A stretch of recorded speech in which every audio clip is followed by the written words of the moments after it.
Chrysalis 2, Raising the Stakes, a LitRPG adventure by Renos Astros Kontenst 1. The Bleary Days 2. Retreat from Danger Tree. Body of Iron, Heart of Flame 4. Right Biet. The Furious Tiny, The Delectable Feast 6. Breaching the Surface 7. Cultural Exchange Awesome, Whoops 9. New Home 10.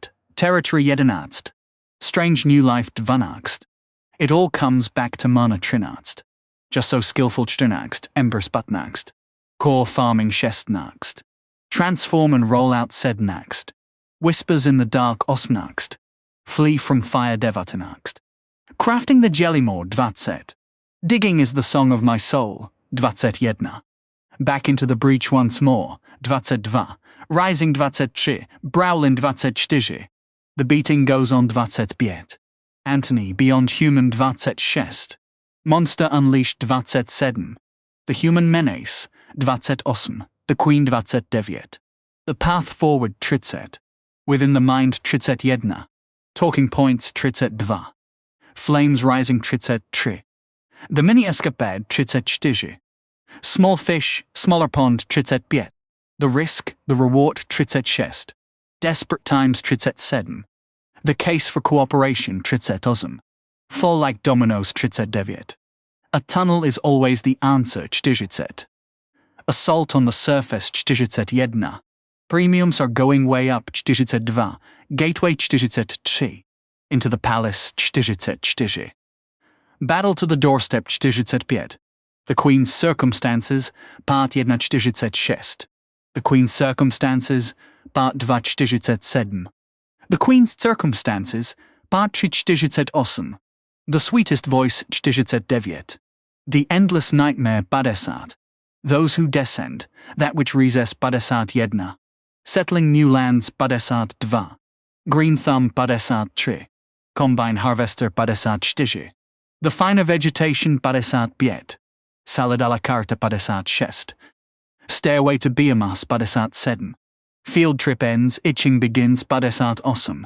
Laying the Foundation 59. Core, What Is It Good For? 60. Well-Behaved Ape 61. Options Abound 62. Exit Mortal Kind 63. Words with the White Wizard 64. The Low Rider 65. The Work of the Mind 66. The Pain Inside 67. The Day That Changed Pangara 68. Unexpected Company 69. Rumor Has It 70. Inconvenient 71. Upslap 72. The Surge 73.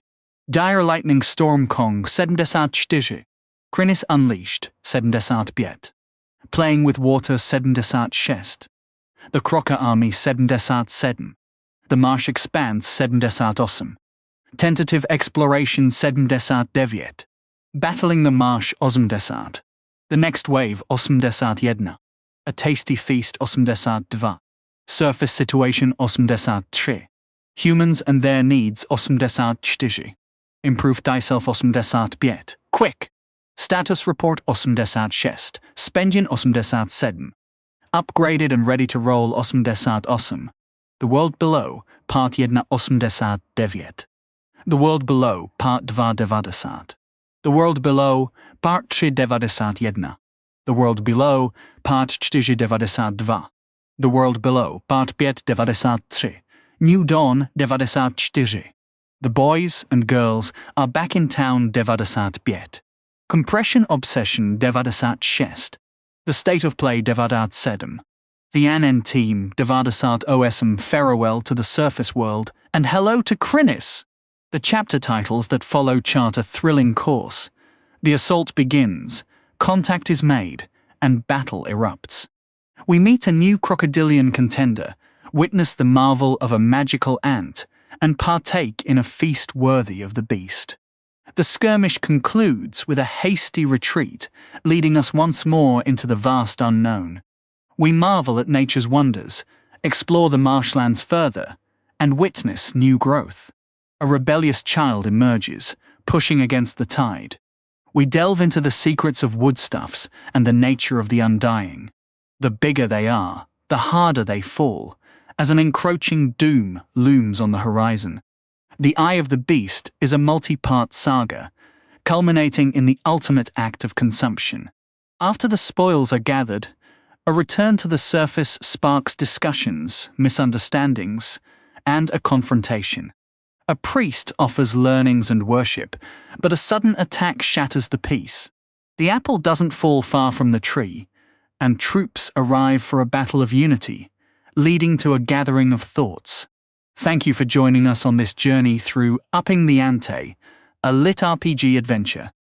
This series includes Chrysalis, The Adventure Begins, Chrysalis 2, Upping the Ante, Chrysalis 3, Intelligent Design, and Chrysalis 4, Between a Rock and a Carapace. Now we begin with Part 1, The Bleary Days. After a grueling defense at the escape tunnel's mouth, I feel a wave of relief as Tiny stirs back to consciousness. His wounds have mostly knitted themselves closed, and that familiar fire is back in his eyes. I'm running on fumes, my thoughts barely coherent, so I instruct him to hold the line while I get some rest, then stumble deeper into the tunnel, collapsing face-first onto the cool dirt. Torpor wraps around me like a warm, heavy blanket. Without even closing my eyes, my thoughts slow to a syrupy crawl, thick as molasses, until they barely move at all. This is the deep rest of ant kind. When I wake up hours later, I feel like a new creature. The bone-deep exhaustion that had smothered me is almost entirely gone. A hearty meal and solid rest have closed up nearly all my injuries, and there's a pleasant surprise waiting for me. A darkly shimmering gem, the core of that jelly maw I took down. The colony must have fished it out of the remaining biomass and left it here for me, since I was the one who defeated it. How thoughtful. The workers really are the best siblings an ant could ask for. I'm tempted to absorb the core right away, but I decide to save it for later. Instead, I tuck it into the wall alongside the other cores I've stashed in the escape tunnel. As quickly as I can, I hustle back to the front lines. Tiny is standing there, cheerfully holding the line as part of the wall of defenders, with workers crawling all over him like he's a jungle gym. The poor ape is covered in fresh wounds again, a clear sign that the monster wave hasn't let up one bit while I was asleep. In fact, the room ahead is still a chaotic frenzy of battling creatures. I ask my ape companion if he's ready to clear the room again. Tiny eyeballs me, gives a big nod, and breaks into a huge smile. Of course he does. He loves a good fight, almost as much as he loves a good meal. With Tiny by my side, I activate the gravity domain, and together we systematically wipe the room clean. Once that's done, I lead the workers out to gather as much biomass as we can carry, securing a vital food supply for the colony. I have Tiny drag a chunk of food back into the tunnel, where he promptly stuffs his face and falls asleep while I take my turn on guard. And so begins our long, grueling watch. Every few hours we swap, one of us resting, while the other stands firm against the endless spawns of monsters. On my second watch, I take the initiative to push out as much excess dirt as possible during any lull in the fighting. Once that's done, I rally the workforce to move back up the tunnel while I protect the entrance. Then it's back to hauling the dirt that the Queen and her dig team have shifted at the other end, transporting it out to the Queen's chamber and piling it up, which partially covers the entrance. In this way, we've managed to close off a good portion of the tunnel entrance while also freeing up a bit more space in the escape tunnel. I wasn't keen on sealing it off completely. Though the creatures emerging from the dungeon pose a constant danger, yet they also serve as our sole means of survival. Each time I stirred from rest, my gravity magic gland had recharged enough to sustain the gravity domain until nearly every beast in the chamber lay dead, providing the colony, Tiny, and myself the nourishment required to continue healing and battling. But this came at a price. No matter how hard I pushed myself, or how fiercely Tiny strained his limits upon waking, we couldn't shield every worker on the front lines. Occasionally, a powerful monster would materialize in the chamber, striking out with raw mana or razor-sharp claws before I could even react. Other times, creatures locked in combat would lose their bearings and stumble directly into the midst of the ants, forcing us to subdue them quickly, though not always before an unlucky worker or two fell to a stray blow. Those losses stung deeply. I never viewed these workers as mere tools or alien beings. They possessed their own innocent spark of intelligence. I embraced them as part of my family, and I yearned to save every single one. Over time, the front line had hardened us considerably. Many of my kin had successfully matured from hatchlings into full-fledged workers as the days dragged on. During one scouting attempt with my mana sensing, I made a thrilling discovery. Some of the older workers had actually condensed a core, a milestone absolutely worth celebrating. This relentless grind was yielding rewards for certain members of the colony, even as it gnawed at our collective sanity. After 4 cycles of alternating between rest and combat, the first major upheaval struck. Fortunately, I happened to be on watch. Nearing the end of my shift, battered and exhausted from the endless skirmishes, I nearly missed the warning signs. I had become so fixated on the battles before me, scanning for heat signatures from the walls or the tunnel above, that I'd nearly forgotten my earliest concern. The tunnel below, sealed off during those frantic initial hours of digging the escape route. I'd never dared to explore the passage leading deeper into the dungeon, too anxious about what I might encounter. I'd grown complacent, paying little heed to what transpired down there. So when the sounds of combat from beneath shifted, I couldn't quite grasp what was happening. At first, it was merely a faint scraping noise, blending into the surrounding chaos. My weary mind barely registered it, jotting down a mental note before refocusing on more pressing dangers. But it grew steadily louder. Eventually, the scraping became unmistakable, a persistent undercurrent to the sharper clangs and roars echoing before me. Then the sounds from the chambers below transformed entirely.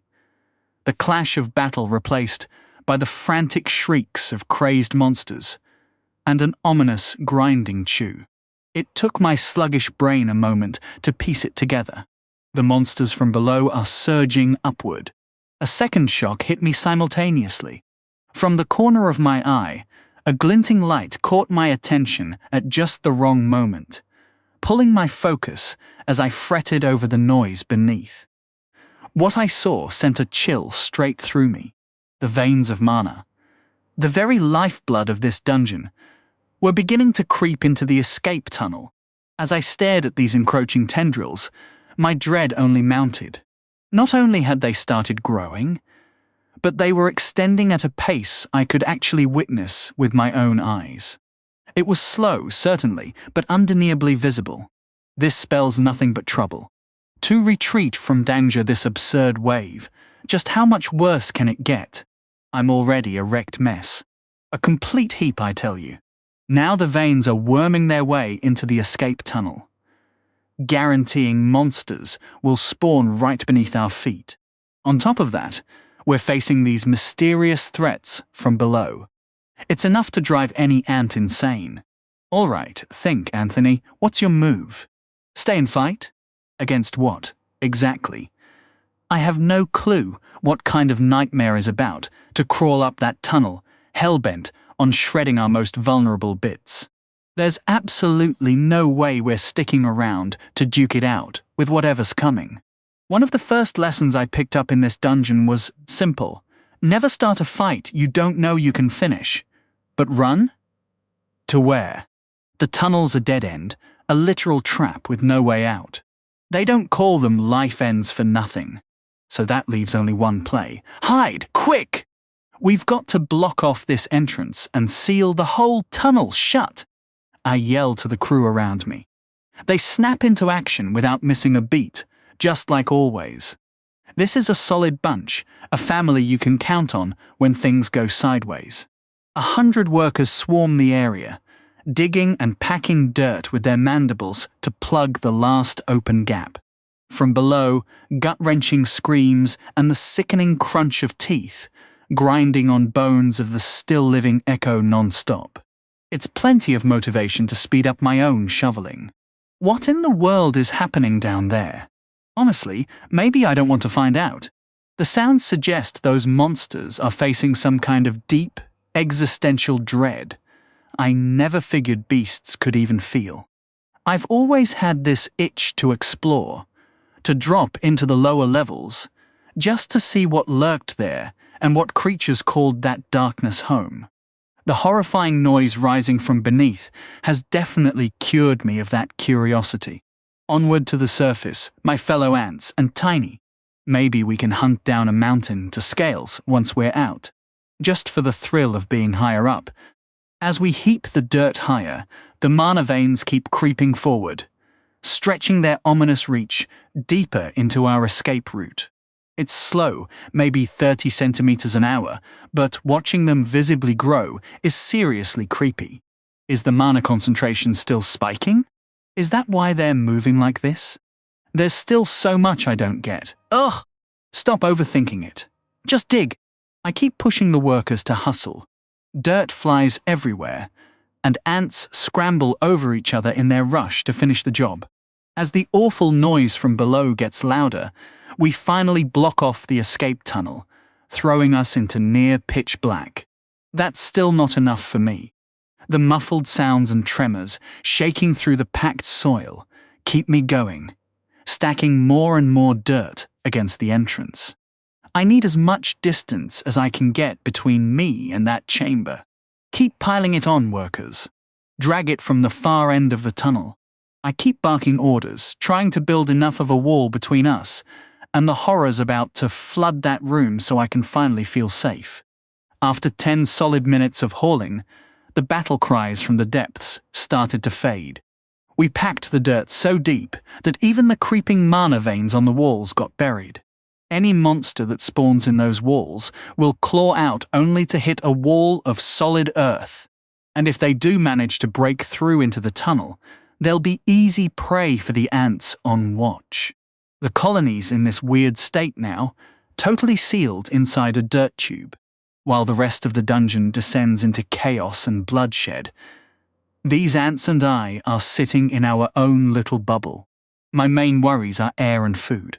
Though I'm not even sure how much oxygen monster ants need in this world, these creatures can survive 10,000 kilometers underground, after all. Food, though, is another story. This colony eats like crazy, always hungry, always needing more. If we can't bust out and grab biomass every few hours, we're going to starve. And how long can Tiny really hold out without a meal? I'll leave him sleeping for now. If I can delay breaking the news, I will.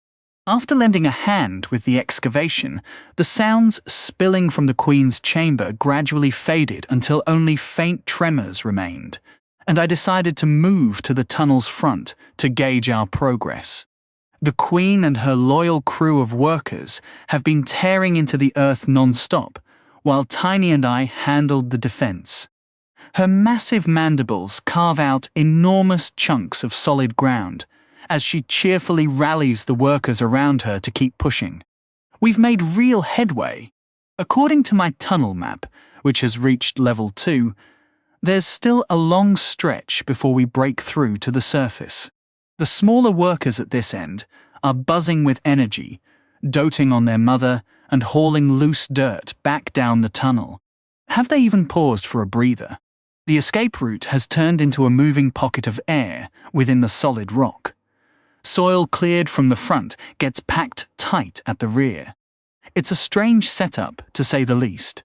Taking my spot beside the Queen, I start hammering at the dirt, sending a flurry of loose earth, flying to shower the ants behind me, who scoop it up eagerly and carry it off. Even though the monster fights are over, the pressure feels heavier than before, not lighter. The mana veins expanding and the creatures stirring from below have really gotten under my skin. First, the monsters from the depths. Why are they climbing? It makes sense. They're being pushed up by something stronger, lurking beneath them. Could this upward drift keep going until those bigger beasts reach our level? And if that happens, would even the surface be safe? Second, the mana veins are shifting at a pace I can't explain, likely tied to the growing intensity of mana at this depth. If that keeps ramping up during the wave, what will conditions look like after a week? I figure we're only a day or so into this thing.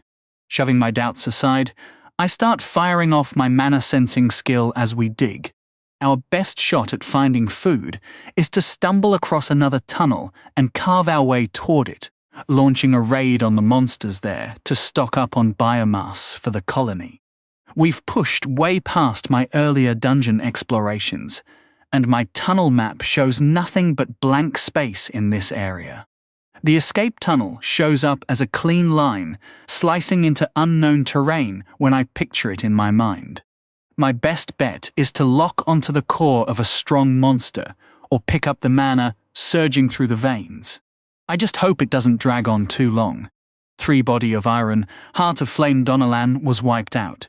The young fire mage had been drained dry over the past 24 hours, pouring out every ounce of mental energy until his head felt like it was burning, and blood trickled from his eyes. Blood literally seeping from his eyes.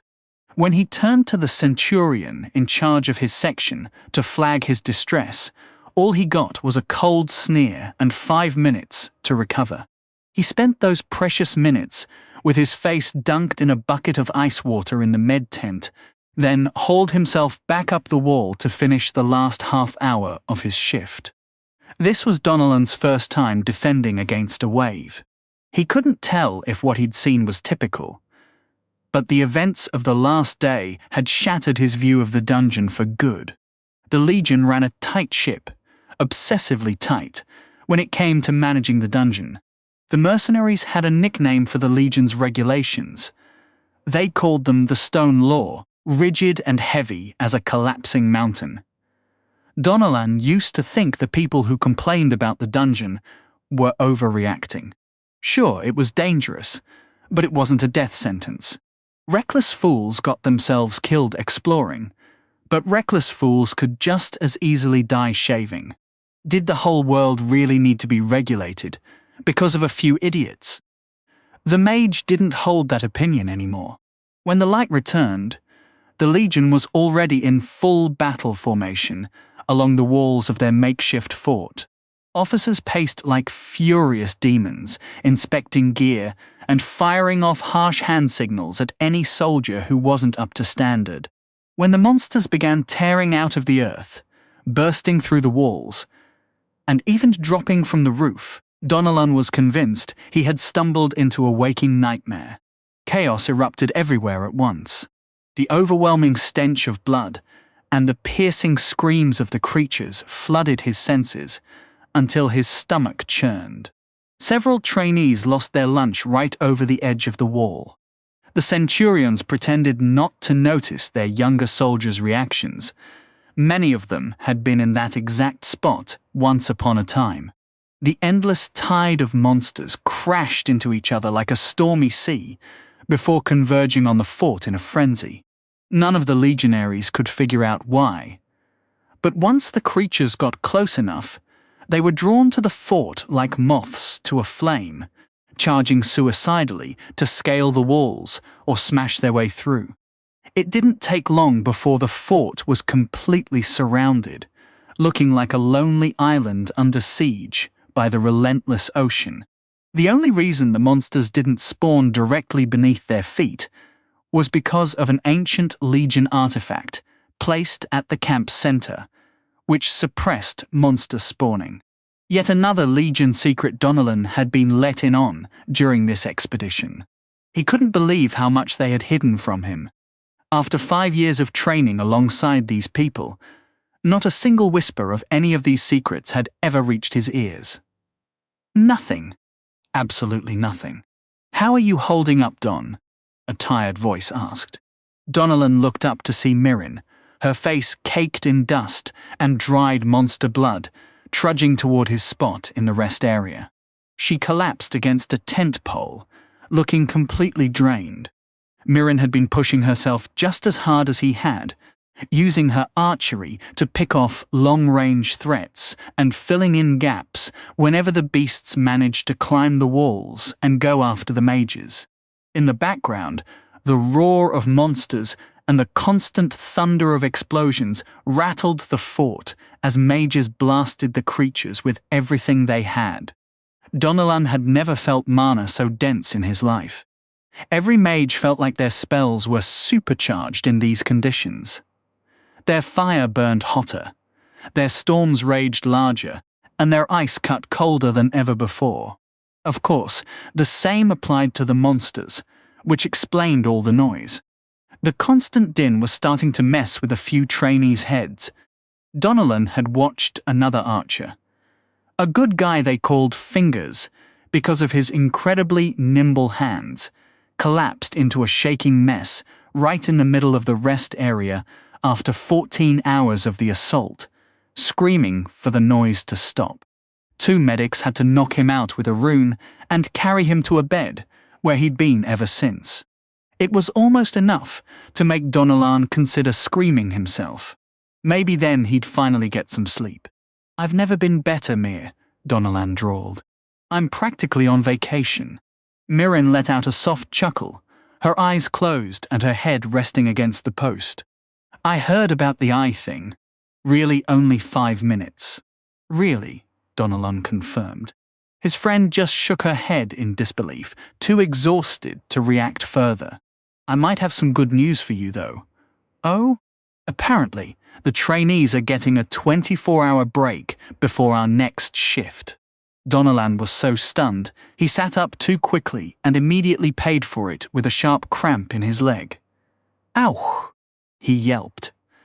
It took a few moments to ease the limb back into place and stretch it until the ache settled, while Mirren kept letting out these pained little chuckles.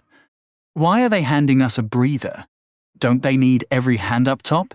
"I can't hear any sign of the fight slowing," Donalan muttered, skepticism dripping from his voice. Mirren let out a snort. "If anything, it's ramping up. You know it, and I know it. I've got no clue what the higher-ups are scheming, but the Tribune passed that word down to me 10 minutes ago." "Swear on it!" The young fire mage just shook his head, frustration creeping in. How could they possibly hold the line while so many soldiers were off the clock? At the center of camp, the senior officers had clustered together, a massive pool of dungeon knowledge gathered in one tight circle. Despite the deafening racket hammering everyone's ears, these veterans stayed completely unshaken. They fiddled with their prayer beads, or rubbed their chins, trading gruff complaints about the sorry state of today's recruits. Then a shift rippled through them. As one, they turned to the left, their chatter fading into silence. A heartbeat later, Titus stepped out from his command tent, dark armor strapped over his aging, but still solid, frame. As he moved toward his old comrades, he broke into an easy grin, clapping shoulders, trading laughs and warm nods with each one. Even with the battle roaring less than 100 yards away, the commander looked more at ease than he had in ages. Plenty of his officers caught that shift in him. "Feels almost like home now, doesn't it, Commander?" a weathered centurion said with a sly smile. Titus took in the gleaming forest, pulling the rich mana deep into his lungs. "Almost, Magnus. Another 10%, and we'll be right there." The others followed suit, breathing in deep and nodding along. It wasn't just the commander. These old war horses all seemed lighter, moving with a spring in their step they hadn't felt in years. Magnus glanced back at the tent Titus had just left. "Any luck waking her up, Commander? I'd love to see her cut loose again after all this time." Titus simply shook his head, a wry chuckle escaping him. "That old battle axe is going to need a whole lot more than 10% to get moving. You know that." He laughed, the sound cutting through the distant clamor. "Still, if we can shake the rust off our own bones, The soldiers can grab a decent rest for a day. What do you say, folks? The officers of the Legion Lyria surface headquarters, men and women alike, grinned and hoisted their weapons, heading toward the walls. Only Titus and Aurelia stayed behind. How much longer before they start pouring in, Commander? Will the trainees hold up? The Tribune asked, a nervous edge creeping into her voice. Titus just smiled, calm as ever. Those old hounds started stirring hours ago. The pressure in the second strata is about to hit its breaking point. It won't be long now before the monsters push their way up here. We'll let as many soldiers rest as we can, and then we'll see what they're really made of. Aurelia nodded, her expression steadying. Body of iron. Heart of flame. Four-raid, I'm absolutely starving. Back when I was human, I never would have guessed digging could wipe me out this bad. Though, unlike my old self, I've been shifting way more earth than I ever thought possible.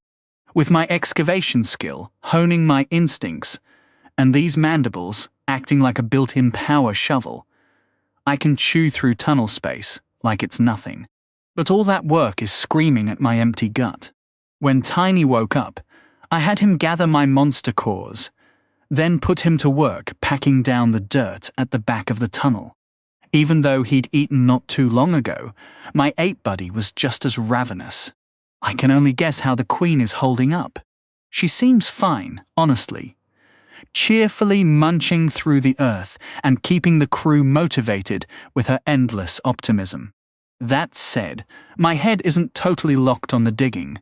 There's something else gnawing at me, something I can't quite shake. Whenever I get the chance, I keep firing off mana sensing, scanning like crazy for even the faintest hint of something edible. Silver lining? All that constant probing and digging has actually leveled me up. Mana sensing climbed 2 ranks, and excavation went up 1. The downside? Still nothing. My tunnel map shows the escape route slicing upward and outward into blank nothingness, and I can't help but wonder where we'll eventually pop out. Best guess? At least a few miles clear of that heavily guarded entrance. My spirits are tanking with every empty sweep, and then finally, a hit. The line tugs. Thanks to the skill bump, my detection range has stretched further than before, which is a real stroke of luck, because I doubt I'd have caught this otherwise. Barely registering at the edge of my awareness are these soft, subtle pulses of mana. Can't tell if they're strong or weak from this far out. Only way to know is to close the distance. It's been hours since the colony last had a scrap of food, and if I let this lead slip, there's zero guarantee another signal will drift into range before we break through to the surface. The whole colony could starve by then. Not taking that gamble. The tunnel's gotta change course. I pivot toward the Queen. Found a food source. We need to veer the tunnel a bit to reach it. She halts mid-dig and swivels her head my way. I read it as a polite gesture, since as an ant she doesn't need to face me to see, compound eyes, or to talk. Pheromones do the trick. Do you have any idea what you've located, child? She asks. I'm not about to lie. Honestly, no clue. But we could all be dead of hunger in a few days if we don't lock down something soon. If we skip this, there's no telling when another chance comes. She mulls it over, then flicks her antennae in a nod. You speak wisely, child.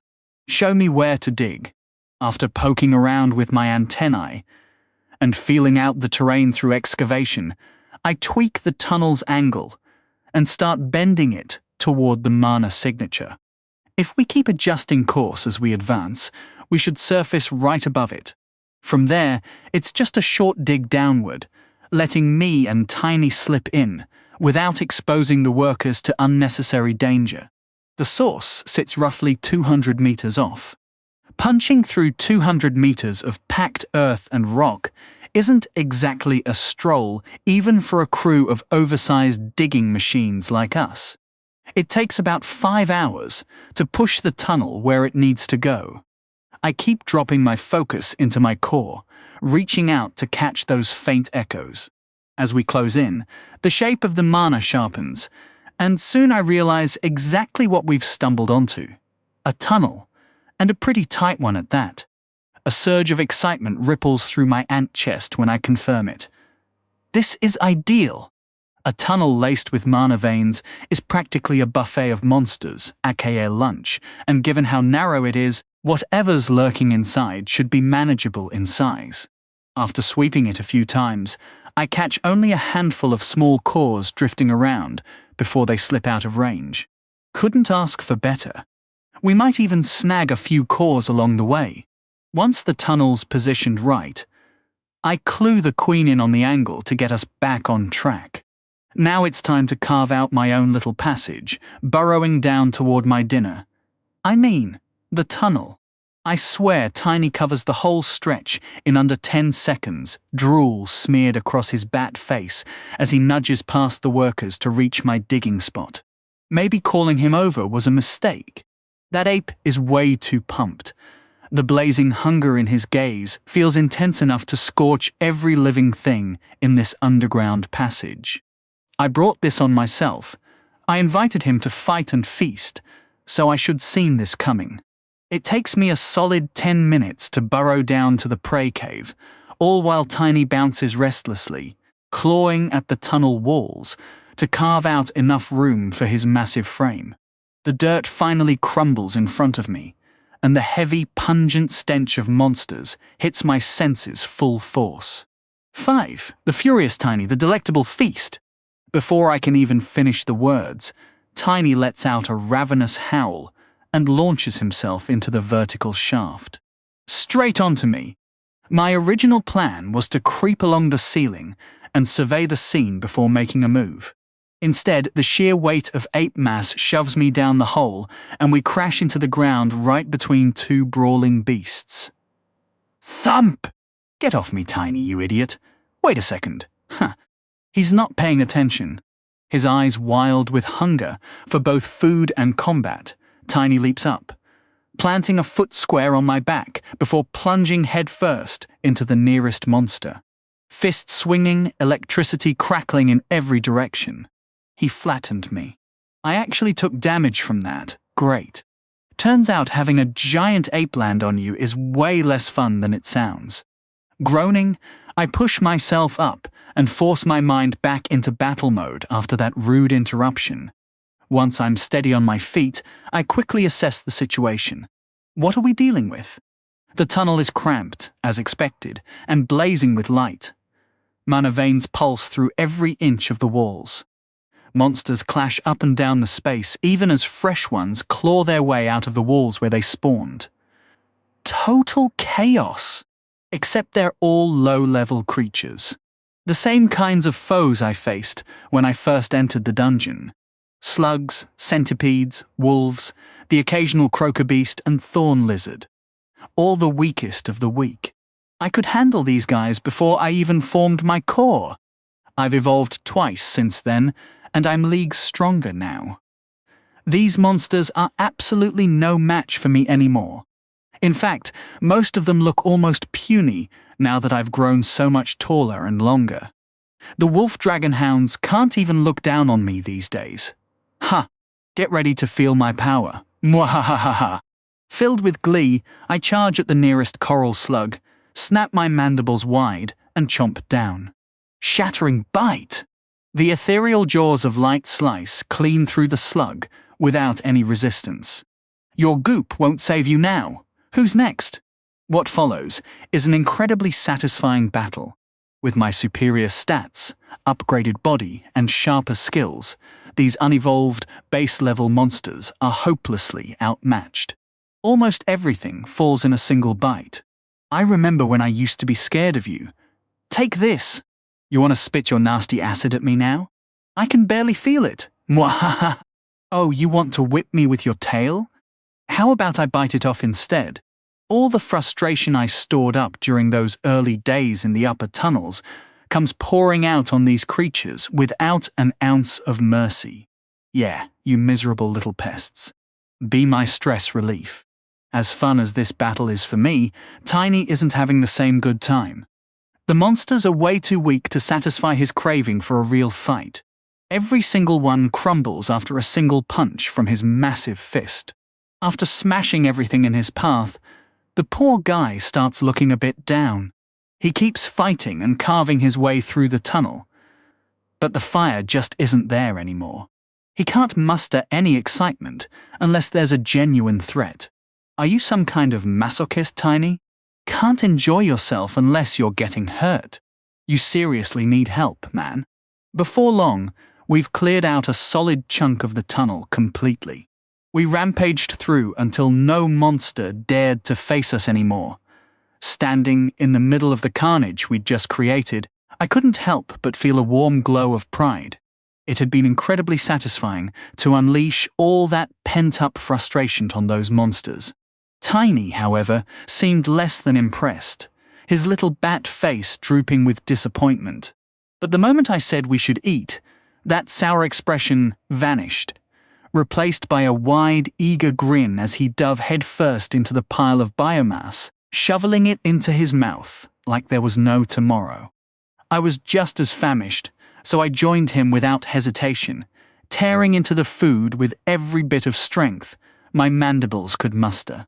Let's be real, biomass still tasted absolutely awful, but you'd be surprised what you can get used to when you're starving. It was a bit of a letdown that all those creatures were so weak. We'd taken down around 20 of them, yet I hadn't even come close to leveling up. I doubted I'd get much biomass out of the whole lot, even if I ate every last scrap. That said, I did manage to snag 3 small monster cores, which I carefully set aside for my collection.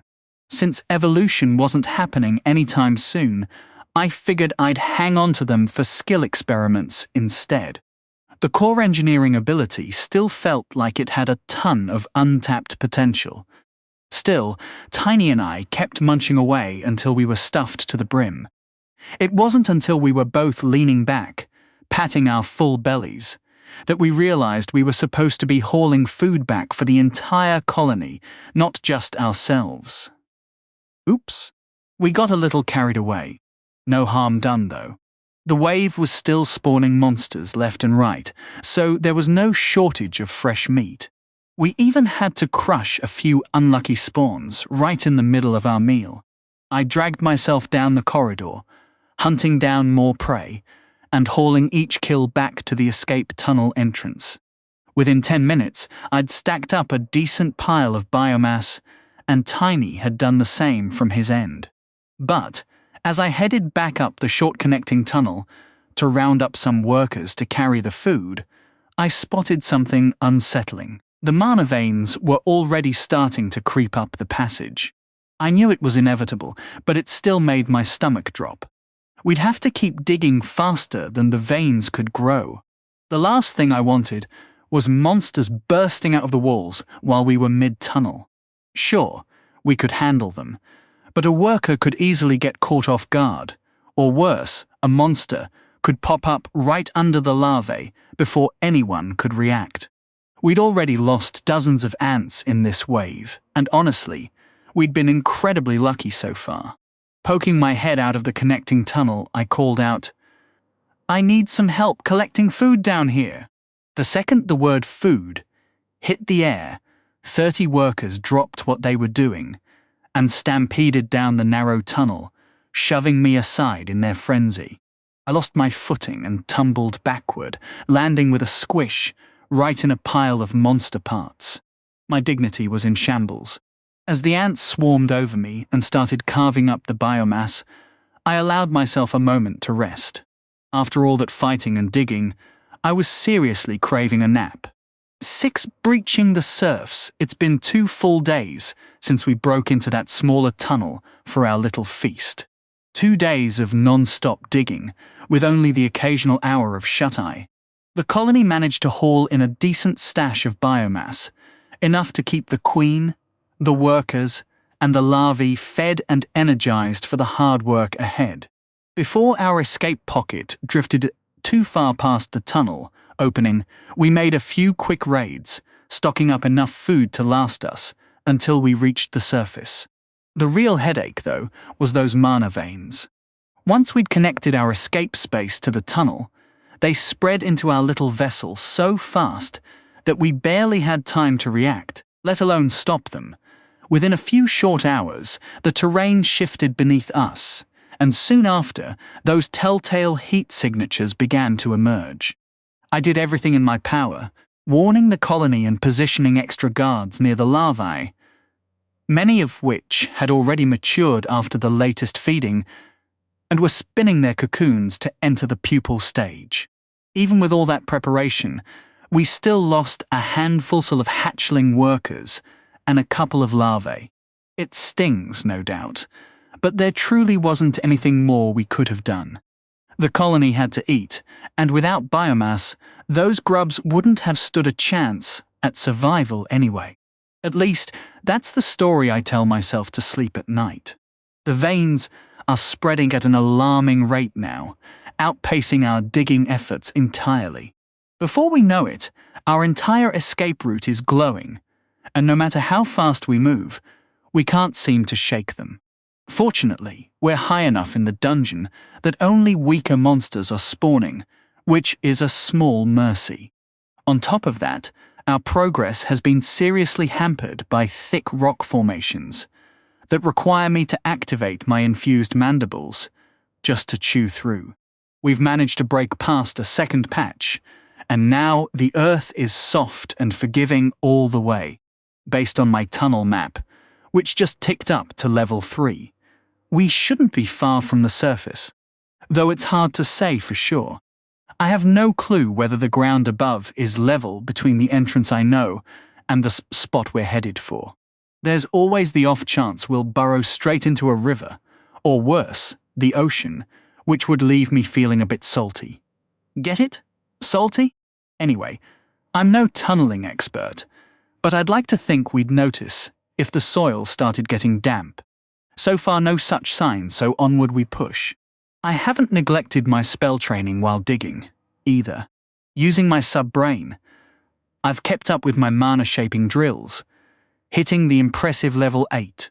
Weaving mana into those intricate patterns has become noticeably smoother, though it's still a brutal challenge. The more I practice specific patterns, the more my familiarity grows, and I've realized I can't just rely on the skill system to carry me. I have to put in the work myself. I've also dabbled more in external mana manipulation, and wow, is that a headache. Mana inside my body feels natural, like an extension of myself, but reaching out to grab it externally is like trying to use my thoughts as a rope, to lasso energy floating in the air. I managed to level that skill once before returning to my shaping practice, which feels far more valuable at the moment. Here's where I stand now. Name, Anthony level, 8, core, T, might, 41 toughness, 29 cunning, 32 will, 22 HP, 50 MP, 45-58 skills.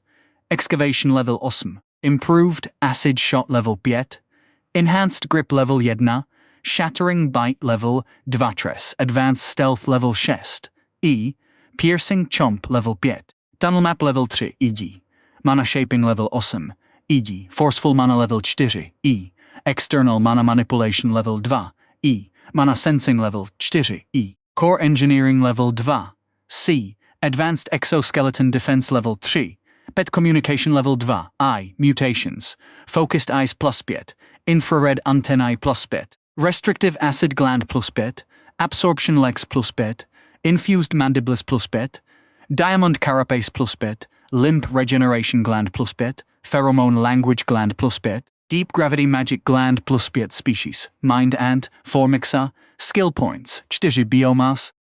Trinaxt, there have been a few modest upgrades to my abilities after all the digging and skirmishes, but the steady growth of my mana skills is what truly has me grinning.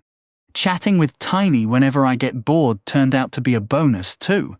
My pet communication has improved, and I can hear him more clearly from a greater distance now. Still, my main hope is that we break through to the surface soon, because I'm getting awfully tired of all this dirt. I need a moment to catch my breath and figure out what we're doing next. For me and for the whole colony. But I can't plan a thing until I know what's waiting for us up top. Fingers crossed we surface in some quiet, empty forest, miles away from anyone. Then we can lay low and let this whole mess blow over. I've got all 6 of my claws crossed on this one. According to the tunnel map, the surface should be close. With such a big milestone ahead, I decide to loop the queen in. She's been digging non-stop beside me, as always. I think we're about to break through. It'll be nice to finally stop chewing through dirt. Yes, the family needs a break, she said, not missing a beat. I just hope we don't lose any more of the little ones along the way. Even now, her mind is all about her children. I can't help but wonder if that's something they're born with. Or if the dungeon just builds every queen ant this way. Once we hit the surface, maybe we'll finally get a breather without getting attacked. I offer, then add, "Hey, do you even know what the surface is?" No. Then how do you know it's the right move? One of my children told me. I can practically hear the smile in her voice, like the very idea of her kids being wrong is impossible. Maybe it is. What ant would lie anyway? As I'm mulling that over, my mandibles scrape against something hard. Great, more rock. I'm so tired of carving through this junk. My face is burning like it's on fire. I grumble and start funneling mana into my infused mandibles to make the work easier. The queen steps back, giving me room to lead. When it comes to breaking through stone, my mandibles actually edge out hers. And honestly, I think she enjoys the breather. She's the only one in the colony who hasn't had a single moment of rest since the wave hit. Crunch, crunch, crunch. I work on autopilot, my mandibles slamming shut and ripping into the rock. Chunks of stone crumble and rain down on my face, bouncing off my shell. Wait, these stones feel a little loose? Maybe they're just weak, and they look oddly uniform for natural rock. Whatever. Crunch, crunch, crunch. Clatter! After a few more minutes, the stones suddenly give way, collapsing around me and revealing open space beyond. Did we actually make it? Heart pounding, I shove my head through the gap, pushing debris aside to get a better look. Where the hell are we? My compound eyes take in everything at once. I'm inside what looks like a stone building with a massive arched ceiling. Rows of long wooden benches line both sides, all facing the same direction. A crowd of people has scrambled back, pressing themselves against the walls, staring at my ant face in pure horror. That alone would have been bad enough. But that's not what grabs my attention. At the front of the room, where all the benches point, stands a pulpit with a robed figure pointing at me, his face twisted with fury. And behind him a statue. That statue is that Sir Ian McKellen? Gandalf? 7 cultural exchange. This whole scene is a disaster. Out of the corner of my eye, people are pointing and whispering, terrified by my sudden appearance. Up at the dais, the fancy-robed guy shakes off his shock and launches into what sounds like a full-blown sermon, all wild gestures and fire. The guy is practically screaming, spit flying as he whips the crowd into a frenzy. And it's working. The fear is melting off their faces, replaced by something else. Their unease turns into rapt attention, and then into something I'd almost call religious fervor. All I can think about is that ridiculous statue. How in the world did they manage to capture those features so flawlessly? It's not even Ian McKellen, dressed as Gandalf from those Lord of the Rings films. It's just plain Sir Ian, sporting a bit of a beard. The figure stands tall with weathered eyes and a lined face that somehow radiates both the wisdom of age and the warmth of a kind spirit. His arms stretch outward, one extended as if welcoming you closer, the other raised like he's pointing at the vast possibilities of the world. He's draped in robes that suit the character perfectly, and those robes are covered in hundreds of tiny lines of text, carved so delicately that I can only imagine the painstaking labor behind such a creation. It's bizarre. I know others from my world have ended up here as monsters, but could some have been reborn as humans? Maybe one of them heard that iconic voice, recognized Gandalf, and decided to play a massive joke by building a whole religion around his image. This is clearly some kind of church. They've got stained glass windows, letting in faint beams of something I've barely seen in this realm. Actual sunlight. The windows are stunning, each one telling a story I assume ties into their beliefs. One shows miserable souls toiling and battling. Another depicts Gandalf descending from above, words spilling from his robe onto a delighted crowd below. Then there are images of dark beasts crawling out of the earth, met head-on by strong, sturdy humans, with bursts of text exploding from every clash, like some kind of visual effect. And hold on. I notice the priest's robes are embroidered with those same lines, stitched in gleaming golden thread. At first, I missed it, but as the light shifts across his garment, the text shimmers. These folks really go all out. The intricately carved statue, the masterfully crafted windows, the lavish robes, the towering vaulted ceiling, the whole 9 yards. What is wrong? The Queen asks, snapping me out of my trance. I must have been frozen for a while, because she sounds worried. We've reached the surface, which is great news. But we're surrounded by humans, and I'm not sure that's a good thing. What is a human, she asks. A living thing? That isn't a monster. She muses. Can we eat them? Now that's a loaded question. Setting aside my own discomfort with the idea of eating people, I'm not even sure I want to make that call right now. Would they even drop biomass if they're not monsters? Would they give experience points? I wonder how much. No! Stop it, Anthony. Those are real, breathing people out there. There are women and kids in that crowd. Don't start thinking of them as juicy little XP bundles. Even if they might see you the same way. Wait. Don't go down that road either. I shake my head and refocus on the humans, trying to piece together an answer for the patient Queen. I'm not sure if they're edible. Just wait down there with the family. I want to make sure we're safe. I'm careful not to make any sudden moves.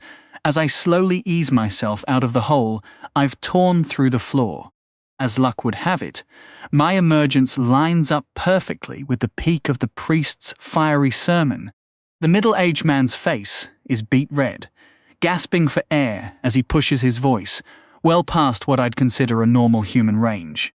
His face is twisted in sheer ecstasy, hands raised high to the heavens as if begging for something. My antennae twitch nervously while I creep out, lifting each leg one at a time. Unfortunately, my presence doesn't go unnoticed, and the priest locks his intense gaze on me again. The crowd is utterly spellbound by his blazing words. Man, I really wish I could understand what he's saying. These people are swept up in something intense, a religious fervor, so powerful, it feels like a giant ant crawling out from under the floorboards is the second coming of some major prophet. Honestly, I'm not sure I signed up for this kind of spotlight. As the priest starts gesturing in my direction, the whole crowd locks onto me with eyes that are suddenly way too eager, any hint of fear completely gone. I haul myself out of the hole, and an older woman nearby bursts into tears, dropping to her knees with her hands pressed together like she's witnessing a miracle. Are we on the same page here? Out of pure nervous habit, I start grooming my antennae, running my front legs over them the way a guy might wipe sweat off his forehead. I really don't know how to handle this. My awkwardness flies right over the congregation's heads, though. That first lady kicks off a wave, and suddenly more people are overcome, sinking to their knees, one after another. That pretty much seals it. Within seconds, the whole room hits the floor with a heavy thunk. I'm fully out now, standing in the middle of the church with rows of pews on either side, and along the walls everyone's kneeling, hands clasped in prayer, all facing me. I mean, hey? I don't think this is what you all think it is. Man, I really need to get a grip on mental magic. Didn't expect to need it this soon. The priest wraps up his sermon, and a calm settles over him, the tension just draining from his frame. He practically radiates this vibe of accepting some divine plan as he too brings his hands together. But he doesn't kneel. Instead, with a quiet dignity, he turns toward the altar in front of the statue. From behind it, he picks up what looks like some kind of ceremonial mace, holding it out in front of him with both hands wrapped around the haft. Why a mace, though? Is that supposed to be an incense burner or something? It's way too fancy to be a real weapon, all delicate and ornate. Curious, I flick on my mana sense, but the thing gives off nothing. Not enchanted, not magical. Is he going to knight me with it? Tap me on the shoulder as some kind of blessing? My unease is ramping up fast. I don't want to tick these folks off, or kick off a fight. Even if they can't take down us giant ants, they could totally go fetch someone who can. Those soldiers in the tunnels were no joke. I'm not sure I'd stack up against them even now. Just play it cool, Anthony. Don't do anything dumb. The priest keeps holding that ceremonial mace up reverently as he starts walking down the center aisle toward me, slow and deliberate. With each step, somebody in the crowd gets hit by the weight of the moment, throwing their hands up to shout something powerful, before dropping back into hushed prayer. The outbursts get louder and more frequent as he closes in, until he's standing right in front of me, the congregation's cries raining down on him. Hello? I've gotten big enough now that I'm basically staring at his midsection, which is a wild shift from when I first hatched. Back then, I'd have been looking at his knee. It's honestly ridiculous for an ant, especially since we're way longer than we are tall. I'd probably stretch out longer than this guy if he lay down. Wonder what I tip the scales at these days. Oblivious to my mental freakout, the priest raises the mace in front of him, his face lit up with pure rapture. He lifts it high, offering it to the heavens as the crowd loses it even more. Then he slams it down right on my head, and I bite his arm off. 8 whoops caught up in all that weird energy. It takes me a second to even register what I've just done. My bad?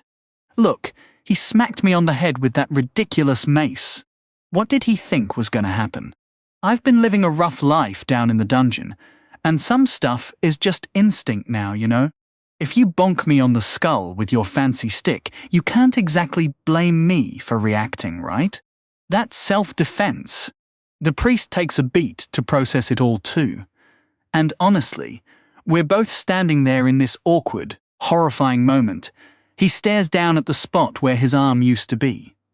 A fresh wave of shock washing over his face before he topples backward, clutching the stump and letting out a blood-curdling scream.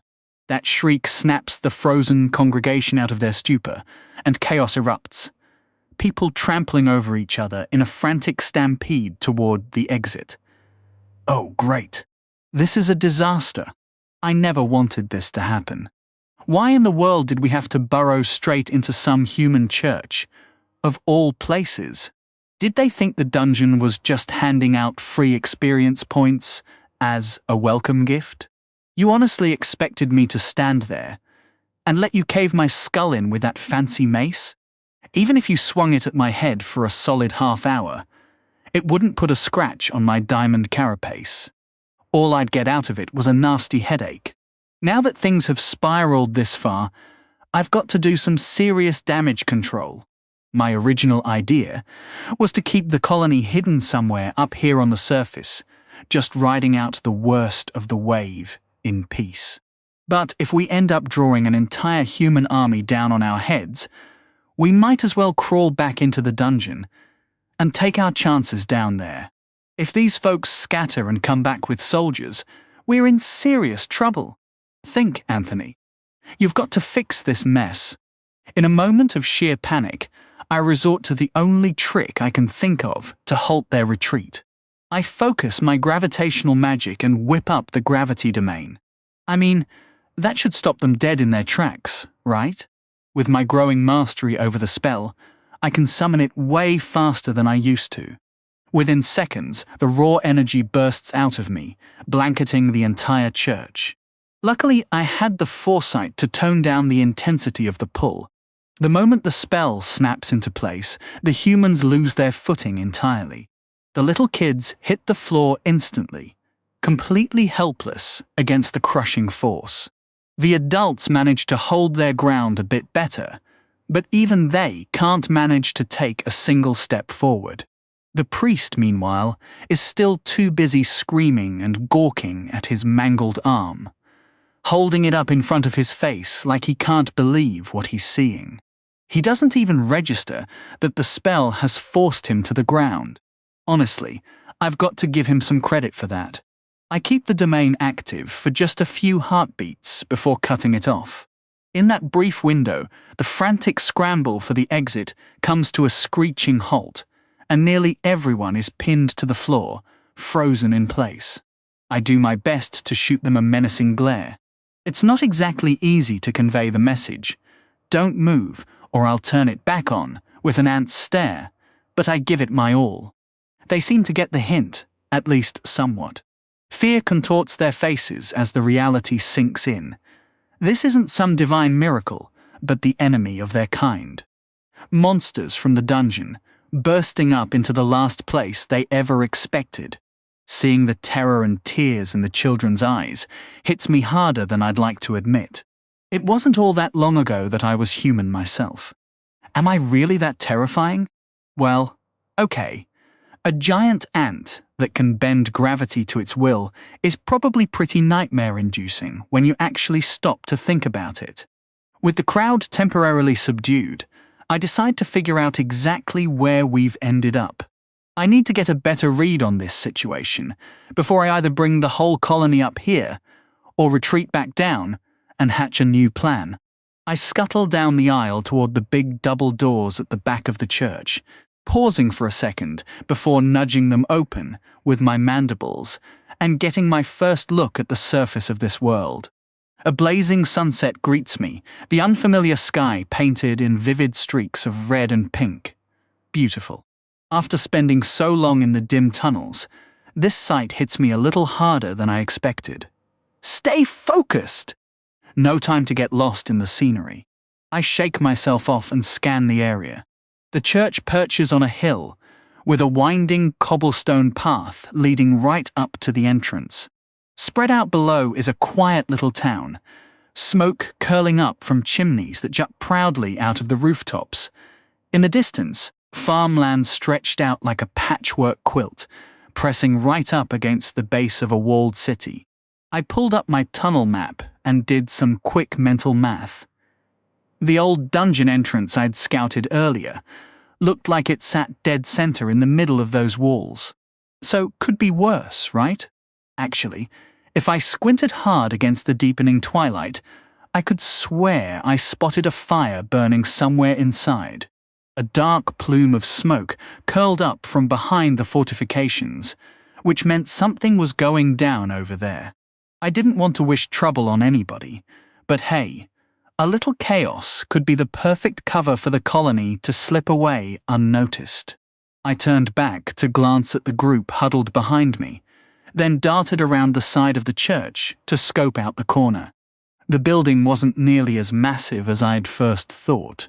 Sure, it was a solid stone structure with a tall vaulted ceiling, but it wasn't exactly a cathedral. It sat on the edge of town, perched on a hill that overlooked the modest homes of folks who probably worked the surrounding fields.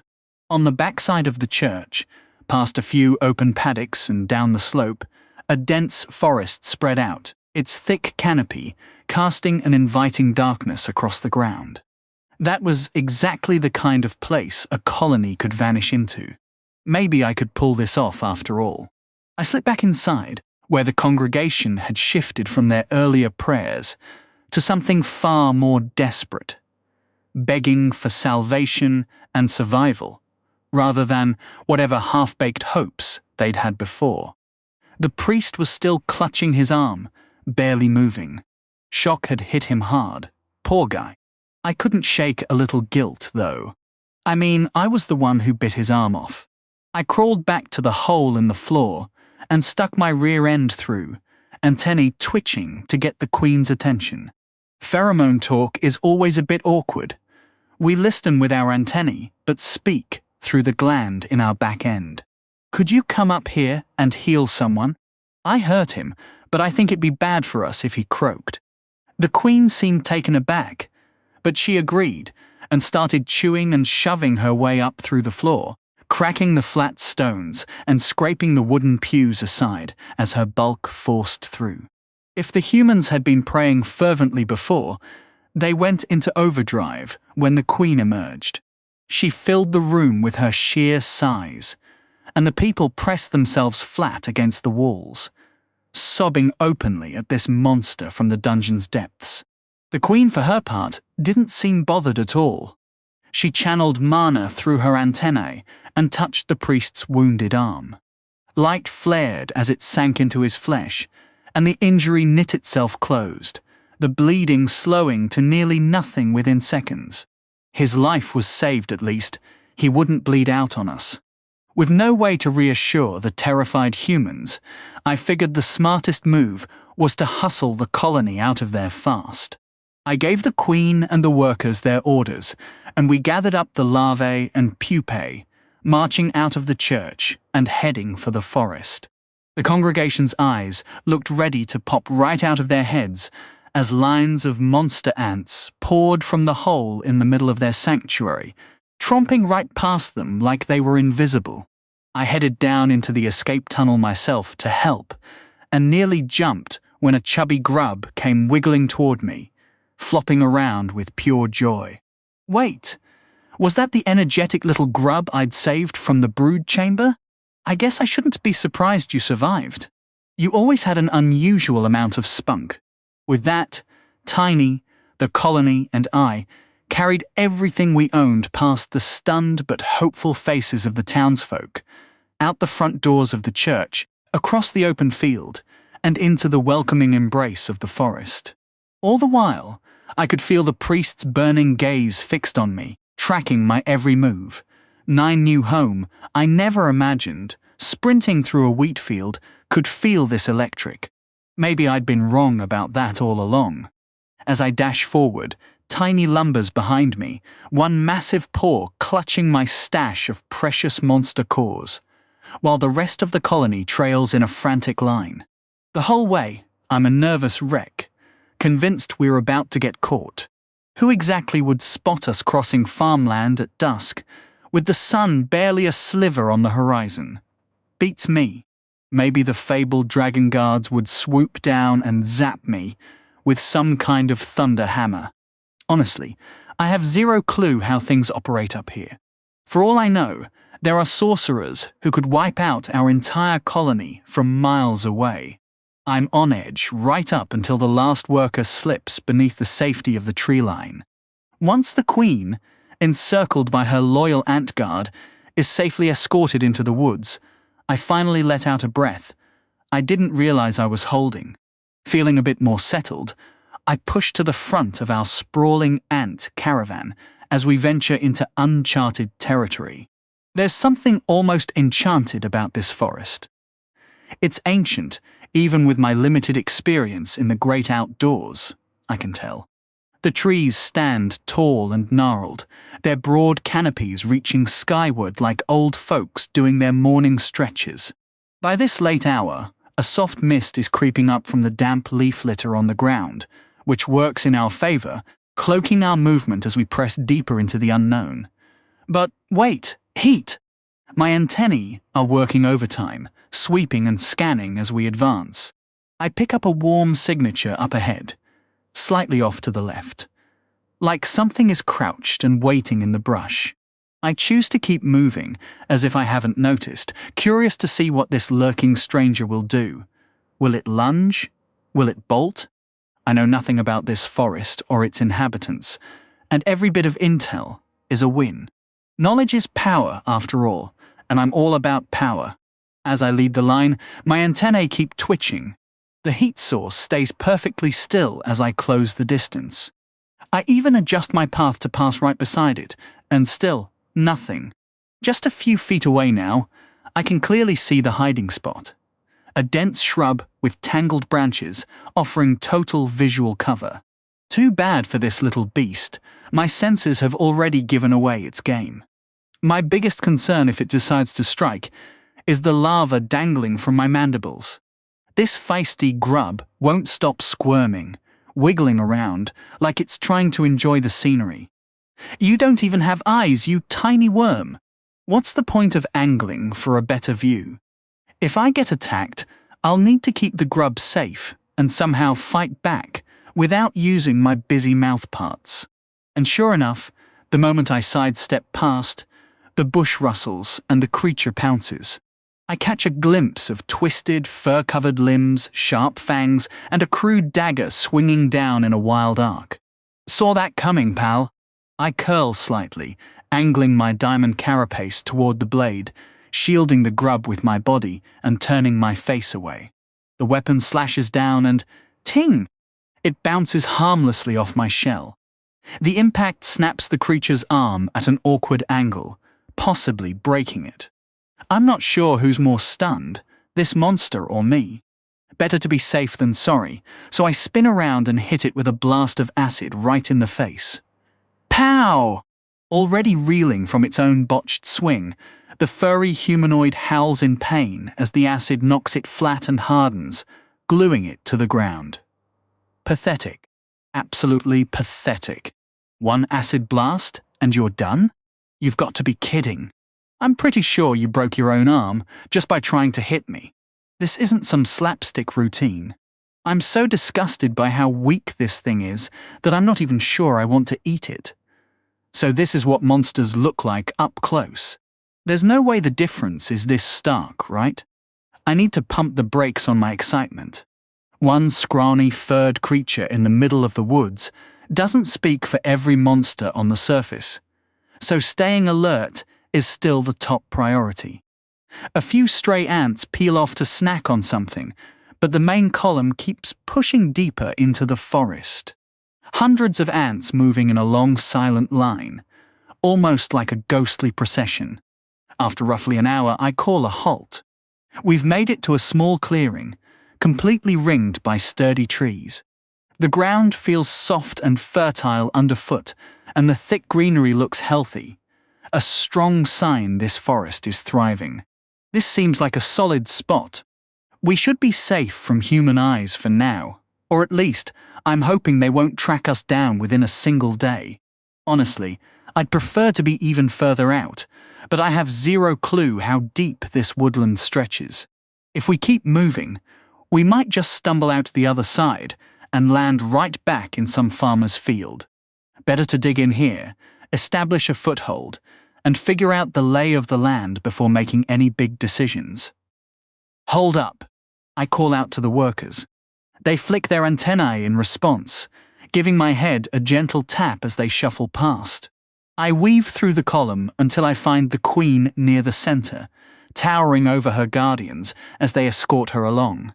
I think this is the place for our new nest. It might be smart to get the larvae settled and start hunting. Hopefully, there's a decent amount of biomass up here for us. The queen gives a simple nod of approval. I can tell she's way more exhausted than she's letting on. She's the only one in the colony who hasn't had a single moment of rest since the waves started. She probably needs sleep even more than the grubs do. True to their nature, the ants waste no time breaking ground on a makeshift nest. Watching them work is honestly a little touching. Hundreds of them swarm over the dirt, tearing into it with relentless drive. Within just a few hours, a rough anthill rises in the clearing, its peak nearly brushing the treetops.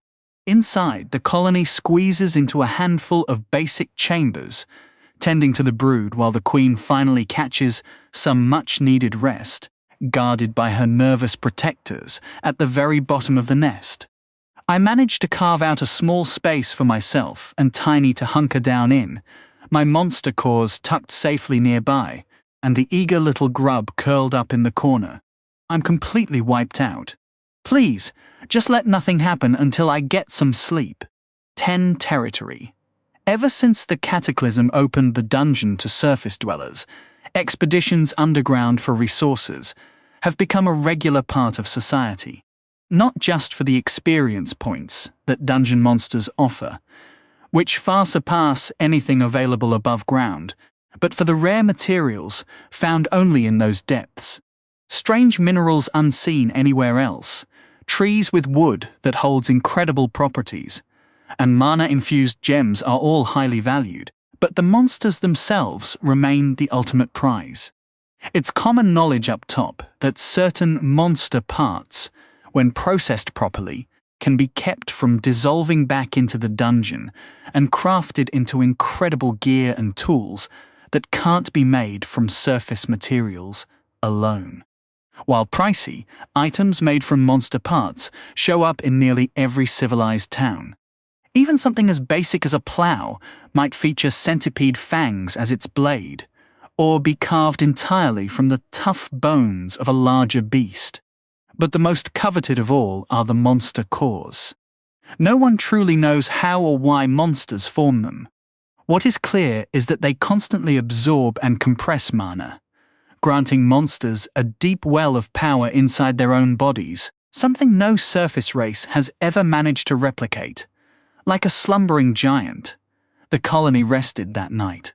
The workers had been pushing themselves to their limits, just as I had, and nearly the entire workforce sank into a deep torpor, with only a handful of guards patrolling the mound outside. Over 500 monsters crammed into a tight space, each lying as still as a ghost. Hundreds more larvae and pupae filled every nook of our new nest, the next generation of workers inching closer to their moment of awakening. When I finally shake myself out of torpor, I feel a sense of refreshment I haven't experienced in ages. So good! I can sleep as much as I want and don't have to fight for my life the second I open my eyes. The dreaded wave is in the rearview mirror for now, and it's a huge weight off my mind. Though I'm not naive enough to think we'll stay untouched by it up here forever, there's no harm in savoring this break from the endless danger. Looking around my snug little chamber, Tiny is curled into a ball, still snoring away contentedly. Even all rolled up, he takes up by far the most space. With him growing bigger every time he eats, just how massive is he going to get? I'm also pleasantly surprised when I spot the other occupant of the room. Instead of the lively little grub, there's now a thick cocoon propped up against the wall. A pupa. The little grub must have spun its cocoon while I was out cold. Using my antennae, I tap the white exterior gently to check it out. This is the transformative stage of an ant's life, where they shift from a blind grub into a fully formed ant. That grub was so full of energy before. I wonder how it'll act as a worker. The pupa does seem a bit different from the ones I'd seen before. I can't quite put my finger on why. Mentally shrugging, I turn to the other precious occupant of this room, my cause. Wait, weren't there more of these before? Shocked, I dart over to my stash, like a bird rushing to guard its nest. Yes, I'm certain of it. I'm missing 2 cores. I frantically scan the remaining gems with my antennae. Phew! The Jellymore core is still here. I've got plans for that one. Irritated, I turn on Tiny and whack him awake with an antenna. He must have absorbed them in his sleep, this greedy ape. So you've gone from refusing to accept any cores to stealing them now, huh? Whap, whap, whap! Tiny is finally roused by my furious swiping and blearily unfolds himself. He seems totally unaware that I've been smacking him, as he yawns and stretches before turning back to me. He asks, "Some things never change, I guess." The 2 of us make our way out of our home and up the main shaft of the nest, until we reach the top of the anthill. The rest of the colony is waking up too. Dozens of workers are pouring out of their chambers, some heading lower to tend to the queen, others checking on the brood, most of which have turned into pupa. Soon the colony will grow past 1,000 workers. That does bring up a problem, though. We need food. Ants on Earth have a voracious appetite, tearing through huge amounts of other insects and small creatures in order to get protein to grow their young. Mature ants don't really need to eat meat themselves, mainly relying on sugars to keep themselves going. Not here on Pangara. The monstrous ants need biomass to keep themselves alive and growing stronger. Just like the young, this means the giant ant colony's hunger is even fiercer than a typical nest's. Time to hit the hunt.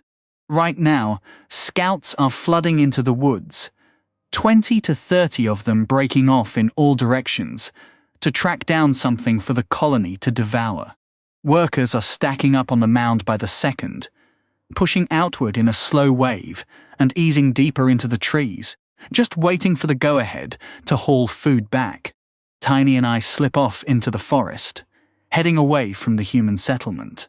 I have zero interest in getting closer to civilization, and I'm curious to measure just how vast these woods really are. With a decent-sized city nearby, my gut tells me it's not going to be endless.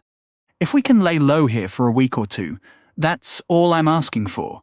What follows is a mostly uneventful stretch of trudging and scouting for anything edible. Tiny and I are pulling in more than most of the other scouts, thanks to my sharpened senses, obviously. Still, monsters seem few and far between in this area. I bump into a handful, more of those scrawny, hairy creatures, each one carrying some crude tool or weapon that I can't begin to guess where they found. They drop even faster than the first one did, if that's believable. Tiny landed a punch on one, and the thing basically burst apart. Surface monsters clearly don't measure up to us dungeon-born types. That brings up a fresh headache. To sharpen my skills, I need to level up and stockpile biomass. To evolve and refine my core manipulation, I need a steady flow of cores. And right now, those are scarce up here. As the day drags on, it hits me harder that even though we clawed our way out of the dungeon, we're going to have to go back to it. Without dungeon monsters to take down, the colony and I are going to stall out. And I'm not settling for that. Eleven's strange new life, so do I tunnel or don't I? And if I do, where exactly? It's not like a decent-sized city would plant itself on the edge of some monster-packed wild frontier. It's clear now, though I was really hoping there'd be more creatures in here to chow down on. Aside from those scraggly hairy ones, the only monsters we've run into are pretty close to normal forest animals back on Earth. A slightly oversized boar here, some deer with glittery antlers there, a few good-sized birds. Enough to scrounge up some meals, but nowhere near enough to fuel the XP and biomass the colony needs to grow. There's only one spot that has what we need, and naturally, it's the very place we just escaped from. Ugh, I'm going to have to burrow back down to the dungeon. But where? I'm definitely not digging straight down from inside the new anthill. That's asking for trouble. Maybe I can carve out a fresh tunnel a few hundred yards away, one that Tiny and I can use for hunting runs, or even lead work crews down for group expeditions. The other option is heading back to the old tunnel that opens up inside the church. Monsters might already be crawling out of there and spilling onto the surface. For his sake, I hope that Priest doesn't try to lay his so-called blessing on those things like he did on me. He won't just lose an arm if he tries to smack an earth-bear tyrant on the head. Thinking about the human town sends a weird ache through my chest. I still can't figure out how I should feel about the humans in this world, or how to relate to them. What bothers me the most is realizing how little I think about them now. Maybe taking the colony as my new family has pushed me further into accepting my monstrous side. Honestly, everything I've been through has shown me I'll never fit back into human society, so maybe my heart is just drifting further away from them as each day passes. Still, I can't shake the worry that digging our way into the heart of this town might have spelled disaster for a bunch of innocent folks. I might have to slip back there soon to check on the fallout. For now, though keeping close to home base in case something unexpected pops off, Tiny and I stick with our first patrol. The forest is a real beauty. Ancient, thick with greenery, and humming with the kind of sounds you'd expect from a woods this old. There's a calm here I'm actually soaking up. It's so quiet compared to the dungeon, especially after that wave rolled through. Hold up. I'm picking up a heat signature near that tree. I flick my antennae toward it, signaling Tiny. His eyes light up at the thought of a meal, and he starts hunting for whatever's out there. But almost instantly, his face scrunches up in confusion as he comes up empty, shooting me that classic hangbat look. Don't stare at me, buddy. I can't see it either. The tree in front of us has thick, twisted roots wrapped around its base, digging deep into the earth. The trunk's not smooth, it's covered in knots and curls, with patches of moss scattered across the bark and dangling from the branches. This is weird. There's no doubt about it. Something warm is sitting just a few feet away, but all I'm seeing is tree. How bizarre. My curiosity's officially hooked. Why does this tree feel like it's alive, in a way it shouldn't be? Sure, trees are living things, but they're not supposed to give off vibes like this, right? I creep closer, my eyes wide at the puzzle in front of me. Tiny's already lost interest, plopped on his haunches, inspecting the fur on his arm, like it's the most fascinating thing in the world. Seriously, Tiny, where's your sense of adventure? I get close enough that my antennae are brushing right against the bark. There's a clear heat coming off this thing, something no other tree in this forest has shown. What's the deal with this one? Then, as my antennae keep tapping away, something totally unexpected happens. The tree giggles. Wait! What? Tap, tap, tap. More giggles. Tap, tap, tap, tap.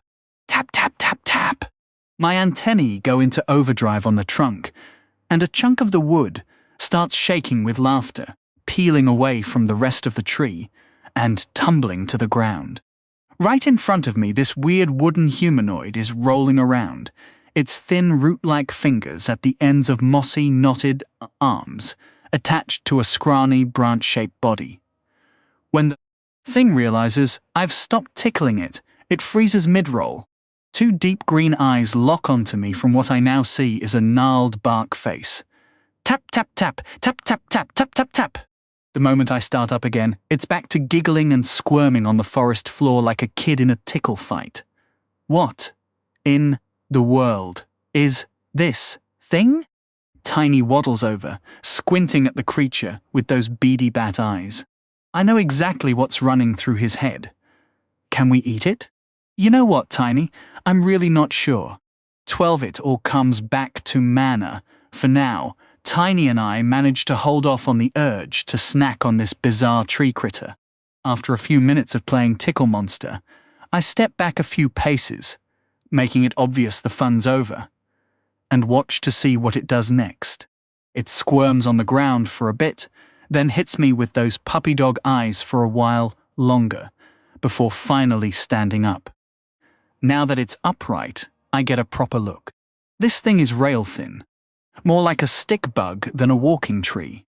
Its body's a branch rather than a trunk, with 4 human-like limbs sprouting out naturally, barely any joints to speak of.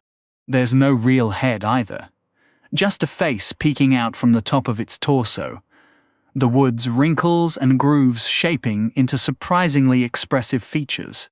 Tiny's radiating disappointment as he sizes it up. I think he's bummed about how skinny it is.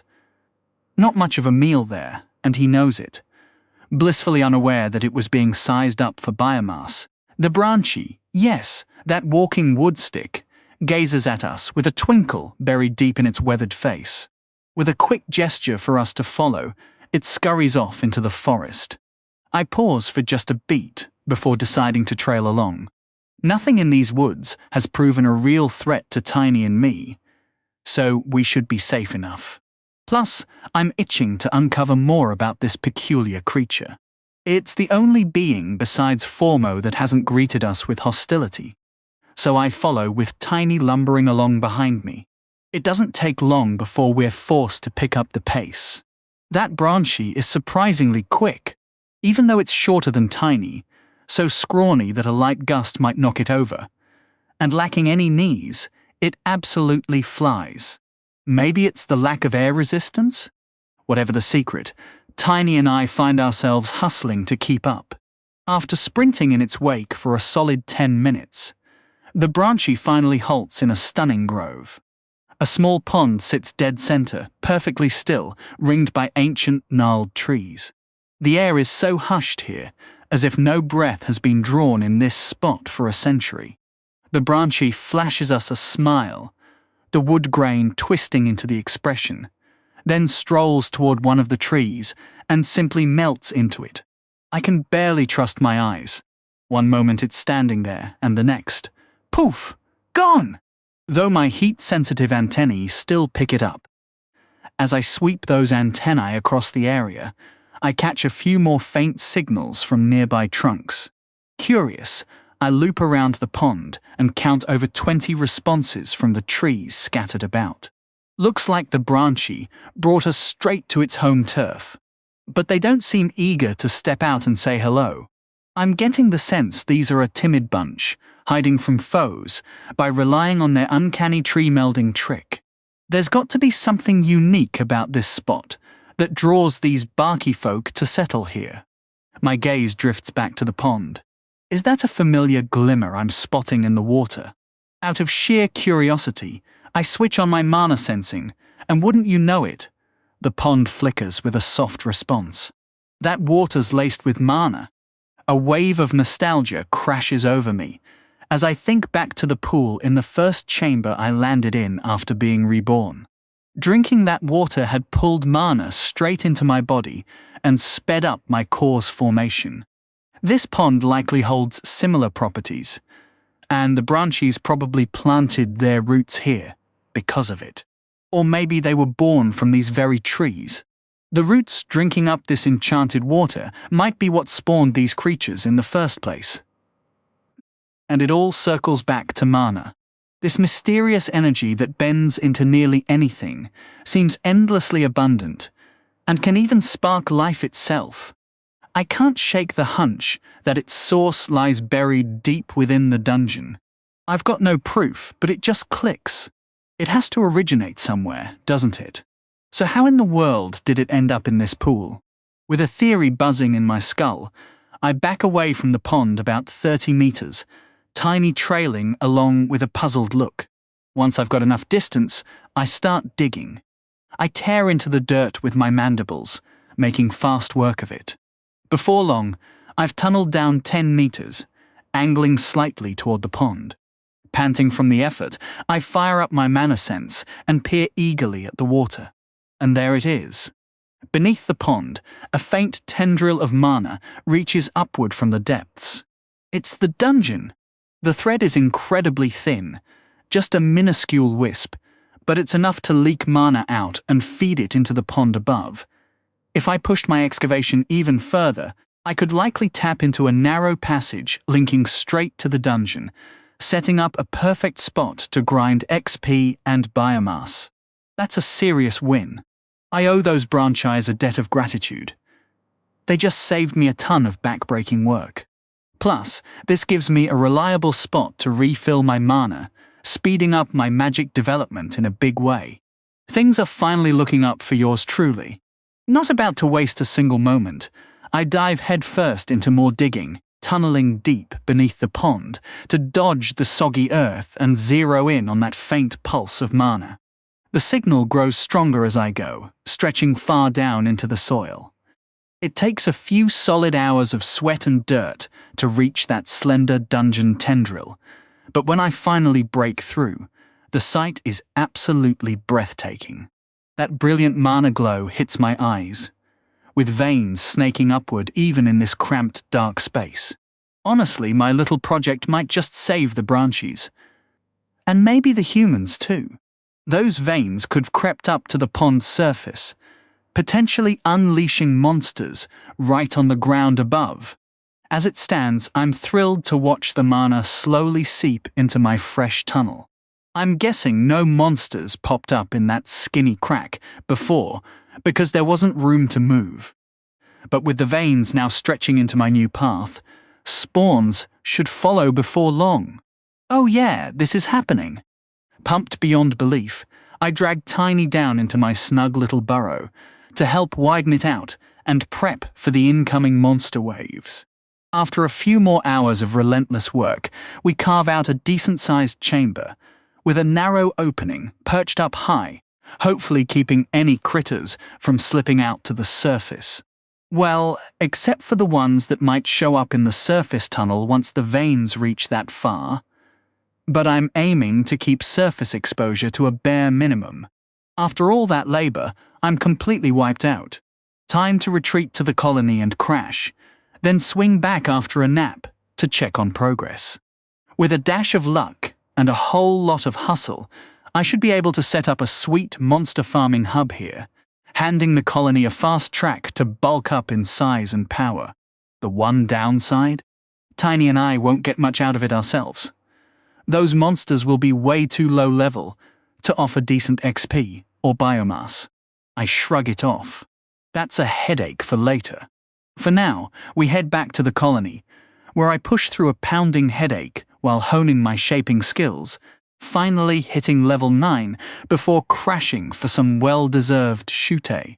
13 just so skillful, 2 days fly by in our new digs, so chill, so quiet. Nothing's tried to kill me in over 48 hours, and honestly, I might go soft at this rate. The real comedy is watching Tiny lose his mind from boredom. The big lug is practically comatose, jonesing for the rush of a fight, like it's some drug he's going cold turkey on.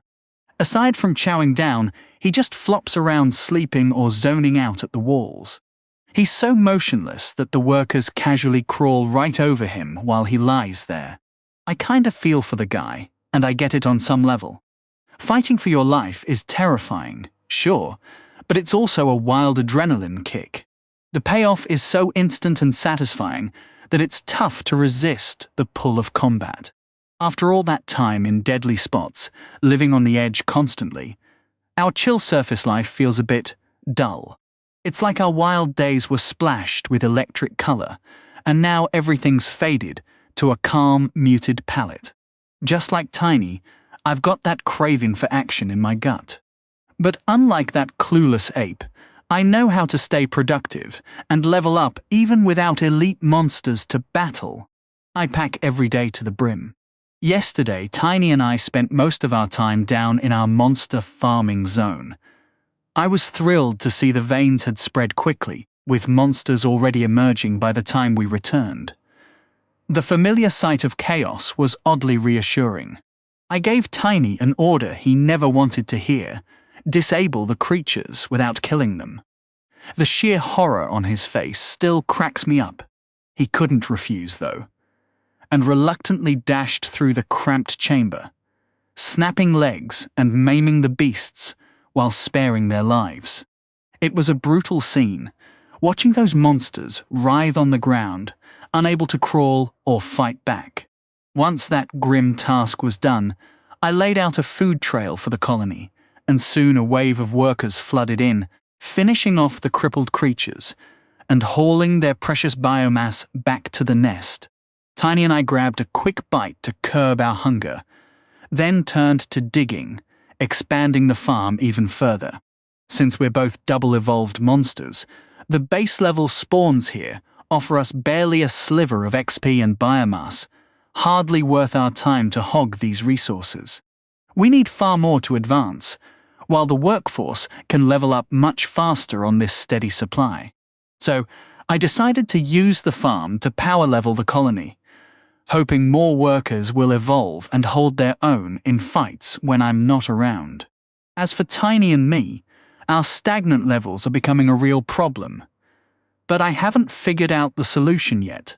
After expanding the farm and telling the workers to clear out so the monsters could repopulate, I turned my focus to honing my magic skills. With low-level targets constantly appearing, I finally had something to practice on. So far, the only spell I'd mastered was the gravity domain.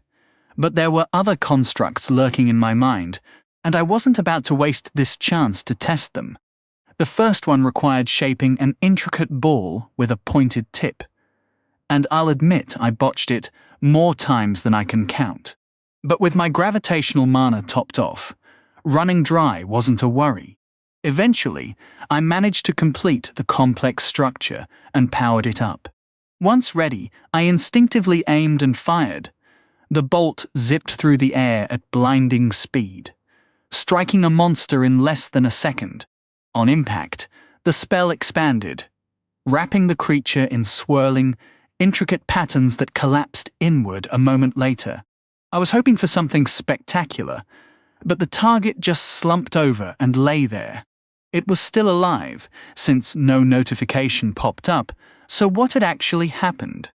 Then I noticed one of its claws twitching, struggling to move. It was under a powerful gravity effect. This spell let me deliver gravity to a distant foe, unlike the domain, which only works on those nearby. I dubbed it Gravity Bolt. I was so thrilled with my new ranged ability that I spent the next hour zapping creatures and watching them collapse, helpless until the effect faded.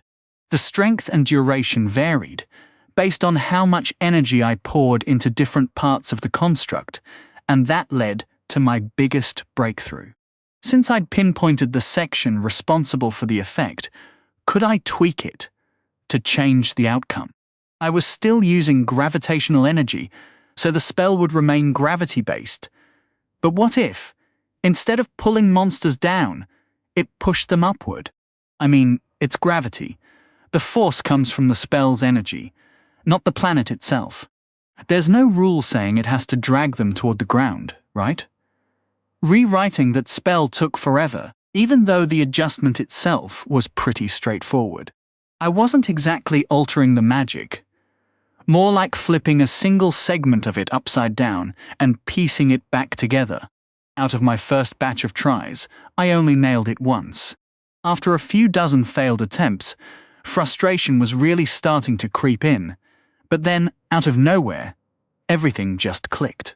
I got so excited that I funneled all my energy into the construct and fired it off at a newborn centipede.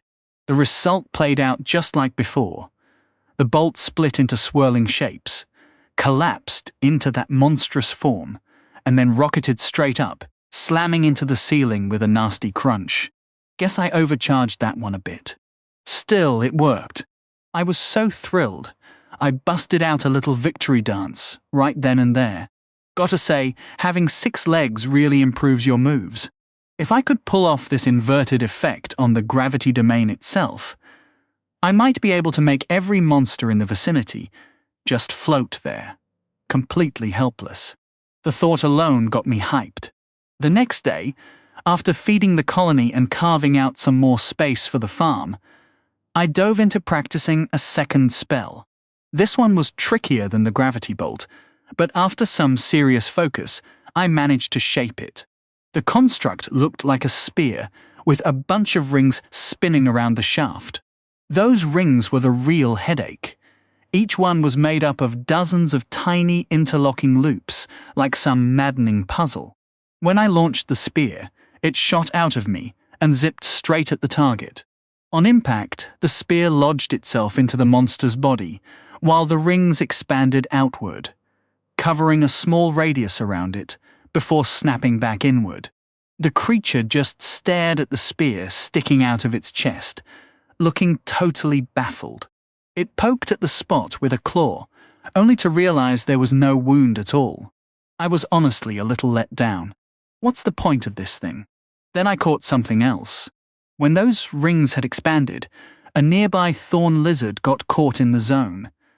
And now that lizard was being yanked straight toward my target. It couldn't fight the pull at all, flying through the air spikes first. Oh, I get it now. This spell creates a gravity field around the target, dragging everything nearby right into it. I'm calling it Gravity Spear. Alright, it's a solid name. That wasn't all I was working on over those 2 days either. Every night before I hit torpor, I drained my core dry, doing shaping drills for hours on end. And on the second night, I finally got my reward. Yes! The power is finally mine. I even tried to high-five myself with my antennae after Tiny left me hanging. Take that! The moment I confirmed the purchase, this overwhelming rush flooded my brain as all that knowledge poured in. 14 embers. By the system, it hurt. It had been hurting ever since he lost it in that instant. The moment the bright, shining image he had painted of himself was ripped away, torn off, along with his arm. Even now, days later, Bane still couldn't explain what had really happened back then. The terror that seized his chest when that monster burst into the middle of his sermon. He could replay that feeling perfectly. But when the beast just stood there, so still, so accepting, that fear shifted into something else entirely. Awe. It felt like the holy system itself was speaking directly to him, offering itself up, asking him to accept the gifts of its divine creations. What joy! What reverence! In that moment, Bane believed he had touched the very foot of God.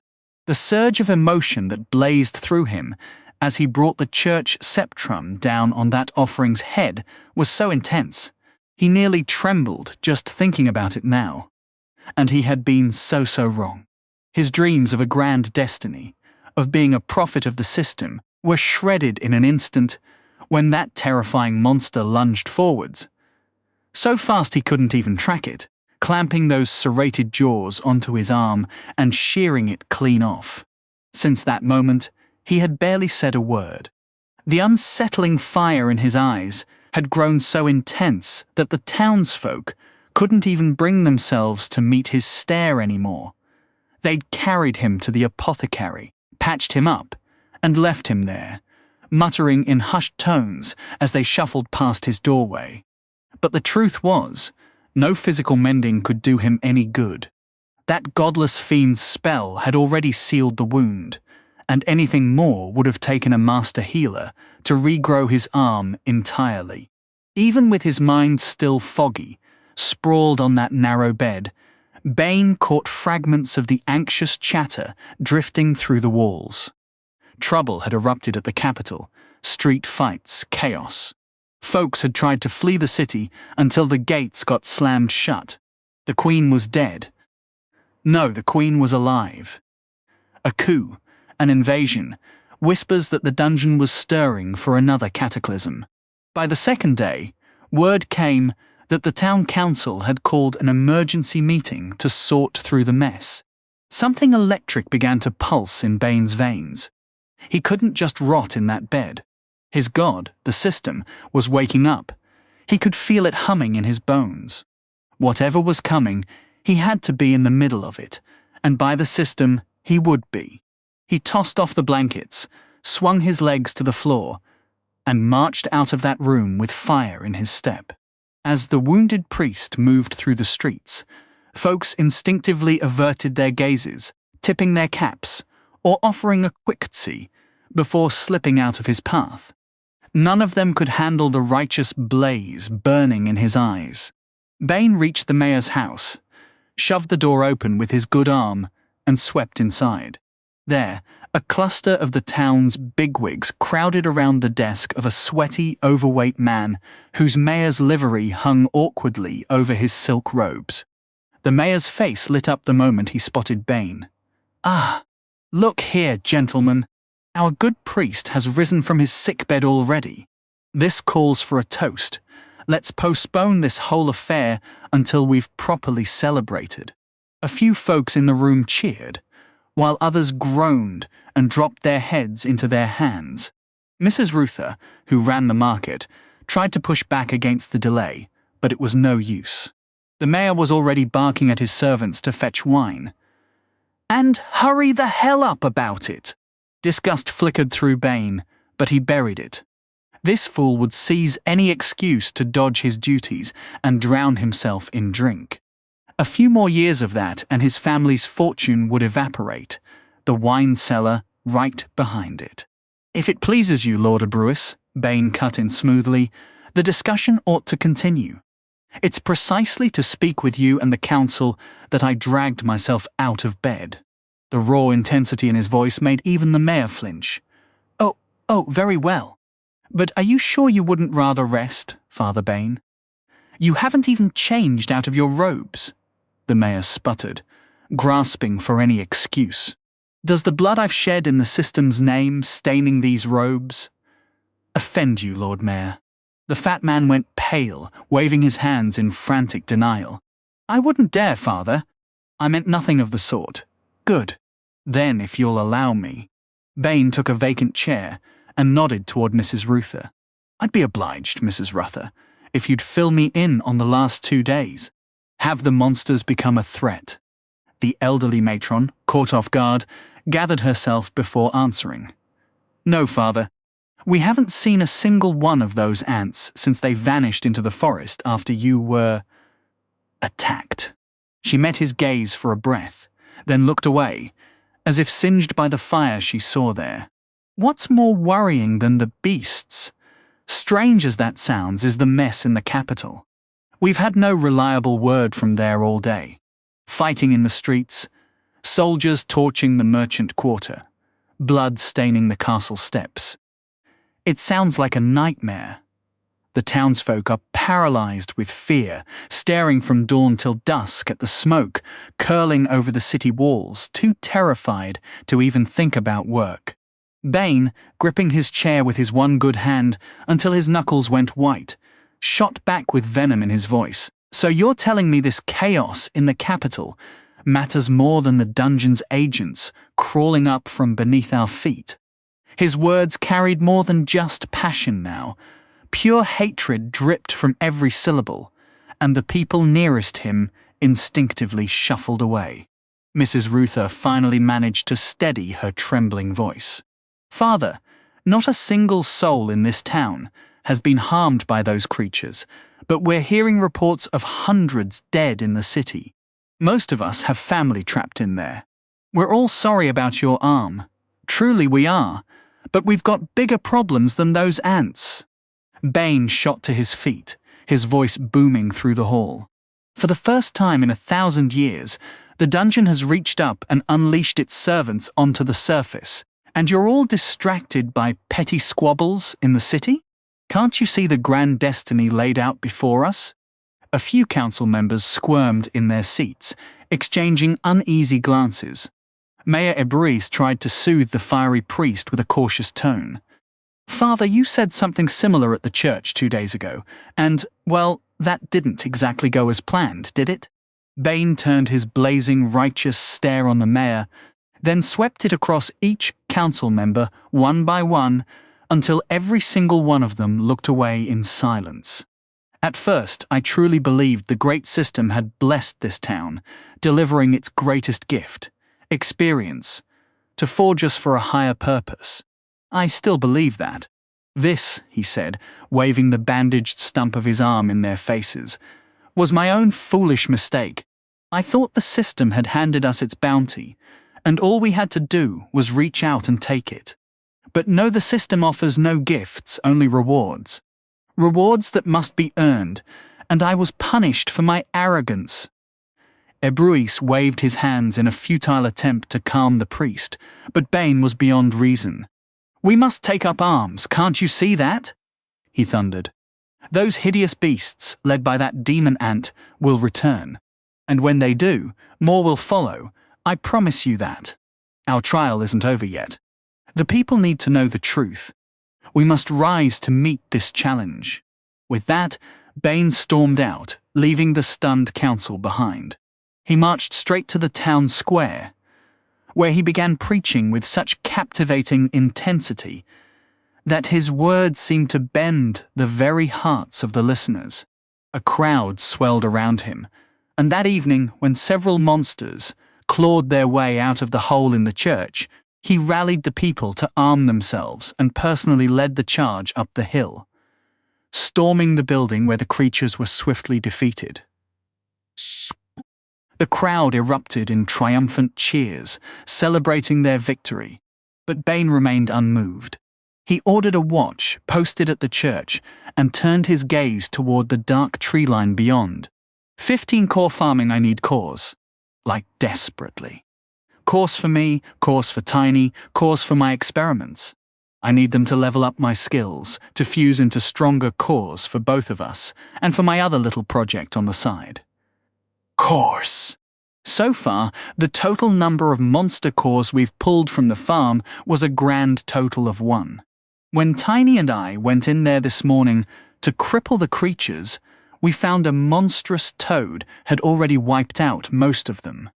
Tiny charged in with his lightning fist, obliterating the beast in a single explosive punch. Lucky for us, he didn't shatter the core. Still, 1 core every 3 days just isn't cutting it. I refuse to accept that, but I don't have a solution yet. Right now, Tiny and I are resting in the nest, and a calm, contented energy has settled over the colony. The workers are busy doing what they love, tending the brood, expanding the nest, foraging for food. Our anthill has grown impressively tall now, its peak reaching toward the treetops. I had to gently insist they stop raising the mound any higher, or we'd become far too visible out here. Our game plan remains the same. Keep our heads down and let this whole mess blow over. I'm not looking for any kind of confrontation, whether it's with humans or anything else that might be lurking around.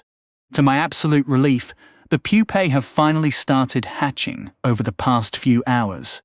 A steady stream of new workers is pouring out, adding to our growing numbers and boosting the colony's strength. Once this batch is fully out, we'll officially hit the 1,000 worker milestone, a pretty big deal for a young nest like ours. But honestly, that's just the beginning. If we expand the farm a bit and keep the biomass flowing in, we could easily climb to 2,000, 5,000, even 100,000 strong. And there's more good news from this morning. The Queen finally stirred from her long rest. After the workers fed her a massive meal, she wasted no time getting busy with the next generation. Even now, while I'm trying to catch a breather, the workers are scrambling around with fresh clutches of eggs, tucking them into the chambers, and fussing over them like overprotective parents, making sure they're kept at just the right warmth. That means it's time to speed up my own little project. And for that, I'm going to need cores. Just as I'm grinding my mandibles in frustration, something catches my attention. A noise. I turn around, and for once it's not Tiny snoring, even though he's out cold, his big meaty arms draped over his face like some hairy teenager crashing on a couch. The sound is coming from the pupa that's been stashed with us in our private chamber. The cocoon has already shifted to a pale, thin shade as the young larva inside finishes its incredible transformation, morphing from a grub into a full-fledged ant.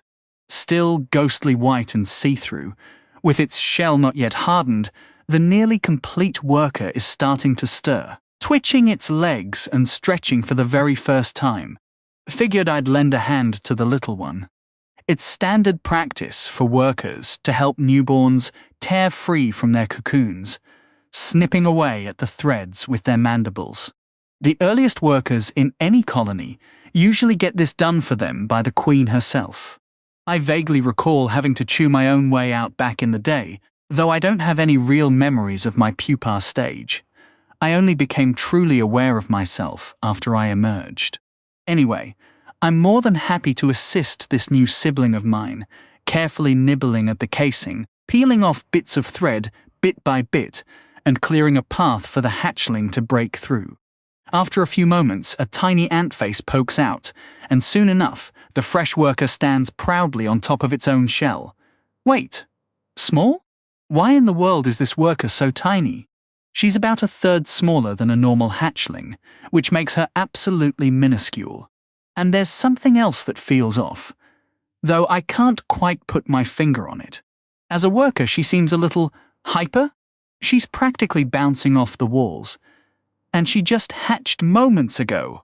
I remember this one being a lively grub, but this is getting ridiculous. Before I can even finish my internal rant about this overly energetic newborn, she starts wiggling her antennae, locks onto me, and bolts straight in my direction. Within seconds, she's darted across the chamber, scrambled up my back, and planted herself right between my antennae, smacking them insistently with her own. I absolutely hate these. Why is this ant so glued to me? Why is she so different from all the others? I genuinely have no clue how to handle this behavior. She's just so bizarre. Out of pure curiosity, I switch on my mana sense and stretch my awareness out of my body. And there it is, a faint but unmistakable concentration of mana in a spot I never would have guessed, right on top of my head. You've got to be kidding me, Gandalf. This little runt was born with a core? Tell me that's not true. I fought tooth and nail for that core. I poured everything into earning that rock. And now you're saying a random monster ant can just pop out of a cocoon already carrying one? Swear on your ridiculous pointy hat and that glowing staff of yours that it isn't so. Despite my best objections, my unexpected rider refuses to budge from her perch on my head. Core already formed. Great. I'll deal with that mystery later. For now, I nudge Tiny awake and crawl out of the nest, the little hatchling bouncing along on my scalp the whole way. Pushing that distraction aside, I force my focus back to the bigger picture. Cores. Damn it, the freeloader on my skull. No, stay on track. From what I've pieced together, a monster can forge a core when it's soaked in enough mana, and then burns an evolution to make it happen. How the squatter up top pulled that off, before she even hatched, let alone gathered the evolutionary juice from leveling up. I'll have to shelve that rule-breaking puzzle for now. Stick to the facts, Anthony. I boosted my own mana levels by sipping that mana-infused water. And given how hooked the local monsters were on the stuff, it's clearly a common trick for them to stock up. So, if I can pipe a steady supply of that water into the farm, maybe more monsters will hit the threshold to form cores? Can't hurt to try. Lucky me, I set up the farm right beside a mana water source. How convenient is that? When I roll back to the pond, a few branchies are loitering in clusters, but they bolt and vanish at my approach. I swear I spot a handful of fresh saplings sprouting near the water's edge. Have they been planting their own kind here? I'll need to tread lightly so I don't wreck their habitat. For all I know, this pond is their lifeline. Better safe than sorry. So I carve out a shallow trench leading toward the farm tunnel, and Tiny lines the bottom with flat stones he smashes down. Then we drop into the farm, knock out every monster, and scoop out a small basin right beneath the tunnel opening. Fingers crossed this pays off. 16 transform and roll out.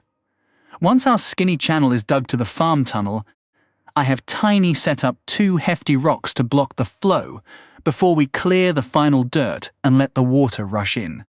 I catch a few branchies peeking out from their trees, tracking our every move. They might be nervous we're messing with their pond. I give a little wave with my antennae, though I doubt that reassures them much. Only way to prove we're harmless is to finish the job and let them watch it play out. Over the past few days, workers have wandered over to the pond for a drink. With the farm so close, it's no shock the scouts sniffed their way here. And once one ant stumbles onto a good thing, word spreads fast. I worried there'd be scuffles, but the ants mostly ignore the branchies, probably seeing little to no biomass in them. Still, I'm fired up about this. More cores means stronger evolutions down the line. When everything's set, Tiny hoists the blocking rock, and the mana-laced water spills down in the channel, as splashing into the basin we carved out in the farm. After a minute, he drops the stone back with a splash, cutting the flow. The branchies, who'd tensed up when the water started draining, settle down and melt back into their trees. I hurry into the farm to check the reaction. Sure enough, The freshly spawned monsters zero in on the water right away. But no peaceful truce here. They're clawing at each other, gulping down every drop they can grab. I back out of the tunnel, planning to lead the workers down for the biomass later. Antennae crossed, we might just end up with a core or two. With that wrapped up, it's time to circle back to my new skill and what I can do with it. After maxing out mana shaping, I finally unlocked mana transformation. The skill I'd been waiting for with barely contained excitement. Once I read through the description and let the avalanche of knowledge and instincts settle into my brain, I started piecing together how it actually works. This ability finally lets me convert the raw mana stored in my core into other useful forms, no longer relying on the shortcut of having a specialized organ do all the heavy lifting. The catch? Transforming mana into a specific type is brutally complicated. I'm still just scratching the surface. This skill dumped more information into my head than any single purchase I've ever made. If I had to compare it to something, I'd say shaping mana into a specific type is like learning to play an instrument so complex that you need both hands, both feet, and your face just to produce a single note. From what I can grasp, you have to shift the mana through intricate patterns across multiple dimensions to get it to change. Dimensions. And it only gets worse from there. Even if you somehow master that ridiculously complicated instrument well enough to efficiently transform mana into the type you need, and then use it to fuel a spell, that only covers one type. Want to transform your mana into something else? Congratulations, you get to learn an entirely new, equally fiendish instrument. And this one demands you play it with your butt cheeks too. Not to mention, I've only been examining the techniques for relatively simple mana forms, like water or fire. When I even tried to wrap my head around what space magic would require, I nearly blacked out. This just confirms that picking the deep gravity magic gland was the right move. Not only does it handle the complicated transformation process for me, but it does so well before any spellcasting even begins. It also explains why magic organs are priced so steeply. Getting one for free really shows how powerful those special evolutions are. All of this points to the obvious next step. I clearly need to focus my transformation training on mind magic. I have to communicate the same way Formo and the Sophos do. That's the final hurdle to being able to speak with anything I encounter, passing my intentions directly from mind to mind. The only problem? Mind magic is a devilishly difficult transformation, easily 3 or 4 times harder than pulling off something like fire. But it's non-negotiable. I've got my gravity magic and a reasonably solid physical body, at least enough to hold my own for now. Once I master mind magic, I can pour all my effort into boosting my firepower. Also on my to-do list is spending time manipulating my cores and grinding levels in core engineering. An ant's work is never done, right? Still, I'm genuinely excited. Even if I'm not racking up levels, my strength keeps improving, and I'm finally able to work on critical skills I couldn't touch before. This is all preparation for when Tiny and I head back into the dungeon for another fight. We return to the nest, my impatient little passenger still perched on my head, and I start painstakingly shifting values in my cores until I can't force any more changes before handing them over to Tiny for absorption. He's finally learned enough that I don't have to knock some sense into him for him to understand what to do. Progress. After I finish with one core and slump forward from mental exhaustion, the tiny hatchling on my head excitedly leaps down to touch the core with her antennae. With a quick flash and a pop, the core disappears into thin air. Hey, who said that was yours? I give the worker a gentle tap on the head with my antennae. She doesn't seem bothered at all, happily wiggling around as she enjoys the feeling of her reinforced core. After a moment, she climbs back up and settles on my head, Honestly, I guess it doesn't really matter in the end. Born with a core already in place, this little one seems worth the investment to raise properly. And who knows? Maybe she could even pull off a special evolution for her very first transformation. That's something I never managed to achieve myself. Not that I can blame myself, since I didn't even know it was possible. But still, this tiny worker might turn into something formidable if I pour enough energy into her. Of course, that only makes my hunger for cores even worse. Ugh! Given that I'm completely spent, I haul Tiny back to the farm, and we shut down every monster inside. I take the time to refine my magic, launching a series of gravity bolts to get a better feel for the spell. This time, rather than grabbing our meal and heading out, I tap the little ant perched on my head with an antenna to get her focus. Hop down and finish a few of these off. The workers seem to catch on to pheromone speak, even if they can't respond in kind, so I'm betting this one does too. Sure enough, after a moment of hesitant shuffling, the small ant leaps off my head and tears into her target with those tiny mandibles of hers. Even though her opponent is a pitifully crippled, blade-tailed mouse, it takes nearly a full minute of relentless biting before the creature finally goes still, and the little ant stands triumphantly over her fallen foe. All right, quite impressive.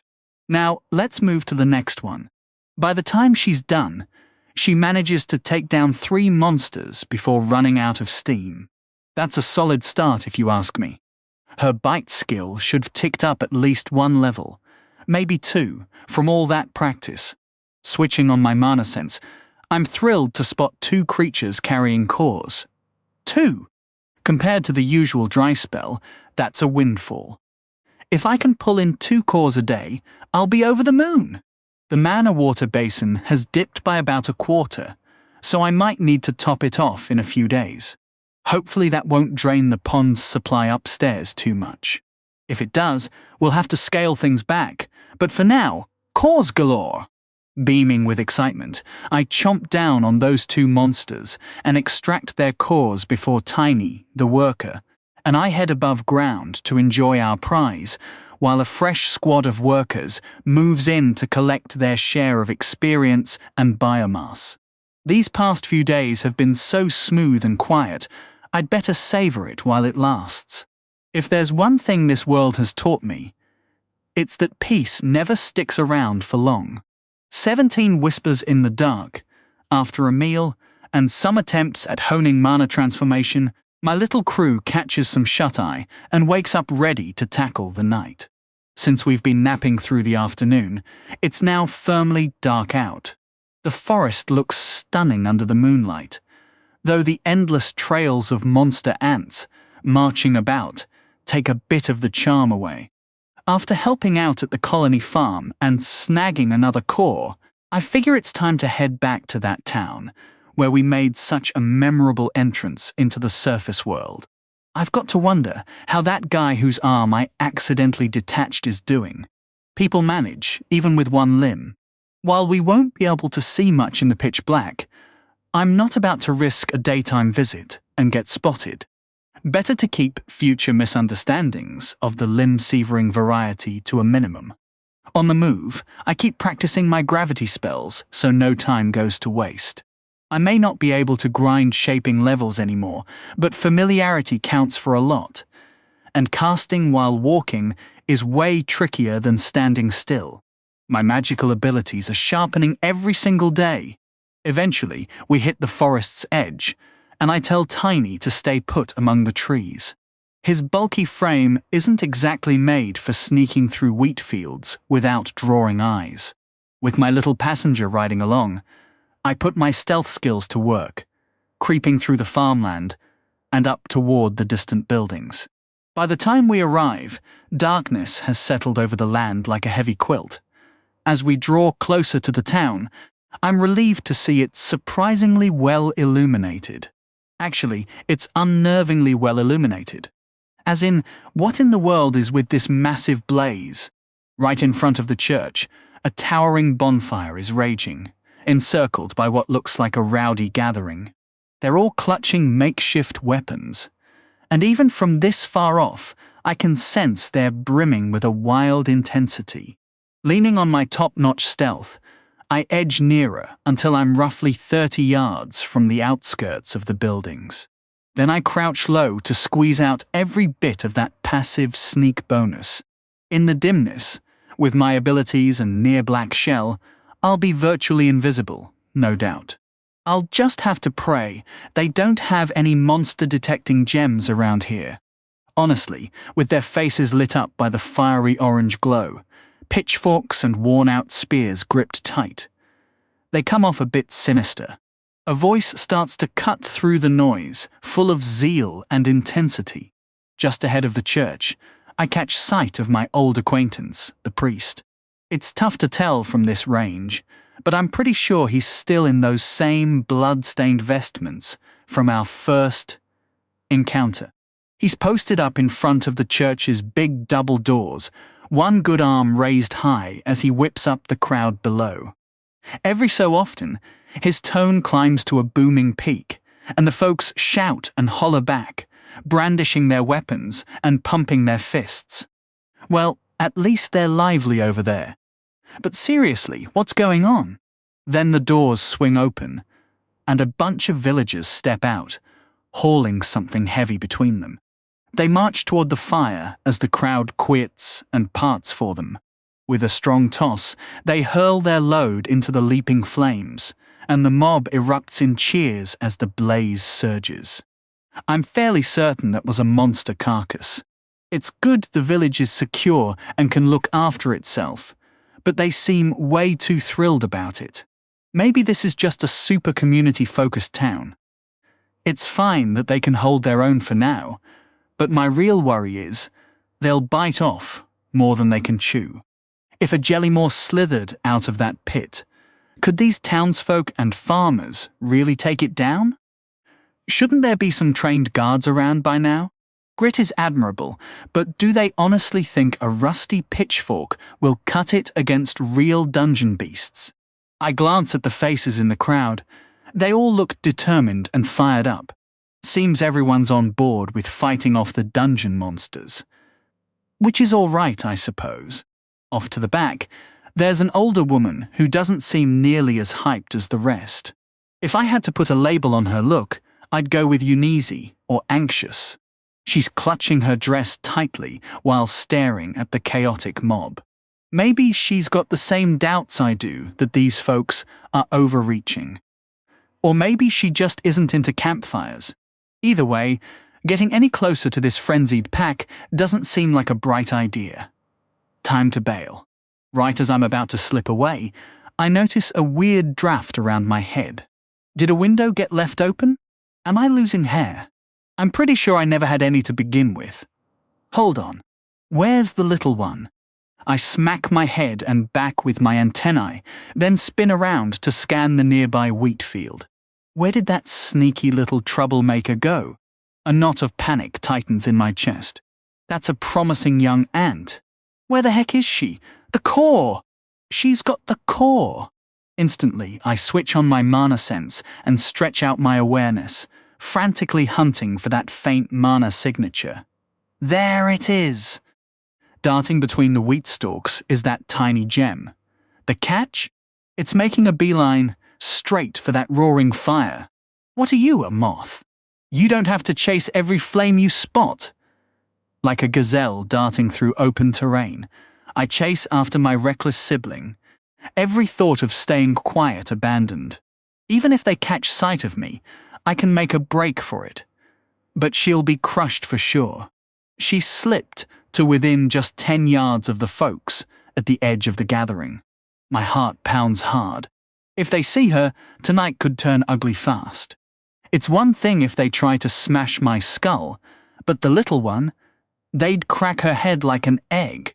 And if that went down, I honestly can't say what I'd do.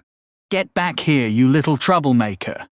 I keep toggling my mana sense on and off, tracking the sneaky little ant's zigzag trail.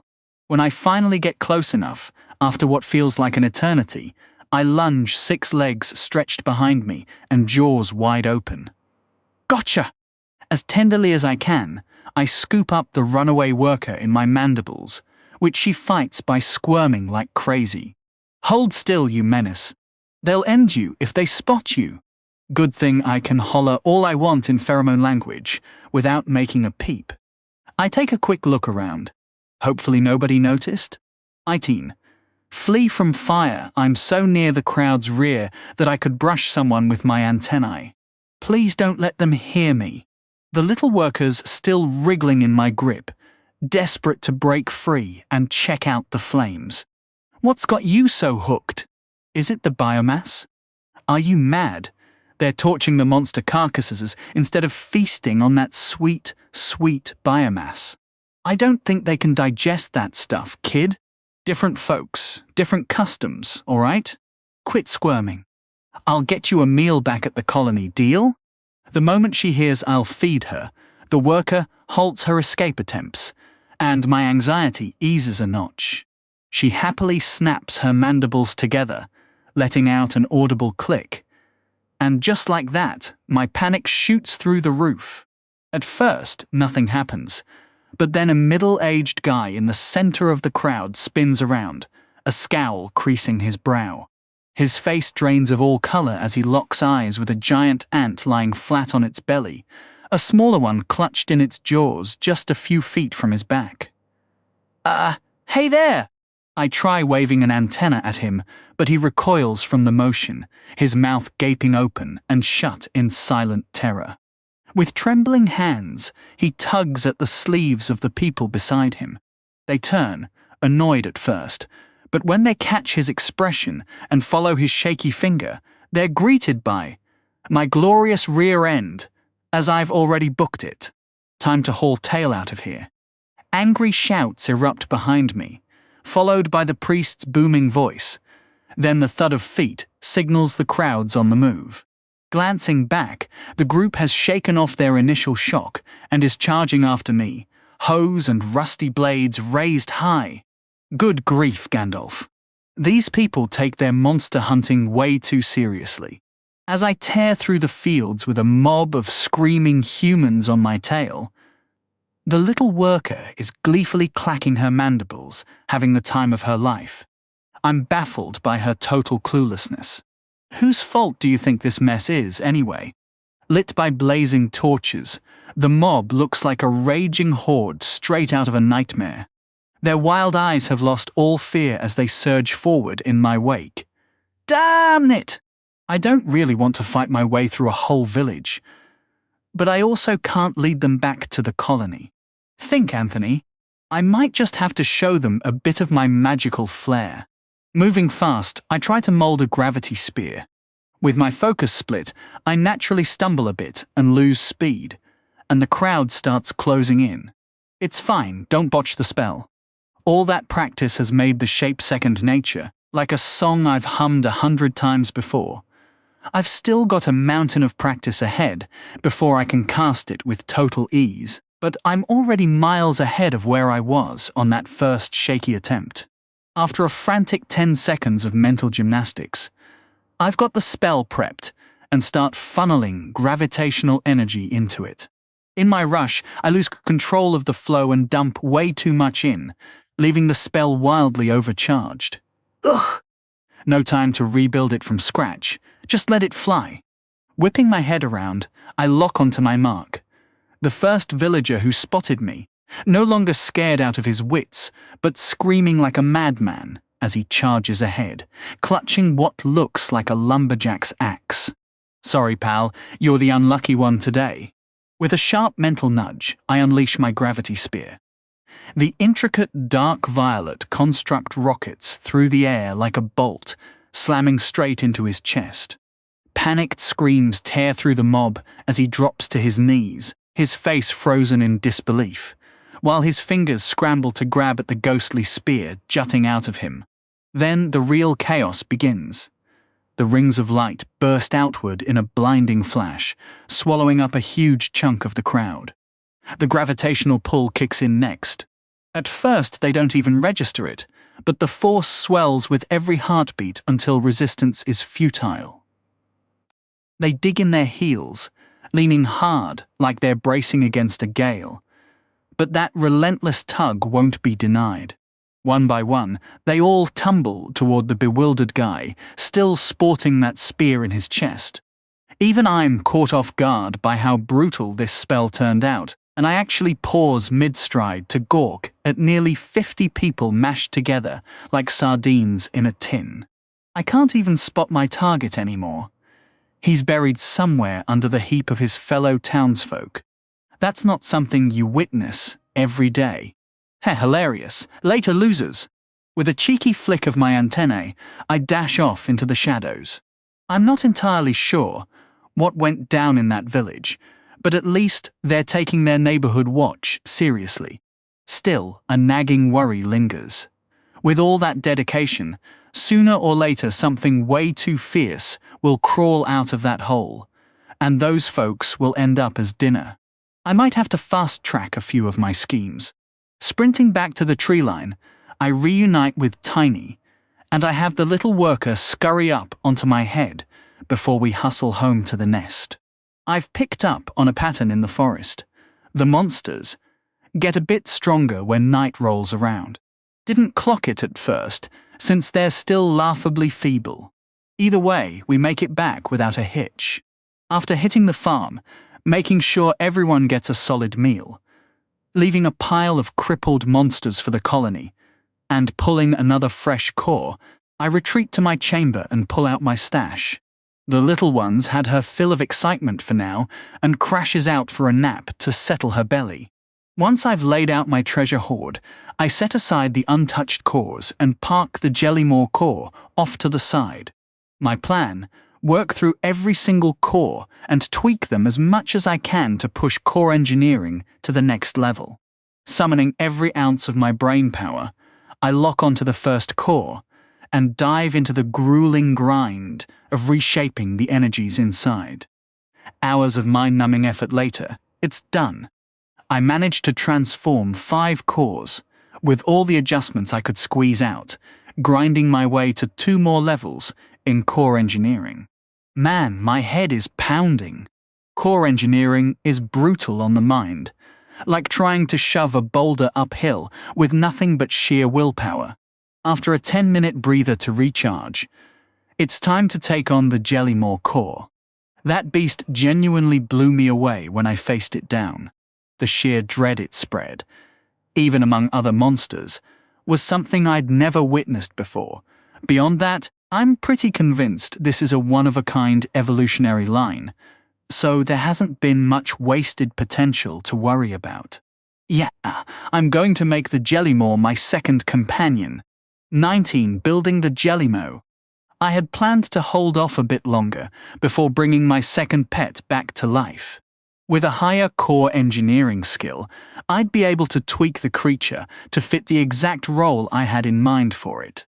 Unfortunately, recent developments have pushed up my timeline, and harvesting the cores from the farm has turned out to be slower than I'd hoped. If I had a month to spare, I could afford to sit back and wait. But in this world, things always move faster than I'd like. I also can't lose sight of the fact that I'll need to raise this reconstructed monster from a tiny infant all the way to the battle-ready form it had before it died. That's going to take a while, and I have to factor that into my plans. With extra time, I could have grinded out a few more levels, boosted my skills, and achieved the kind of mastery Formo showed off. The Sophos have made a name for themselves inside the dungeon by relying on their heavily customized and specially trained pets, which really highlights how powerful this approach can be. I want to boost my own abilities with a few carefully chosen allies. I can't be everywhere at once, and juggling colony defense while hunting to grow my own strength is getting tougher. Eventually, the colony will be strong enough to fend for itself, with more evolved workers and sheer numbers to overpower stronger monsters. But until that day comes, I want to be able to step away for a while and know the place is safe. the Jellymaw is a fantastic defensive asset. In the tight, dark corridors of the dungeon, even without sight, there's no hiding from its deadly tentacles and raw power. Picture an enemy storming the anthill, sending troops down the main tunnel to reach the Queen and the ants cowering below, only to slam into a barrier of brutal appendages that shred flesh and swallow victims whole. Gross. Effective but gross. All right. I bring my antennae forward and push my mind into the dark gem resting on the dirt. Instantly, a rush of knowledge floods my thoughts. Every detail about the Jellymaw as a species, its body structure, organs, limbs, muscles, stats, and evolutionary options laid out for me to alter. The first thing that catches my attention is its stats. I'm actually taken aback by how smart this monster is. I expected it to be another pure muscle, no brains type like Tiny. But as I dig deeper, it starts to make sense. By skipping sensory organs entirely, no eyes, no taste, no smell, no hearing, a huge amount of room frees up inside the brain. It's tricky to put into words, but as I explore, I start to grasp how all the pieces that add up to a final stat value, the complexity and detail of the system, come together. If a monster only had 10 points of energy to put into its brain, you'd have to spread that across everything a mind needs to function properly. Some energy goes to automatic body control, like how you don't consciously think about your heart beating. A big portion goes to memory, and more goes to boosting the speed and efficiency of neural connections. Basically, intelligence. Sensory organs are complicated, so the brain regions tied to them are just as complex, eating up a ton of energy just to form. By leaving all of that out, that energy gets redirected into raw intelligence and memory, giving it a surprisingly high cunning stat at a bargain price. Fascinating! Also, the Jellymaw has no skeleton, just like a typical jellyfish. With no need to invest energy in bones, all of that goes straight into its powerful muscle system. I've always wondered how this creature manages to function without any skeletal structure. The more I study it, the more I appreciate the sheer ingenuity behind its design. Every ounce of that raw power comes from a series of deliberate trade-offs, dulled senses, a stripped-down nervous system, and a minimal set of organs, all sacrificed to fuel its terrifying strength. But there's still room for refinement. The Jellymaw already shows surprising intelligence, and I want to push that edge even further. After all, brains will always beat brawn. Just look at how humanity rose to the top of the food chain. And honestly, the Jellymaw is already ridiculously strong. Any power I trim now can be recovered later by maxing out its core. So I dive in, forcing the changes with my will, shaping the new form until it locks into place within the core. I trim a bit of tentacle strength here, tweak the facial musculature there, funneling all that extra energy straight into the brain. Every bit of it goes toward boosting cunning, and I manage to squeeze out 4 more points before I hit my limit. I don't want to gut the creature's raw power completely. By this point, my mind is throbbing, and every adjustment feels like lifting a boulder uphill. I'm not sure how much longer I can keep this up. Gritting my teeth, I plunge deeper into the core, hunting for any hidden knowledge my current skill level might unlock. And there it is, a breakthrough. It turns out the Jellymaw survives without bones because its flesh is made of a strange, rubbery substance partially infused with mana. If I'm understanding this correctly, it can't survive without a steady supply of mana, absorbing it directly into its body. Wild. I'll have to keep that in mind and make sure this little guy gets all the mana it needs. That might be tricky on the surface, but inside the dungeon, it's a non-issue. I also catch a glimpse of its future evolution paths. Most of them offer physical buffs and combat-focused organs. But I want something different for my Jellymaw, so I scrap most of those options and craft a custom evolution, setting the bonuses myself. Modifying a creature on this level is brand new to me, and it's brutally difficult. I feel like I'm about to pop a blood vessel, or black out by the time I'm done. That's it. I'm done, Gandalf. No more of this torture. I've hit my ceiling for today. After a few minutes of recovery, I reach out and tap the core once more. Reconstitute. The core starts to glow, the light intensifying with every second. As it swells, the core's shape becomes pliable, twisting and molding into the new monster. Eventually, the radiance becomes so blinding that I have to look away, shadows dancing wildly across the walls of our little chamber. Man, some eyelids would be a lifesaver right about now. Finally, the glow fades, and I turn to meet my new creation and companion. It's a ball. Sitting there on the ground, right where the gem used to be, is a small dark sphere about the size of a tennis ball. Tiny tentacles begin to poke out, wiggling and stretching across the floor as the blind Jellymore gropes for something. Anything. In its surroundings. I let out an internal sigh. I knew this was coming, but I still wasn't prepared for just how tiny and harmless the newborn Jellymore would look. Don't lose heart, me. This is just the beginning. Feeding it up will turn it into the deadly hunter you remember before you know it. I tell the new creature, stretching one of my legs out to brush against a questing tentacle. The beast wobbles happily, curling more appendages around my limb in response.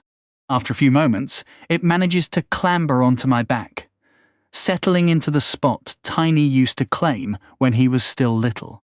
Man, I swear I spend half my existence hauling small critters around. What am I, a pack mule? The brilliant flash from the core's rebirth has also stirred the little worker awake, and she scurries to her usual perch on top of my head before we head out. I feel a mix of satisfaction and mild annoyance. All right, you can hitch a ride for now, but once you're big enough, you're earning your keep. Digging is the rhythm of my life. With my new Jellymore companion, the little worker, and Tiny tagging along, I make my way to the farm. I've been letting the workers duke it out on their own now and then, since I figure every creature needs hands-on battle experience, not just level-ups. When they swarm in numbers, the ants can overpower their foes, tearing them apart with no trouble. If they straggled in one by one, it'd be a whole different story. The weaker ants would get crushed instantly. So I only open the gates once. Enough of them are piled up at the entrance. Day by day, the colony's getting stronger. All around me, I see workers with all sorts of mutation upgrades. When I switch on my mana sense, I catch the faint pulses of low-level cores scattered throughout. Our strength is climbing. I think I even caught a glimpse of the first double-evolved worker, a stocky ant with a bigger head and fierce mandibles. Might be the colony's first soldier. Things are looking solid right now. Tiny and I drop into the farm chamber and beat everything in there down to the brink of death. Only then do I let my two passengers loose on the feast. As the little worker eagerly darts off to collect her experience, I pause to have a quick chat with her. I don't know how much of this you get, but if you've got the points, dump some biomass into your pheromone gland. If you hit plus bet, you can grab pheromone language and actually talk to me and the Queen. Think it over. She stares back at me for a second, before leaping onto her first target and starting to gnaw away with her mandibles. I reach one of my antennae back to poke the Jellymore perched on my shell. It's been sitting dead center on my back. Tentacles splayed out to cling to my carapace, so its little ball form doesn't roll off. When my antenna prods its body, it shoots out a tentacle to grab hold. I hoist the young monster up into the air and head over to a helpless victim. The Jellymore probably can't fight at all yet. So I finish the beast off with a single crunch of my mandibles, before dropping the little guy onto it. The black, tennis ball-sized Jellymore rests on the biomass, probing it with its tentacles before digging in. Once again, I'm hit with that gruesome sight of the main body unfolding to reveal the terrifying maw packed with razor-sharp teeth. Only this time it's all in miniature. That fanged mouth couldn't fit an apple right now. Still, the newborn tears into the biomass with real enthusiasm, packing away way more than seems possible until its body swells from tennis ball size to nearly football size. Gross, but honestly impressive. I grab some food for myself too. After all this time, I've racked up a decent pile of biomass points. I'll need to figure out what to prioritize spending them on soon. For now, I round up my crew and we head out of the farm. Things are going smoothly with the colony, so now it's time to focus on boosting my own power and letting Tiny stretch his legs a bit.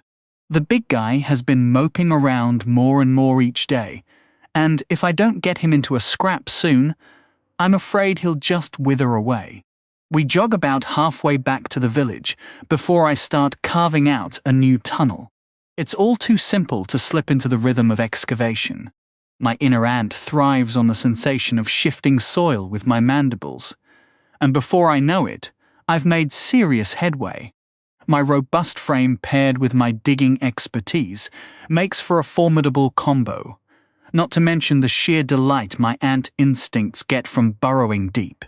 My plan is to create a hidden passage that links up beneath the human church. There are plenty of reasons for this.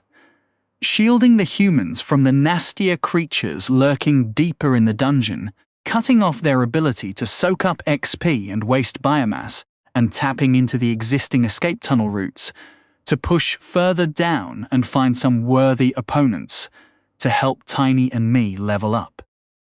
Always nagging at the back of my mind is the promise of the next evolution. Since becoming a mind ant, I've seen a massive surge in power that I'm still figuring out. Given that each evolution brings exponential gains, I'm itching to see what happens if I max out my core and evolve again. A guy can dream, right? After a solid half day of intense digging, I managed to get Tiny on board by promising him some action. To my amazement, he dives right in, clawing at the earth with his bare hands, and periodically hauling up loads of dirt to toss aside before charging back down like a crazed miner. It warms my heart to see him so energized again. Good to have you back, buddy. While he's busy, I zip back to the colony to help with the farm harvest and shuttle the two little ones who still treat me like their personal taxi. The quicker I feed you small fry, the sooner you'll grow up and actually earn your keep. Chow down, muahahaha.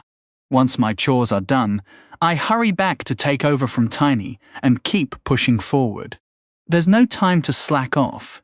The uneasy feeling that crept in yesterday has only gotten stronger, and it's another reason I'm desperate to get back underground and rank up. After angling the tunnel downward, I use my tunnel map to steer our fresh passage toward the escape tunnel, making sure we're deep enough to avoid any chance of the humans battling monsters in the church, hearing or spotting us. After another 4 hours of relentless earth munching, we finally punch through. Time to throw down! 21 back into the breach again.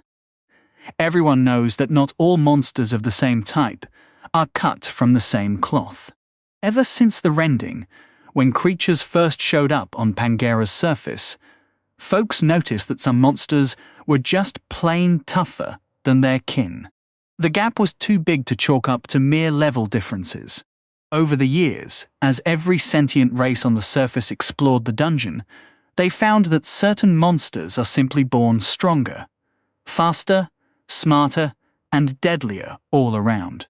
When these standouts grow up, they usually show leadership traits, rallying other monsters of their kind and forming groups that gain power quickly under their guidance. Scholars widely agree that this is how such creatures earned the title of champions among academics. Mercenaries and freelance explorers, however, were far less poetic in their naming. Driven by sheer terror and awe at the raw power these elite monsters displayed, the common folk simply dubbed them brutes. The origins of these monsters remain a mystery. No one knows why they appear, or how they come into existence. They show up sporadically during peaceful eras, but research suggests that during times of intense conflict or upheaval within the dungeon, their numbers spike dramatically. Some theorists even claim that champions can grow so powerful they bend lesser monsters of other species to their will, forging chaotic mixed armies that rampage through the depths until they either burn out in their own violence or vanish into hiding. Such bold claims are usually dismissed, as little hard evidence has ever reached the surface to back them up. Excerpt from Chapter 4, Dungeon Champions, from the Dungeon Monsters, a primer by Hedger Oldfinger. After breaking through the final clump of dirt, the familiar glow of the dungeon hits my eyes like an old friend. The screaming of monsters, the wet sound of claws tearing through flesh, and the pulsing energy running through the mana veins on the walls. It all feels like the heartbeat of the earth itself. I almost missed this. Almost, but not quite. Tiny, on the other hand, definitely did. Crouched in the narrow tunnel behind me, the sounds of vicious combat are pure symphony to the ape's ears. Within moments, his excitement gets the better of him, and he shoves me forward, leaping into the dungeon with a bloodthirsty roar. Tiny is back in town. Me? I'm left crumpled on the floor with a rather heavy ape standing on my back. He doesn't seem to hear my protests, or if he does, he's clearly choosing to ignore me.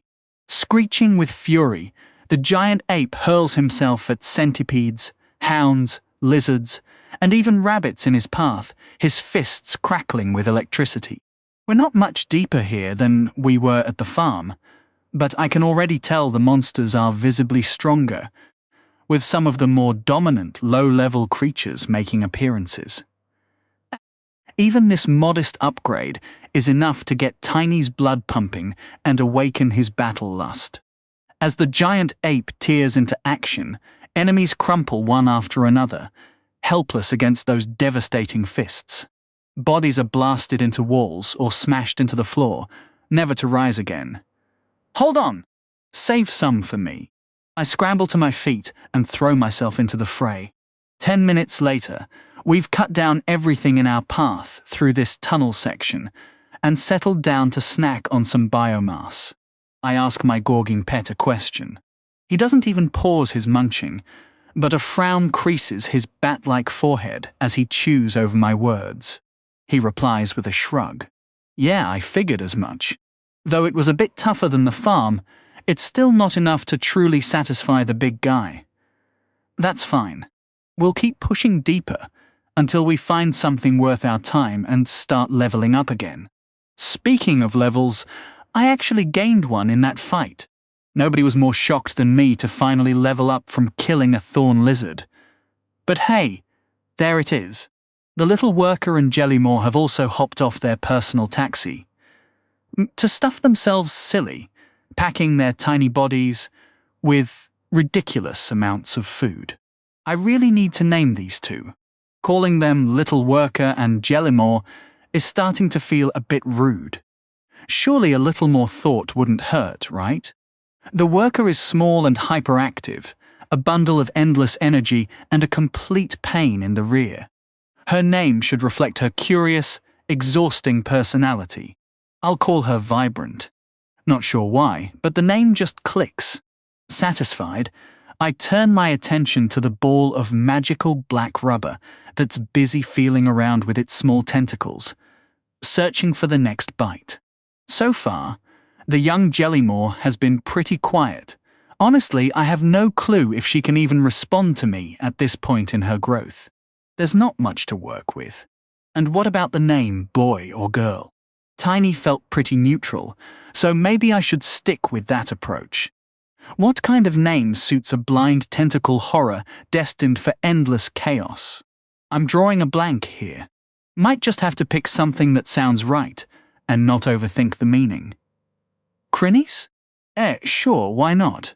It's got that Latin vibe, like most monster species names. I'll go with it. I'm not the type to obsess over details anyway. We dig through the wreckage and come across 3 cores. I grab 2 and leave 1 for Tiny to absorb. I shoot him a hard glare until he actually does it. He knows the consequences if he doesn't. Though it would have been smart to haul these up top for some skill grinding, I decide to just absorb them and get back to boosting my own core. It's refreshing to focus on strengthening myself again. As we poke around the remnants of the escape tunnel's tail end, I stumble onto something unexpected. The loose dirt the colony left behind apparently wasn't enough to keep the dungeon veins at bay. They stayed embedded in the soil, maybe spawning monsters underground. Or something followed those veins and burrowed through. But either way, something's come up from below. At the far end of the old tunnel, I spot a hole leading into a narrow passage that traces the colony's path back into the dungeon's depths. Great! Just what I feared. This means the human church isn't just exposed to that small monster-producing space we left behind. It's potentially linked to the entire dungeon. Tiny seems thrilled about it, but the little blob gives me no reaction. Oh right, I never told him his name. I stroll over and tap him with a leg. The tiny ball wobbles, maybe with excitement, before latching onto my leg and scrambling up to my back. Once Crinus is settled, I scoop up the little worker. Your name is Vibrant from now on. Get the pheromone language mutation ASAP. You might need to evolve first, but then we can actually talk. Let's move. Vibrant quivers with nervous energy, her eyes locking on me for a moment before she hops to her usual spot, and we head deeper into the dungeon. 20. Wheezing, we push forward, squeezing through the tight tunnel and dropping into the darkness below. Every so often, I sense a monster materializing, which keeps us from getting ambushed as we navigate downward. I've stacked up a solid chunk of biomass lately, and none of it's been spent. Without me even noticing, it climbed to 36. That's insane wealth compared to where I started. Absolutely ridiculous. I've been so focused on my skills that I lost track of it all. With this much, I could grab the plus chest, plus M, plus awesome, and plus deviate upgrades for 1 organ, plus something extra on the side. So, what's the pick? I could go for the flashy gravitational organ, or stick with the trusty infused mandibles, or even circle back to the eyes? I think I'll prioritize combat and boost my mandibles to plus deviate, with my carapace hitting plus chest, for a bit of balance. I don't want to run into another thing I can't slice through with my reliable face scissors. Paired with shattering bite, this upgrade could be a game changer. And more diamond carapace is always a win. It's literally diamonds. Let's do it. Oh God, my face. My precious face! The mutation itch completely slipped my mind, and now it's back with a vengeance, reminding me just how agonizingly irritating it truly is. My face is burning. Burning, I tell you. The sheer agony of it all. It completely drowns out the relentless itching crawling across my shell. For the love of all that is hairy, make it stop. The itch had definitely spiked from a manageable 4 to a maddening 5, but I'd chalk that up to the mutation upgrade. Turns out, I was dead wrong. As the sensation finally subsides and I regain my composure, I find Tiny standing right behind me, arms crossed, watching me flail around like a lunatic while clawing at my face. Don't give me that look, you miserable ape. Funny how I never catch you squirming when you level up. I'm making a mental note to keep a closer watch on these little pets of mine, just to see if they hit the same rough patches during their upgrades. And help them through it? Absolutely not. I'm going to point and laugh. Let's see how you handle it, Tiny. Once I've pulled myself together, we push on down the tunnel until we hit the spot where we'd linked up with an existing section of the dungeon to hunt and feed the colony. The trail ends here. Whatever had carved out that old escape route must have started from this very point, not from the original nest. Thank the gods. If those terrifying creatures I'd only heard but never laid eyes on had chased us all the way up here, we'd be in a world of trouble. And that human town would been caught in the crossfire. This is definitely the better scenario. This time, I make sure to dive into the active dungeon tunnel before Tiny loses his patience and decides to give me a helpful shove. What greets me is the same chaotic spectacle from our first raid on this place. Low-level monsters tearing into each other in furious pairs and trios all along the passage. Fallen beasts are swarmed instantly as others fight to feed and heal in the endless cycle of violence. The tunnel is snug for the big ape, the kind of narrow offshoot I'd been born in, rather than a main artery. He doesn't seem to mind, though, cracking his knuckles and gleefully ploughing ahead. I trail behind, with my passengers hitching a ride. Whenever something sneaks up from the rear, I hit it with a quick blast from the business district. The poor thing freezes up, and before long, nearby predators swarm it while the acid chews through its health. My plan is to find a proper main tunnel where the monsters are closer to our level and give us a real boost. If luck's on our side, we might even score a solid haul of cores. With Tiny leading the charge, we weave through the passages for a solid 30 minutes, fighting every step of the way, until we finally reach what I've been hunting for.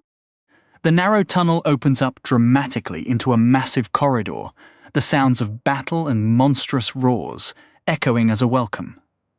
Perfect. What unfolds before us is a sprawling melee of creatures straight out of the underground forest playbook. Bear tyrants, lion ogress, wolf dragons, and a bunch of things I've never laid eyes on. Armored lizards as big as horses, with club-like tails and twin heads, square off against towering beasts with serpentine tails and spiked, clawed bodies that whip around at blinding speed. Tiny has gone completely still. I edge forward to catch his expression. His face is blank, jaw slack, eyes drinking in the glorious carnage like a man dying of thirst staring at a pristine mountain spring. The obsession, the sheer reverence. He looks like a giant bat-faced ape in love. You're that desperate for a fight? Seriously? Fine. You stand there and soak it all in. I'll jump in and snatch up all that experience for myself. Bwahahahaha. With my two passengers holding on for dear life, I launch myself into the main tunnel, mandibles crackling with mana. Shattering bite. The spectral jaws extend from my face and crunch down hard on the nearest monster, who, refreshingly, doesn't keel over from the first hit. The blood surges through my veins as anticipation swells in my chest. Finally, a real fight. I can actually stretch my limbs and move freely. Time to put my new skills to the test. As I dart forward and back against my opponent, a battered tyrant bear that rumbles and swipes at the air, baring its massive fangs in response to my taunts, I start weaving my new magic deep within myself. Hope you're ready for a taste of this. Get a load of my gravity bolt. All that practice is finally paying off. It only takes me a few seconds to mold the spell and charge it with energy until it's primed to fire. I sidestep sharply, making the bear rear back out of my reach as it winds up a counterattack. At that exact moment, I unleash the gravity bolt. The beast has no chance to dodge before the spell slams into its flank. Bullseye! The magic kicks in instantly, dragging the bear downward. Gwah! I've got to hand it to this thing, though. Its raw brute strength is keeping it upright, unlike the weaker beasts I'd practiced on that got flattened like pancakes. Still, the crushing gravity is doing its job. The bear is burning through its stamina just to fight the pull, its legs trembling, eyes still blazing, but with a flicker of fear creeping in. How are you supposed to fight in that state, Mr. Bear? You can't. Shattering bite. Trying to keep my ego in check, I scan my surroundings as I circle around the bear and start working on its formidable defenses. To punch through that ridiculously tough hide, I've got to get in close and use my physical mandibles. That's a cinch since I'm pretty light on my feet. But the bear can barely turn to track me now. Shattering bite. Shattering bite. Pouring more mana into my mandibles. Shattering bite. Witness my might. Just as I'm basking in my victory, a deafening screech tears through the tunnel. Tiny is ready to throw down. 23 brawl in Tiny's ear-splitting shriek has only grown more intense over time. As the sonic waves wash over me, the stunning effect hits my soft brain. Brains, like a sledgehammer. Thanks to my sturdy willpower, I manage to shake it off after a moment and check on the other monsters. It's not looking pretty for them.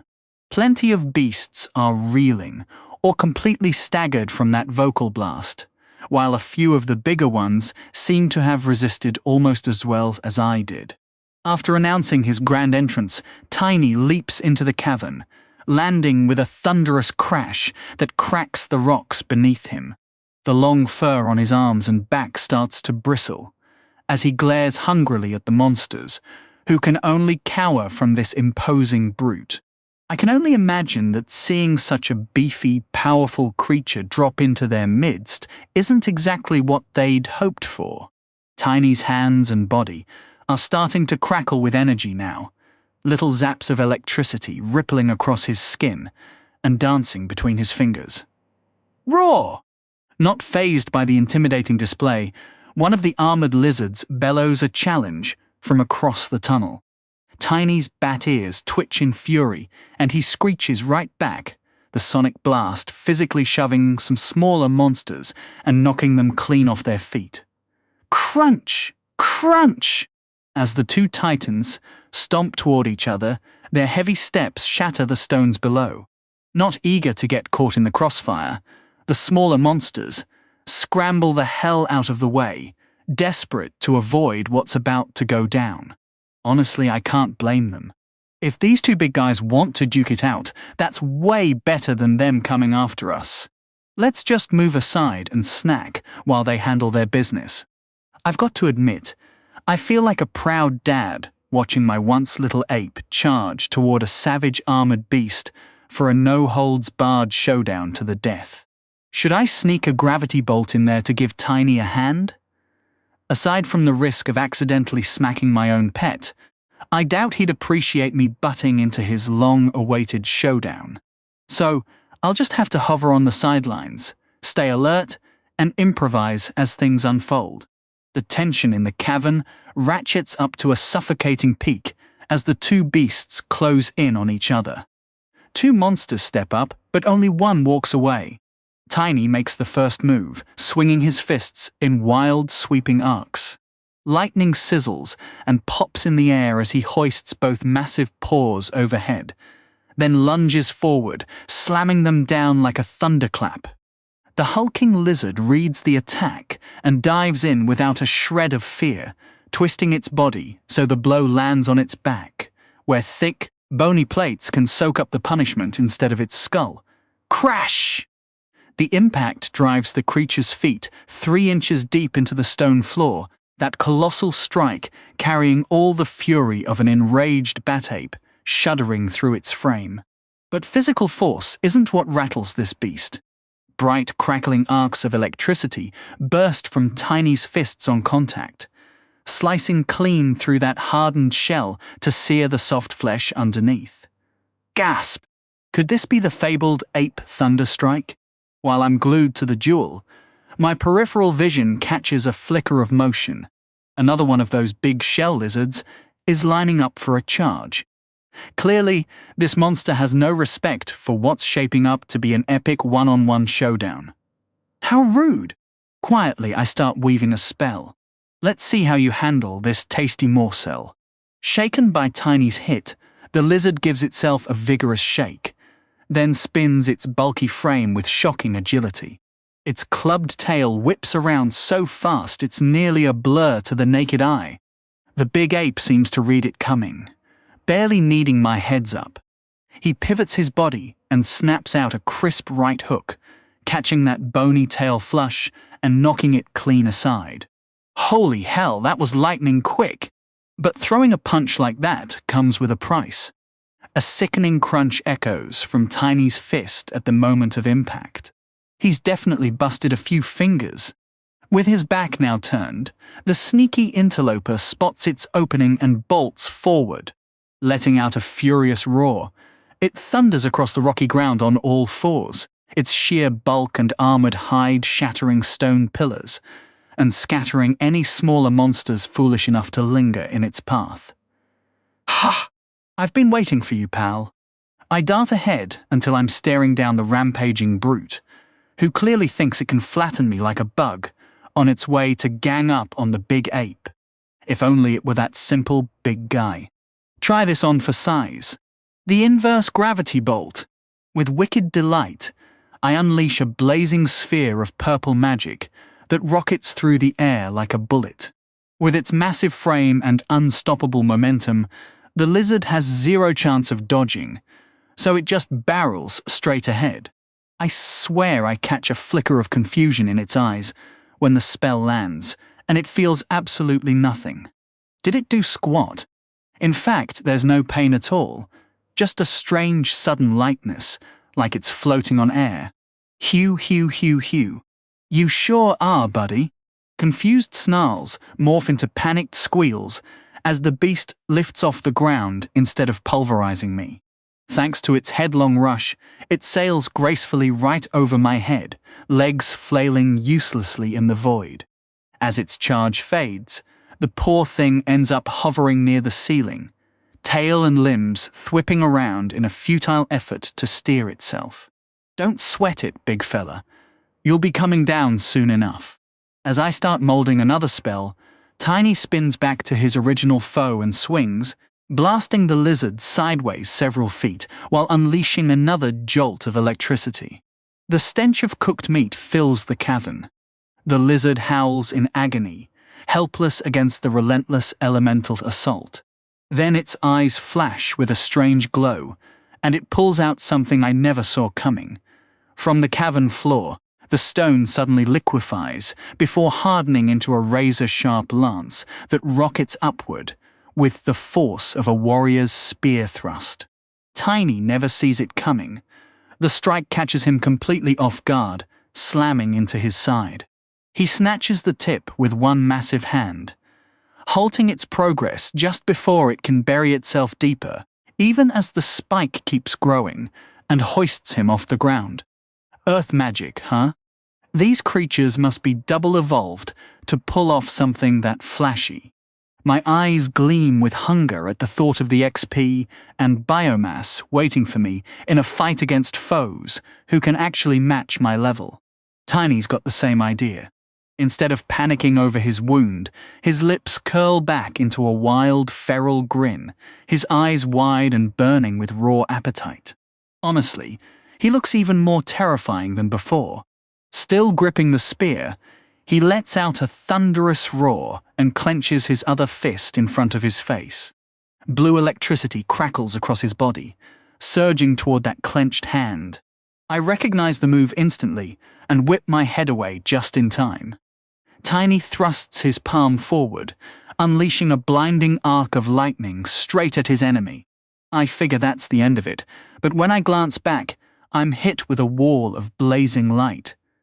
He's still pouring energy into the attack, electricity streaming from every inch of his body and funneling into his hand without pause. Under that relentless assault, the lizard loses its grip on the spell, and the stone spear crumbles into dust. Speaking of timing, I glance up at the ceiling, figuring my floating buddy up there is just about out of juice. My instincts are dead on. The beast lets out a triumphant roar as the levitation effect starts to fade, ready to drop back down. Oh, you'll come down all right. Gravity bolt. 24. The pounding continues. When the second gravity bolt slams into it, the poor lizard hangs there for a split second. A tiny window where the fading upward force and the fresh downward pull cancel each other out. Then that fragile balance shatters, and the effect is nothing short of spectacular. From hovering awkwardly like a levitating turtle, the monster plummets so fast my eyes can barely track it. Boom! The impact blasts dust and rock fragments into the air, clouding my vision and peppering the cavern with debris. Holy moly, that was way more dramatic than I expected. Okay, maybe I didn't think it'd be that explosive. I scuttle forward, swiping my antennae through the haze to clear my view and hunt for my prey. I stop dead when I realize I might have wandered too far. Where the heck is it? Will this dust ever settle? The two hitchhikers on my back are just as blind as me, though for Crinnis, that's pretty much business as usual. Spinning around, I notice the ground beneath my feet feels a little different. I look down and realize I'm standing on the monster's back. It's been flattened straight into the floor. As the dust drifts away, I see the lizard's entire body pressed into the rock, and I've walked right on top of it. Even worse, it's still alive, groaning in agony as the downward force keeps crushing it. Sorry about that, pal. Let me, put you out of your misery. Piercing chomp crunch. Man, this shell is ridiculously tough. Piercing chomp crunch. Still not through. Again. By the time I finally punch through those armored plates, my face is throbbing, and I've managed to level up piercing chomp once. No wonder Tiny couldn't crack it with his bare hands. Even with my armor-piercing skill, it took nearly 20 hits. Feel my wrath, you wannabe dinosaur. Muhahaha. Vibrant looks totally baffled by my triumphant pose, her antennae wiggling around until she eventually tries to mimic my dynamic stance, lifting one leg to punch the air. Hold on, don't copy that. For one thing, you didn't even lift a finger. For another, you're totally cramping my style during my big victory moment. This was the very first battle where my jaw-dropping magical prowess was the game changer. So let me have my little ego trip. All right? Meanwhile, Tiny wrapped up his own scrap. After zapping his enemy with a brutal lightning barrage until the poor thing was practically charred, he casually caved in its skull with a punch. Rather than striking a cool pose to assert dominance over the other beasts, Tiny dove straight into the biomass, ripping it apart with his bare claws and shoveling it into his mouth like it was a 5-star meal. Honestly, watching the other monsters in the chamber shrink back, I've gotta admit his method might be way scarier than any flashy display, though it seriously lacks flair. The creatures in this stretch of tunnel are now giving both of us a wide berth, even as they keep tearing into each other. Wildest part?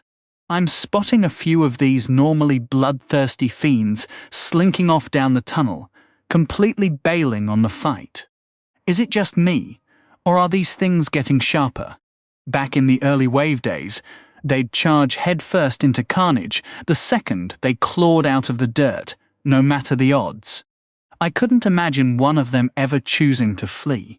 Calculating risks just wasn't in their playbook. But now the picture's shifting. Think about it. A monster that can size up a threat and smartly retreat versus one that blindly rushes into death. Which is scarier? In the short run, the kamikaze brute is a nuisance, but in the long run, that sneaky one is a far bigger nightmare. In this world, monsters seem to have nearly endless room to evolve. All it takes is time and resources. For any creature, living to fight another day is the ultimate goal. I'll chew on this thought later. Right now, the idiots who stuck around are about to become my dinner. Tiny finishes crunching his biomass and locks his greedy gaze on the monsters brawling at the cavern's edge. No one's getting away. We launch back into the fray together. With most of his electricity spent, Tiny's back to bashing foes with sheer muscle, while I've still got plenty of energy to spare. Instead of chomping everything into paste, I decide to experiment with fresh tactics. That gravity bolt combo I used on the lizard? Just one trick up my sleeve. I've got more ideas cooking. First up, testing the gravity spear. I hurl one into a cluster of monsters, and the pull is so intense that none of them can break free. They get sucked into a ridiculous, writhing ball, snapping and stabbing at each other with zero escape. Perfect time for some area damage. Shattering bite. Crunch. I pour out my stamina, summoning 2 ethereal mandibles around the tangled mass, and chomp down hard, crushing them all between the jaws. It's so effortless, it almost feels cruel. This is the power of the mind ant, wielding these devastating spells and wiping out foes with such ease. This is exactly the kind of payoff I've been chasing from day one, grinding my magic skills, pumping everything into my core's growth, logging all those hours, and finally committing to this evolution, sacrificing raw strength, giving up toughness, all to supercharge my magical potential in this strange new world. Every bit of it was aimed at this moment, and man, was it worth it. I dash around the cavern, gleefully launching gravity spears and darting in to crunch the helpless targets with my mandibles. Even as my reckless spending of stamina and mana piles up and fatigue starts to creep in, I refuse to stop until every last monster in sight is down. This is an absolute blast. And hey, I even leveled up. This excursion into the dungeon has proven to be quite the goldmine. There's something deeply satisfying about unleashing my spells so effortlessly mid-battle. Still, I know there's room to shave off even more time before I can call it perfect, but that'll take some serious grinding. I also need to keep my ego in check. There are bound to be magical defenses out there, words, dampening fields, all sorts of nasty surprises. Just because I can steamroll these minor pests doesn't mean I should start patting myself on the back. Stay grounded, Anthony. With the heavy lifting done, we hustle to finish the rest of our duties without dragging things out. I have Tiny scout around for any cause, and he holds onto them for me before we pause for a quick bite.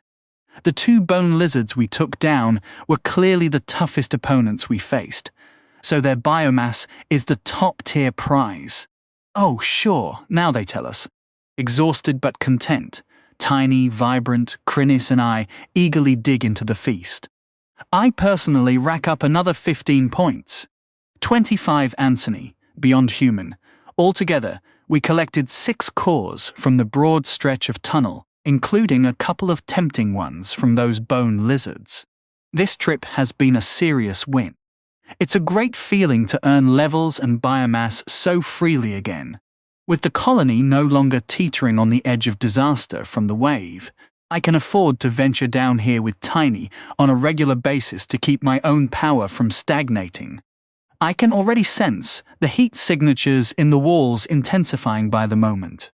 A fresh batch of monsters is gearing up to spawn, and I'd rather not get caught in the middle of that mess. I gather my companions and signal Tiny that it's time to head out. The big ape has mostly recovered after chowing down on that biomass, though his fist still looks pretty banged up. Not shocking, given what he punched. More importantly, he seems relaxed and genuinely happy, a sight I haven't seen in over a week. Treading carefully, we start the long climb back to the surface, mopping up any monsters that appeared in our wake. The 2 little ones probably got the most out of this whole ordeal. I'm not certain if consuming higher-tier biomass speeds up growth for younger monsters, but it wouldn't surprise me. I'm curious to see how much Krinis has developed by tomorrow. Vibrant, being fully grown despite her small size, likely absorbed a ton of biomass from a creature 2 evolution tiers above her, maybe as much as 17 points. Given her limited stomach capacity, pulling that many points from a single meal is an impressive feat.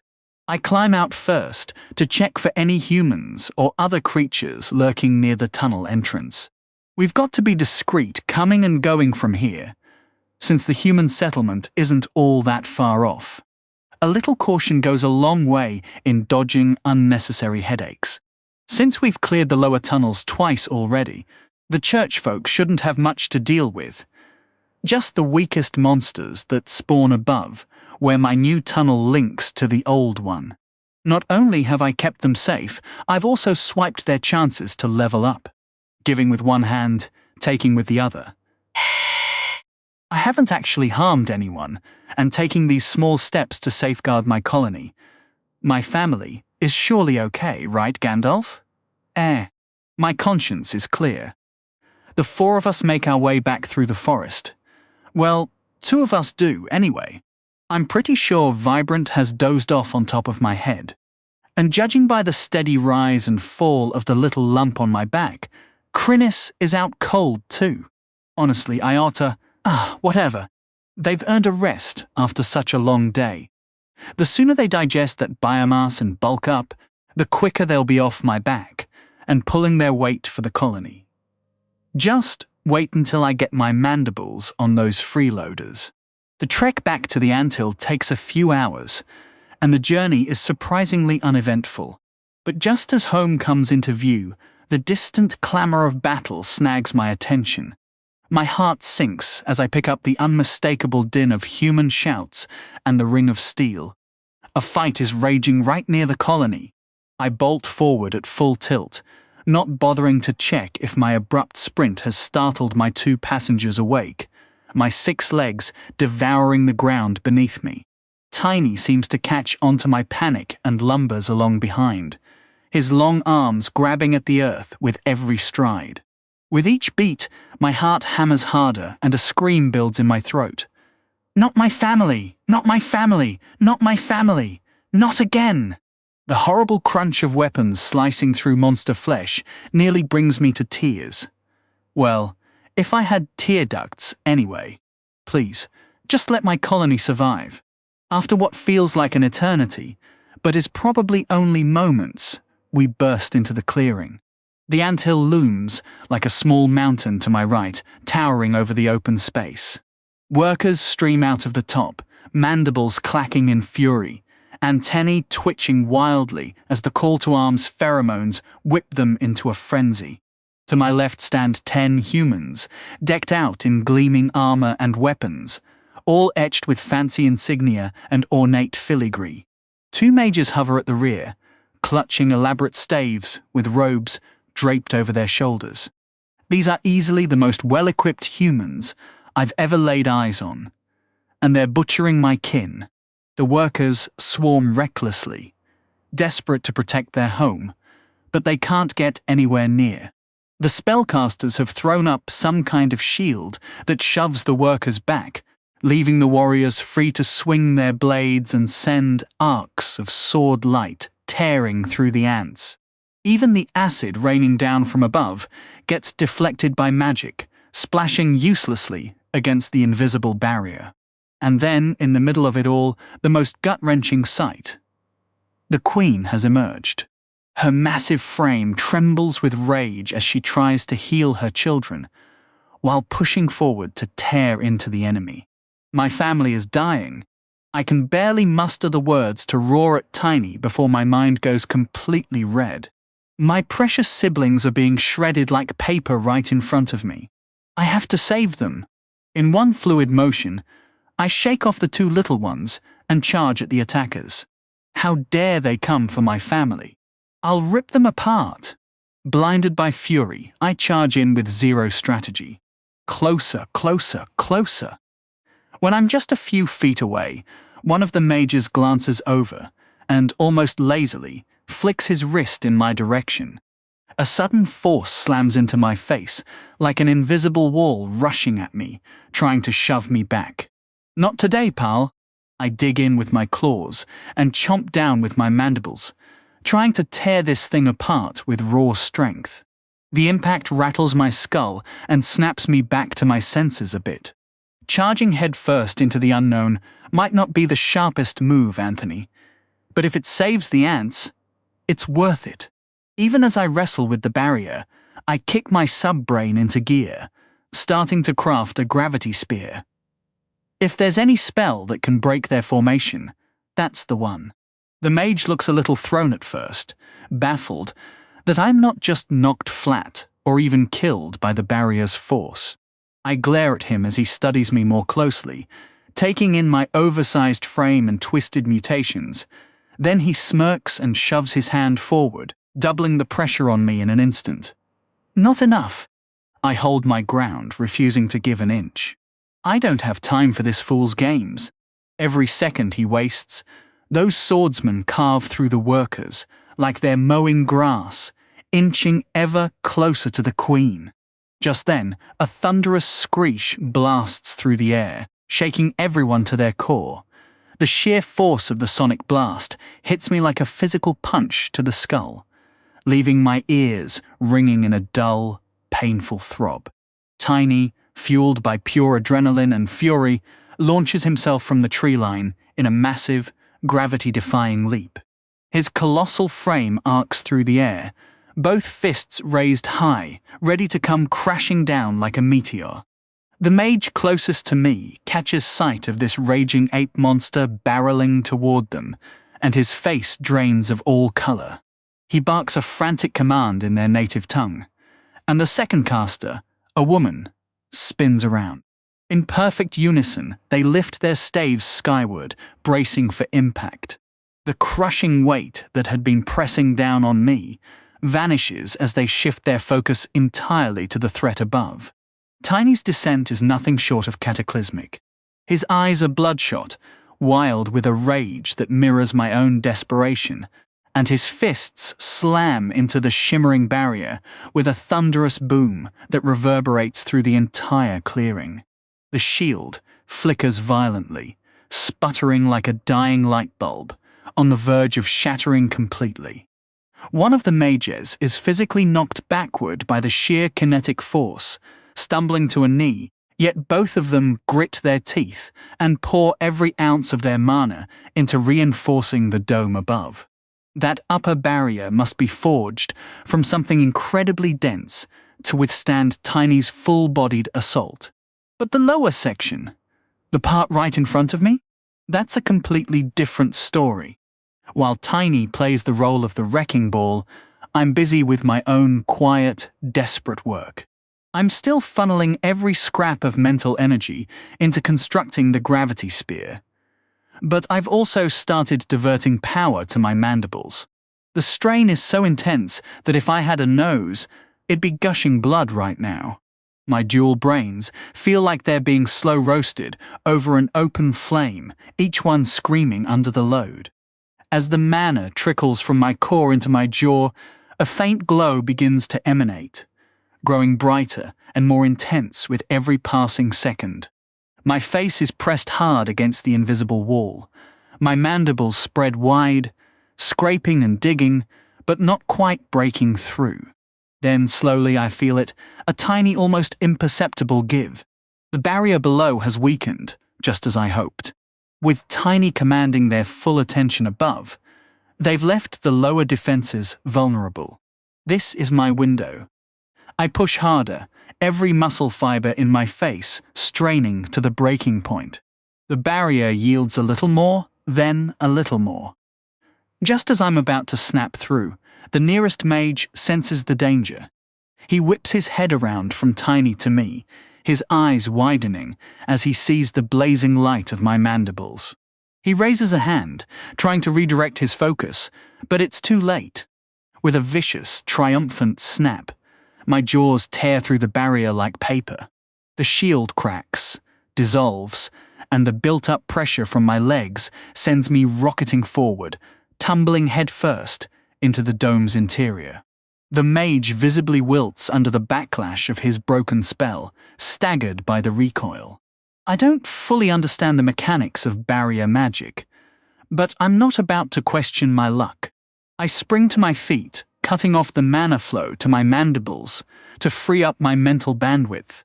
The gravity spear construction kicks back into high gear, racing toward completion at a blistering pace. Before the mage can even regain his balance, I'm on him. My mandibles are wide open, and I close the distance in a heartbeat. Shattering bite.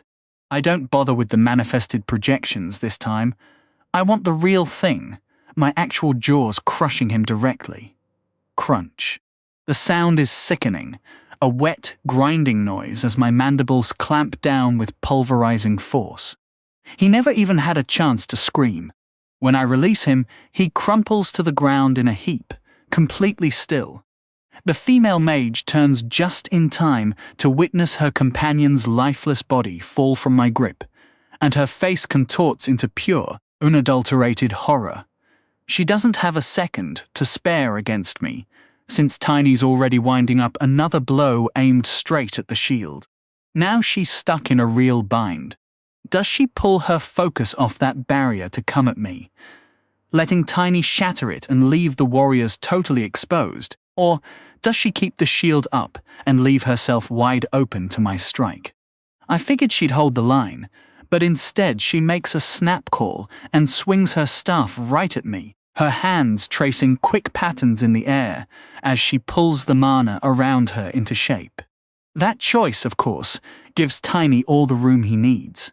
Out of the corner of my eye, I catch the massive ape pulling back with his good arm, twisting his whole body until his back is practically against the dome. Then he uncoils and lets his fist fly like it's been launched from a cannon.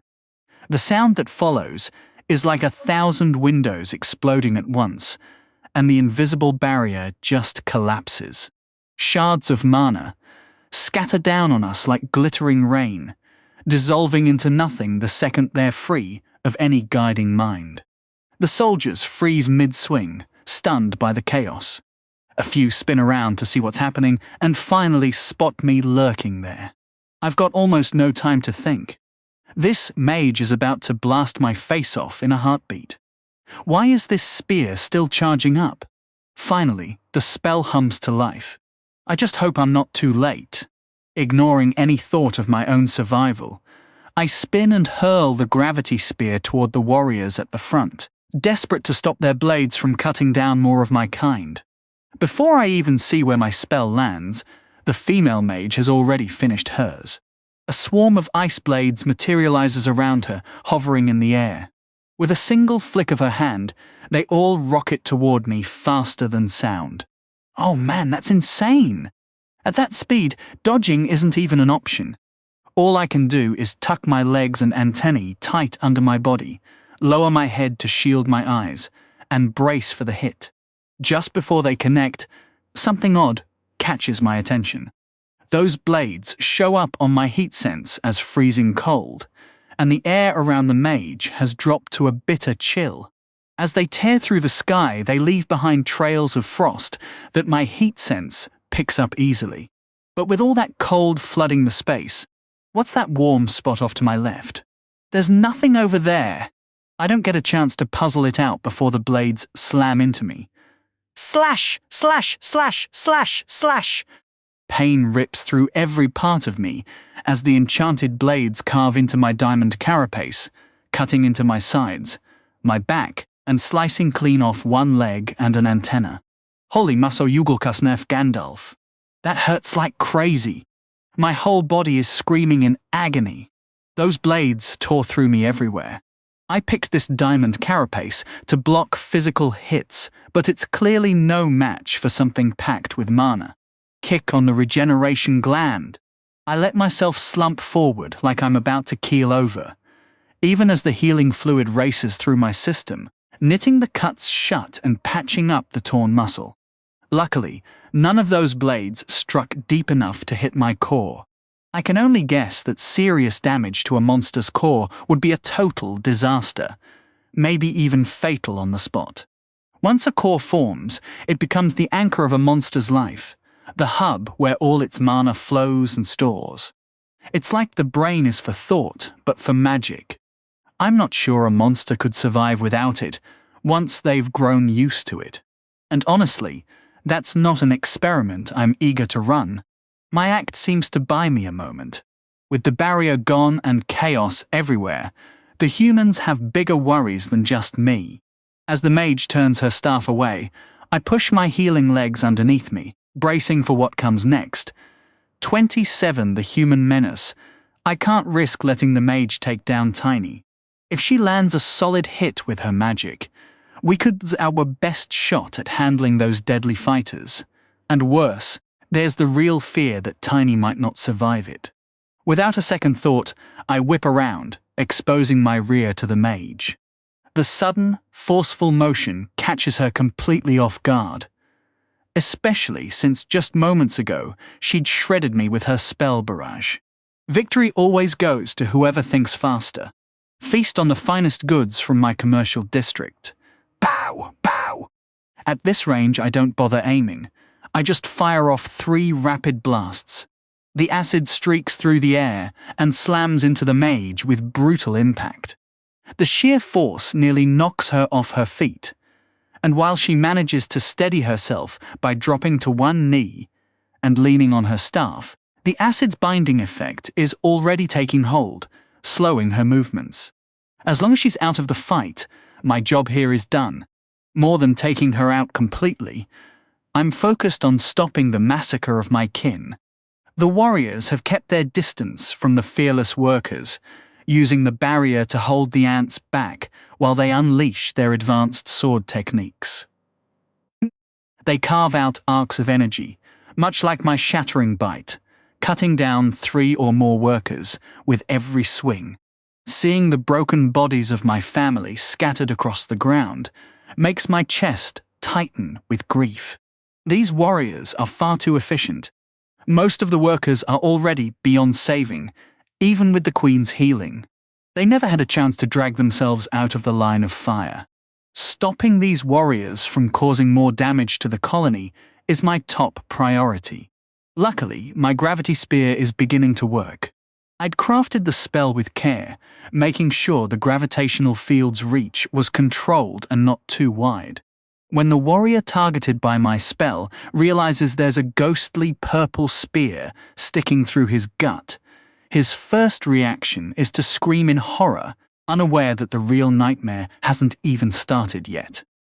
The target feels no pain from the spell, no sensation at all, but soon the other warriors nearby, most still facing the hungry ant tide, start sensing something off. The gravity spear's pull grows stronger, throwing the soldiers off balance as they strain to keep their footing against the invisible force. The disruption is so intense that their sword barrage stops almost immediately, as they scramble to figure out what's happening. To my surprise, they stay composed, shouting orders to one another while resisting the increasing pull, slowly backing toward the source of the gravity without stumbling. These guys must have insane physical stats to hold their ground like this. The calm way they handle this new threat is deeply unsettling. These warriors are far too disciplined and powerful to be ordinary, not to mention the mage I took down. Who, let's not dwell on this now, was a ridiculous level over Chtijitzet. Still, they've pulled back and grouped together, which works in my favor. After smashing the shield, Tiny had been waiting impatiently for it to fully fade before charging in. Now that I've given him a target, he roars with fury, his eyes burning with rage as he storms toward the clustered warriors. One of the soldiers barks a command and steps forward, gleaming sword in one hand and a massive tower shield in the other. He actually plans to face Tiny head-on, leaving the ants to his comrades. Glancing at the mage still on the ground, I take a calculated risk and leave her for now, choosing to back up Tiny instead. I sidestep to widen my shooting lane and let loose with my best gear from the market district. Pow! Pow! 2 rapid shots slam into the warrior, one tearing into his leg and the other catching him in the ribs. I'm hoping the slowing effect and the damage will give Tiny the edge he needs to break through. With fresh momentum, the giant ape winds up and throws a devastating straight punch. The warrior doesn't flinch, his eyes locked and steady, showing no hint of fear even as my acid splashes across him. Facing Tiny's massive fist, he roars and steps in fast, twisting his body and slamming his shield into the ape's arm to knock the blow off course. Holy cow, this guy is something else! He actually blocked Tiny. I figured we'd be scooping him up off the pavement after that hit. Clearly, my restrictive acid isn't cutting it. Tiny stays cool as ever. When his first punch misses its mark, he just pulls back his other arm and throws a brutal hook. His fist rips through the air so fast. It lets out a sharp whistle that echoes through the clearing. I can also see Tiny cranking up his electrical charge, with little sparks flickering across his body and the fur on his arms standing on end. Shockingly, this strike gets deflected too, though not as cleanly. The warrior drops low, bracing his shield against his shoulder at an angle. The shield buckles under that enormous blow, but it still manages to redirect the punch, leaving a deep knuckle imprint in the metal. The impact rattles the warrior to his core, and it looks like his bones took a serious shaking. Still, he lashes out with his blade and carves a gash across Tiny's chest. I'll have to let these two duke it out, and trust Tiny can hold his own, since the other soldiers are already gearing up to unleash their abilities on the incoming wave of ants. To my frustration, the Queen has shoved her way to the front. There's pure fury in her eyes as she strides over a pile of her own fallen offspring to get at their killers. Ugh! I really wish she weren't this reckless. These fighters will tear her apart. Just as I'm about to leap in and sink my mandibles into the cluster of warriors, I catch something new out of the corner of my eye. The female mage has gotten to her feet, and her whole body is glowing with a soft blue light. My acid is dissolving off her, peeling away from her robes and skin before vanishing into thin air. Great. Now this mage is going to start hurling spells everywhere again. I don't want to get shredded by that magic, and I definitely don't want the workforce exposed to it. Making a snap call, I turn to face the mage and start weaving a gravity bolt as fast as I can, even while I dash forward to threaten her with my mandibles. She can't get a single spell off. As she sees me charging, her eyes flash with panic and dart to the side. For some reason, I get the sense she's not worried about herself. 20. Ate the Queen. Catching that reluctant flicker of her gaze, I'm reminded of the strange heat I picked up on a moment ago. I still can't see anything in that spot, but even with one of my antennae still regrowing, I can sense some odd warmth radiating from that space. What in the world is that? In the heat of the moment, I don't have much time to pick a path. Any second now, that mage is going to start flinging spells again. I refuse to get sidetracked and pour nearly all my mental focus into shaping my gravity bolt. This one's inverted. Let's see how well she can cast when she's 1,000 feet in the air. To throw her off balance, I surge forward, my ethereal mandibles crackling with stamina as I unleash shattering bite. The spectral jaws tear through the air, closing fast on the mage. A warrior might shrug off such a hit, but a caster like her? Unlikely, unless she's hiding some kind of barrier. To my surprise, she drops into a nimble roll, tucking her staff flat against her torso to keep it from snagging, then springs up ready to counter, weapon extended. Woo! I leap back just as in time as a lance of ice erupts from her staff's tip, streaking like an arrow and slamming into the dirt where I'd stood. That was close. I notice she's positioned herself between me and that strange heat source. She's clearly guarding it. That only fuels my curiosity. If she's willing to take a hit for it, it might just turn the tide of this fight. And lucky for me, my own spell is already primed. Here's a little taste of something special, mage. I dip low, faking a pounce, but instead fire the inverse gravity bolt straight at her chest.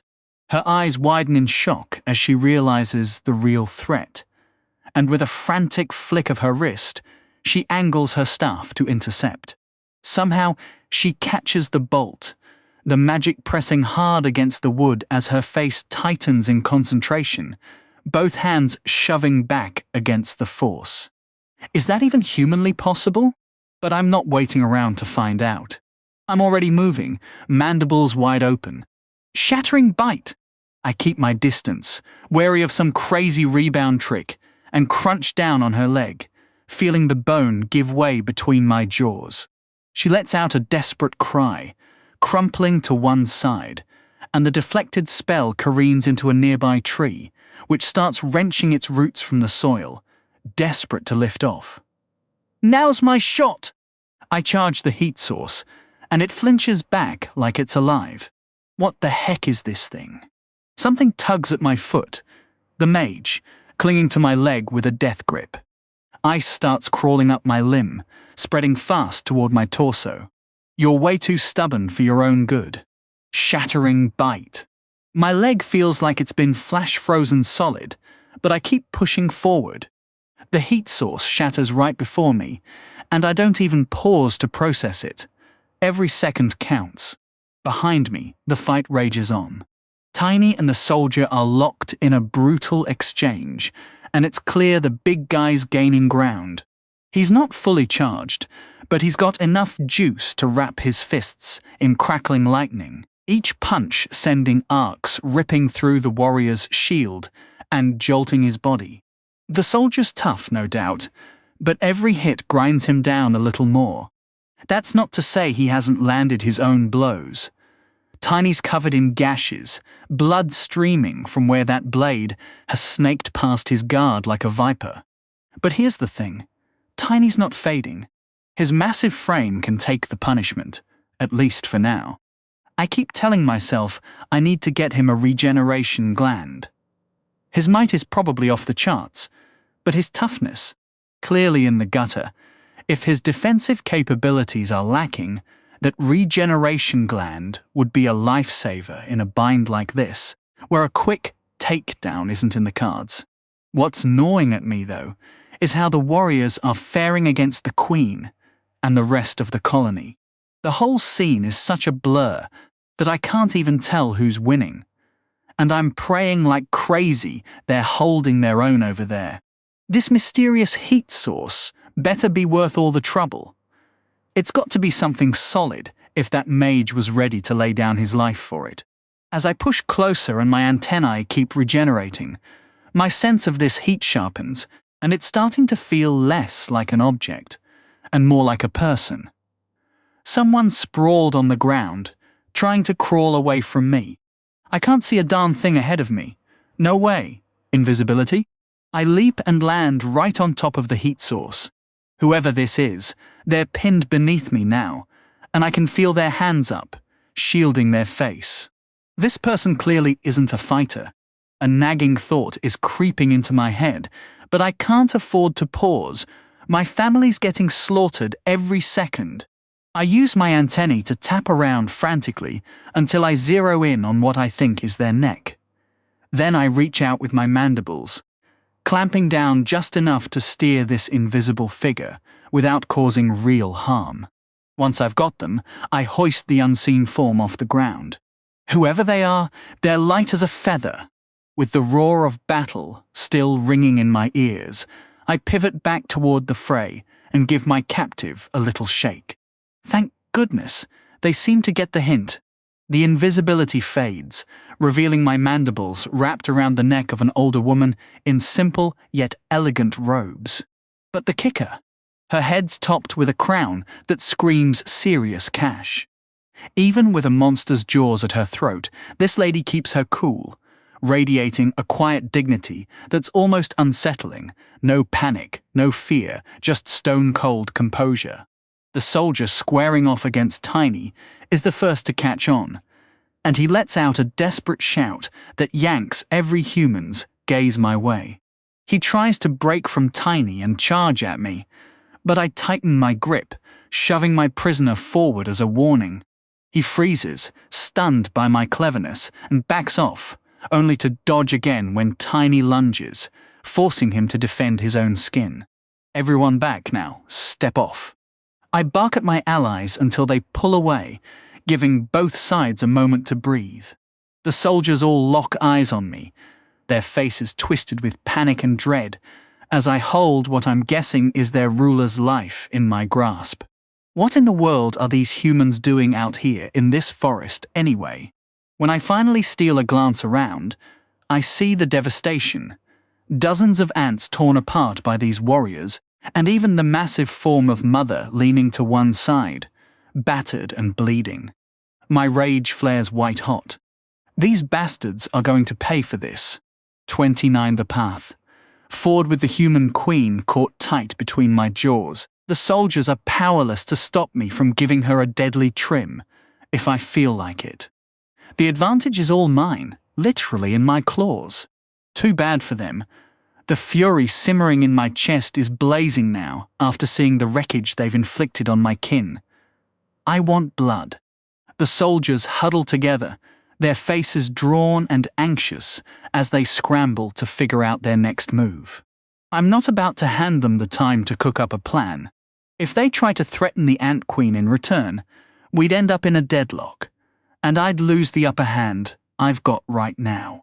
I lunge forward aggressively, the human queen swaying in my mandible's hold, her feet scraping along the dirt as she struggles to stay upright. The soldiers see me manhandling their royalty and snap, clutching their weapons and shouting in their tongue. My answer? I clamp down harder around her neck, letting the pressure speak for itself. Trying to get my point across, I jab one of my antennae toward the dirt repeatedly. Drop your weapons. The soldiers exchange uneasy glances, clearly thrown off by my gestures. It's obvious they never imagined negotiating with a creature like me. And honestly, I can't fault them for that.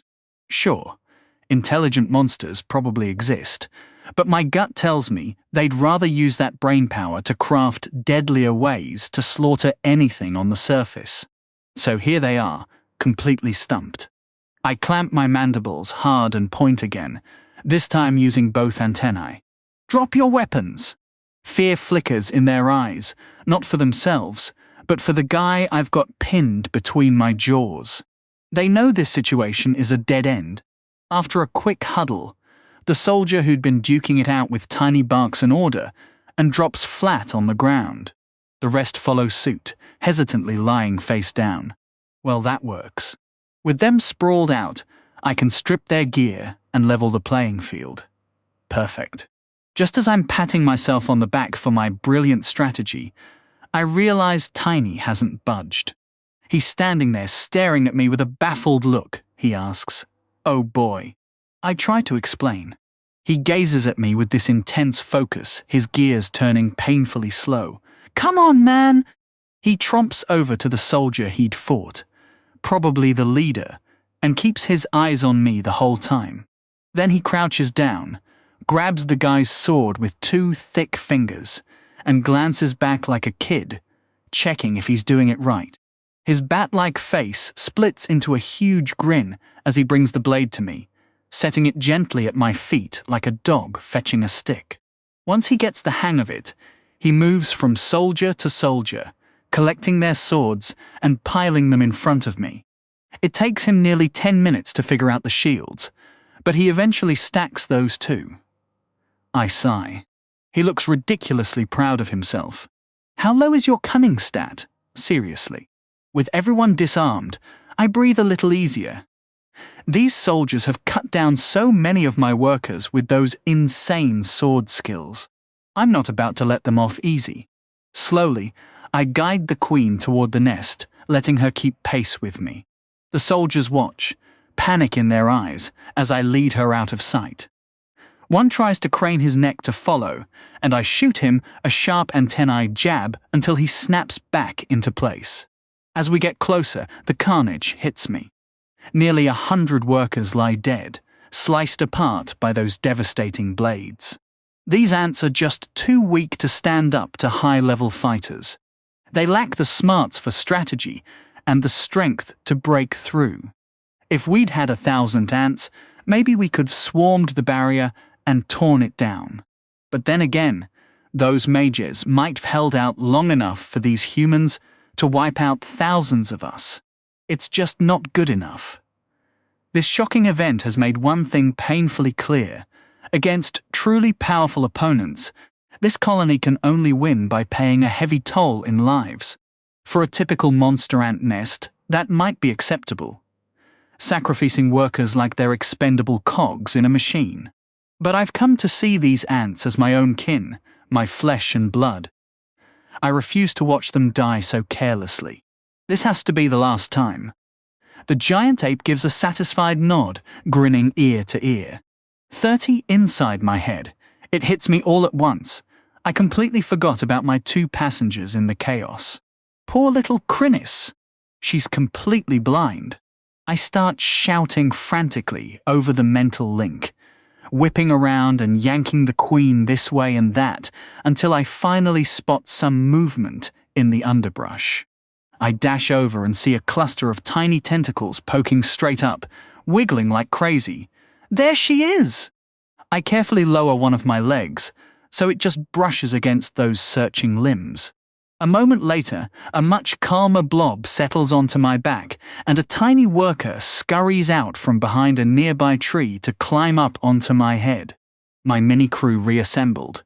I head back to the scene of the battle, dragging the queen along with me. Standing amid the scattered remains of her own offspring, the queen looks terrible. A swarm of workers buzzes around her in a panic, their jerky movements betraying their confusion.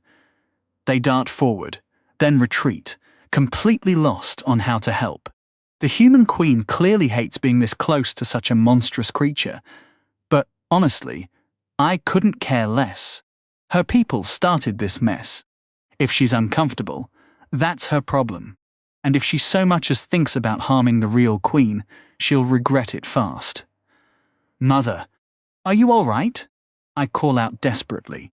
In all my worrying, I never truly believed she could be hurt this badly. She always seemed so unbreakable, so invincible, that even when I feared for her safety, some part of me knew she'd pull through. But today, her rock-hard shell met its match in those devastating sword strikes. Deep cuts and gashes cover her body, some of them alarmingly severe. I will. Be fine, she manages, her normally steady voice strained to its breaking point. Can you heal yourself? Cast a spell? She hesitates, her massive frame heaving with every labored breath. No strength, she finally forces out. No strength? What does that even mean? Is she too weak to concentrate?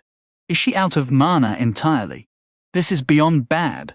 My worry spikes, and I find myself instinctively tapping my antennae along her wounds, my ant instincts taking over as I desperately search for an answer. Holy crap! One of these cuts is way too deep.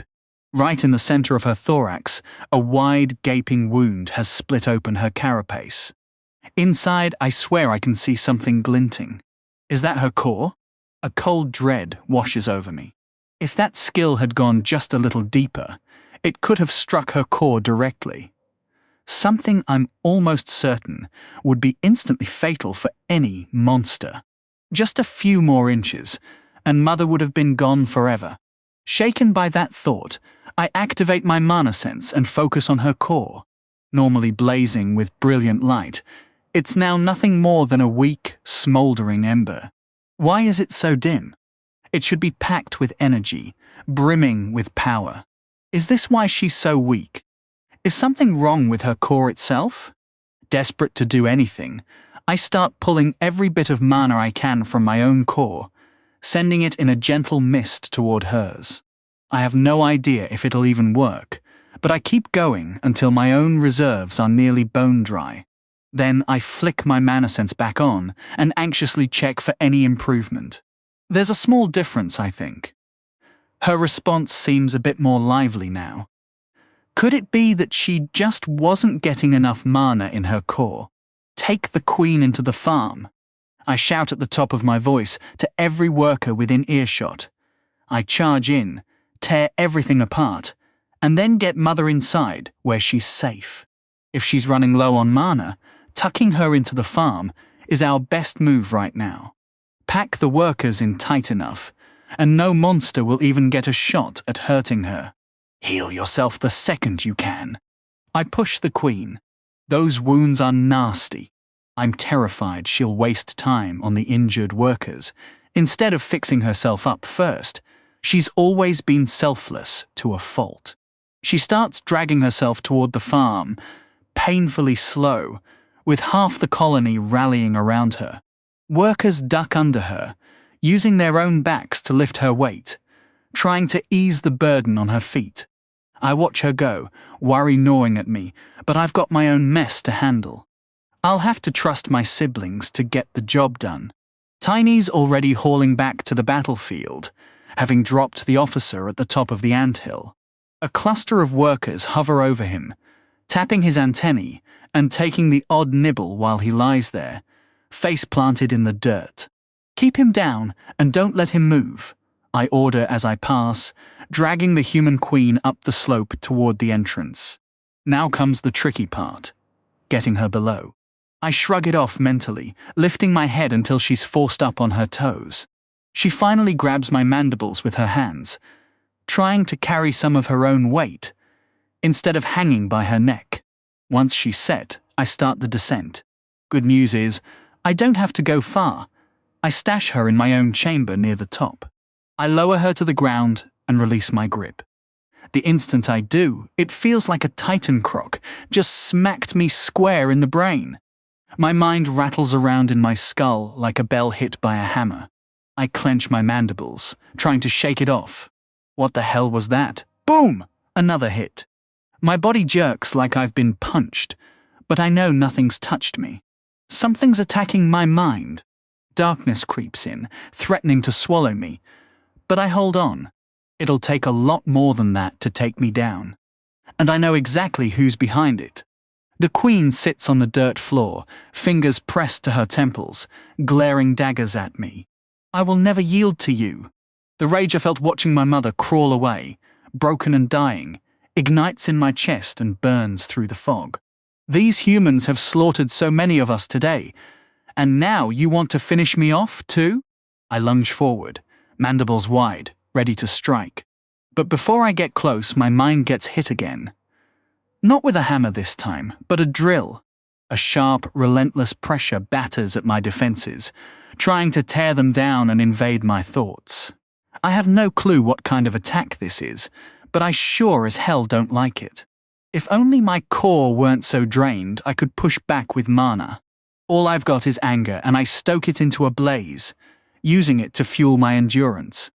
The drilling pushes harder, and I push back just as hard, even as the pain spikes. My vision's gone white, everything blurring into nothing. I flip on my mana sense, hoping for anything. To my surprise, I see it, a shimmering bridge of magical energy stretching between the queen and me. Except the end touching me isn't a welcoming path. It's a sharp, pointed needle. Mind magic. I push back with everything I have, pouring every ounce of my will into the mental struggle. If she breaks through, who knows what happens? She might just kill me, or worse, take complete control. Mind magic is a terrifying unknown, and the pain is absolutely unbearable. Our psychic duel drags on until I'm convinced this torment will never end. My thoughts fraying at the edges like shredded cloth. Then, out of nowhere, the pressure vanishes. My vision snaps back into focus, and I'm stunned to see the human queen staggering sideways, pure shock plastered across her face, with a tiny ant clamped onto her ankle. Vibrant. The queen had poured every bit of her concentration into our mental clash, so when Vibrant sank her mandibles in, that sudden distraction shattered her focus completely, releasing me from the grip of her assault. This is my window, and I'm not about to waste it. I lunge forward, jaws stretched wide, ready to deliver a killing strike. Originally, I had every intention of keeping this queen alive. For one, there's the risk of retaliation. If her death gets traced back to us, or if someone follows her trail, we'd be in serious hot water. At the very least, we'd have to pack up and move the whole colony again, which is the last thing I want to deal with. For another, there's the intel. If I could use this moment to sharpen my mind magic and negotiate her safe return, I might trade her freedom for valuable knowledge about this world and the surrounding lands. That kind of info is priceless to me. The things I could learn from a single captive human about surface society would be worth their weight in gold. City locations, cultural norms, the dungeon, magic systems, combat techniques, all of it. Information is everything. With a real, breathing person right in my grasp to interrogate, throwing that away feels like a crime. But now that I know this queen can attack my mind directly, I have to let that dream go. Who knows what horrors are possible when you dominate someone's psyche with magic? Not this ant. I can't risk it. I'll have to sever the neck and deal with the fallout later. Maybe I can still squeeze some answers out of the captain up top, though he'll probably be less than chatty once his queen is gone. Still, it's worth a shot. A desperate voice echoes inside my skull. I stop dead in my tracks, my mandibles hovering just inches from her royal throat. One swift motion, a fraction of a second, and it's all over. An awkward silence hangs between us as we lock eyes, hers meeting my compound gaze. Flipping on my mana sense, I see the queen has thrown together a hasty mind magic bridge, similar to the one Formo the Sophos used to talk to me. But where Formo's was a flawless golden lattice, woven with delicate precision, hers looks like a clumsy patch job, ralph and uneven. I can't blame her, given she built it under pressure. Hopefully, it works both ways. So what do I even say? She's a ruler, used to respect and obedience. I should tread lightly, but then again, she did just try to stab my brain with magic, so being too polite feels wrong. I think I nailed that balance perfectly. Nice work, Anthony. Facing down a terrifying dungeon monster, the queen is holding her composure remarkably well, all things considered. As my words ring in her head, she looks a bit rattled and pale, searching for her next response. She finally asks, her voice dripping with confusion. What do you want me to say? That I used to be human? That I was reborn into this body and have been rolling with the punches as a giant ant? I reply. Fair point. Most monsters probably couldn't have survived that mind magic attack. Well, I didn't exactly fight it off cleanly. I just managed to hold on until Vibrant saved the day. The little worker is still hovering near the queen's legs, snapping her mandibles menacingly. Clearly, she's not thrilled that this queen is still breathing. I need to come up with something else to say now. This is seriously tough. Just keep it polite. Okay, that worked. The queen looks a bit thrown off by my comment. It takes her a moment to find her words. Ugh, more questions? I guess it makes sense she wouldn't know why a massive ant colony would want a living human queen. I hope I'm not coming off as too demanding. Even back in my old life, small talk was never my strong suit. I think I'm hitting the right note, though. She gestures toward the city I spotted from the church. No need to bring up the fight you started that cost so many ants their lives. If you had just turned around and gone another way, we wouldn't be in this mess. Oh, I have a ton of questions. From that point on, the questioning dragged on for hours. 30 woe flames rising.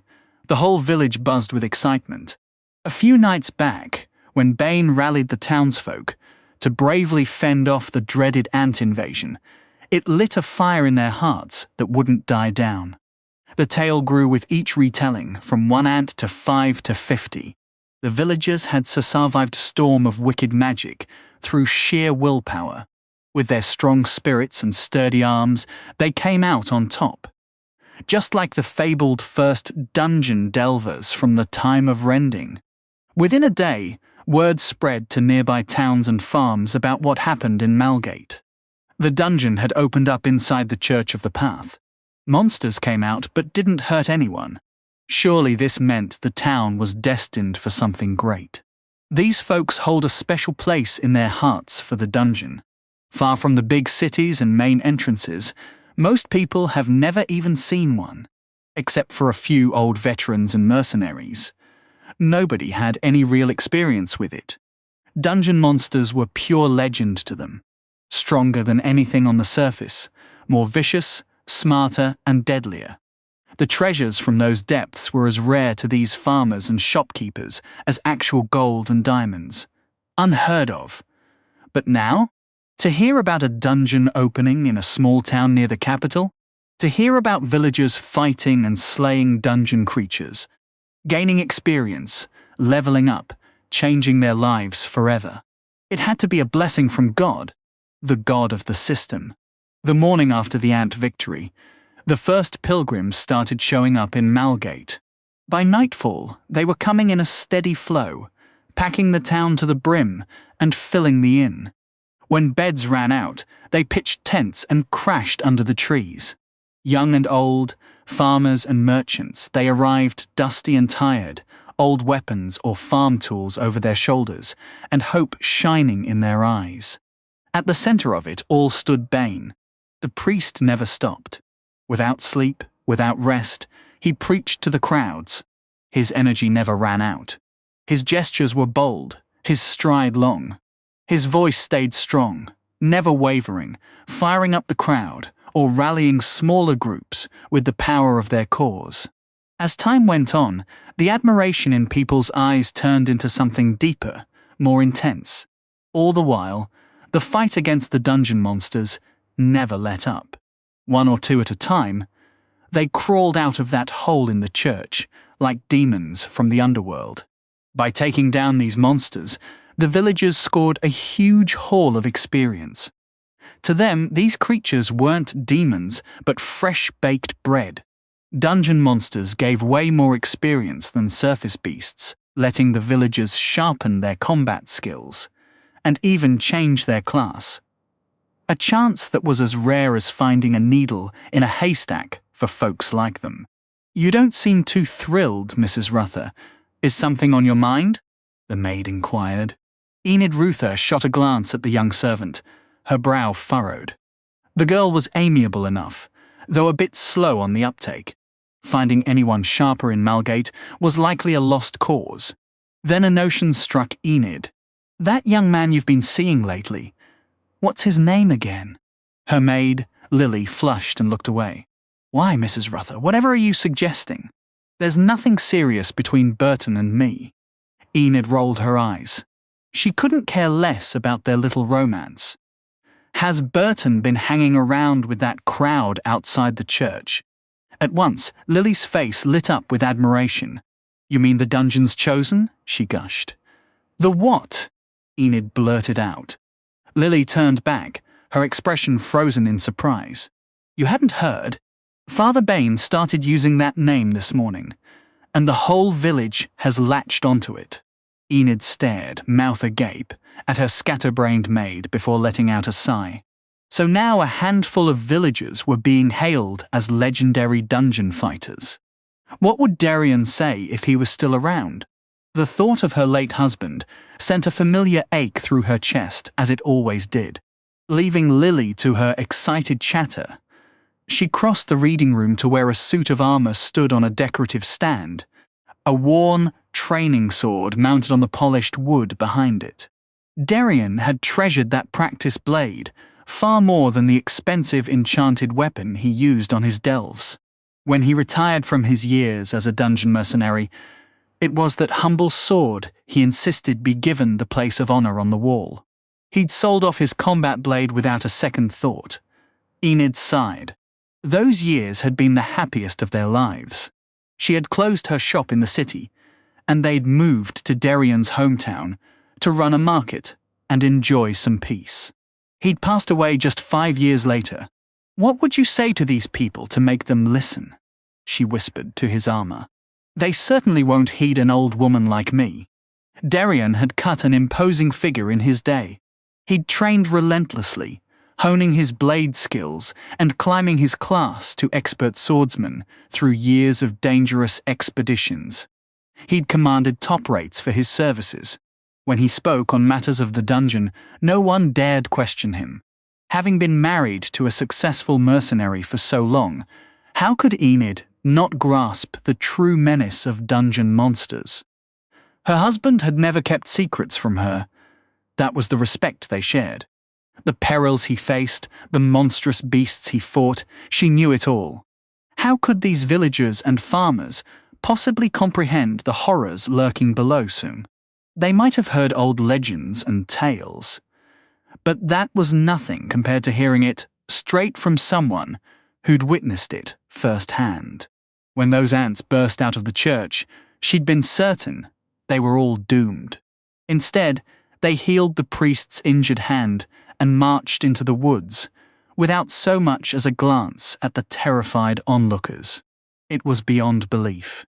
Even to Enid, who understood the dungeons better than most, this behavior made no sense. What she did know was that if these foolish villagers tried to take on those ants or venture deeper into the dungeon, they'd be wiped out in no time. Enid wasn't a cruel person. She wanted to protect her neighbors if she could, but the zeal burning in their eyes unsettled her deeply. What would happen if she spoke out against their newfound faith? She had little faith they'd listen. She may have been married to a mercenary, but Enid was a merchant at heart. Even with her class raised to prosperous merchant, what influence did that carry? None whatsoever. Enid let her fingers trace the scratches and grooves etched into the toughened beast-hide chest plate before her, silent testimony to countless battles fought beneath the earth. To save as many lives as possible, she would have to pull off the impossible. 30. The mini-escapade time crawled by, and Vibrant's stomach started to rumble. Ever since she'd chomped down on that pink creature's leg, her senior and the odd thing had just stood there, staring at each other, for what felt like an eternity. The young worker ant could sense something big was unfolding, even if she couldn't quite explain how or what it was. All she knew was that her mighty senior and that strange being were locked in some kind of silent conversation she had zero chance of being part of. And frankly, she was over it.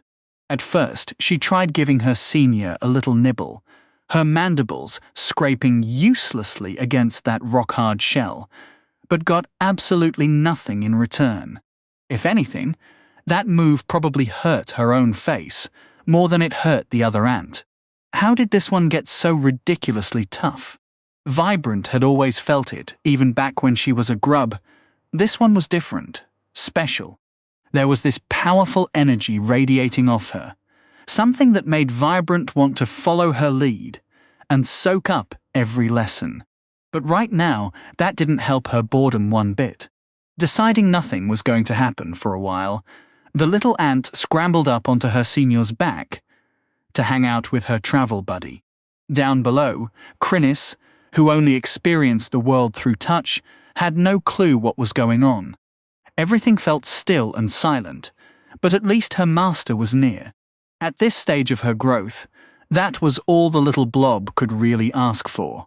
She idly tugged on the glowing thread in her mind that tied her to her creator, feeling that constant sense of where her master was, plus catching a word here and there when spoken to. She figured she could talk back if she wanted, but never really felt the urge. What was there to say? Right now, all that mattered was eating and growing strong enough to actually be useful. Out of nowhere, something poked one of her tentacles. What was that? On pure reflex, the jelly-like creature lashed out with 2 more tentacles. But the strike was so weak, it barely nudged her target. It was, honestly, a little depressing, feeling her hit do absolutely nothing. Vibrant, though, wasn't bothered in the slightest.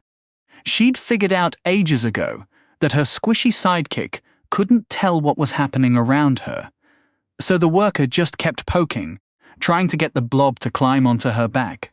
Why? In Vibrant's head, since they were always stuck together anyway, they might as well stay close.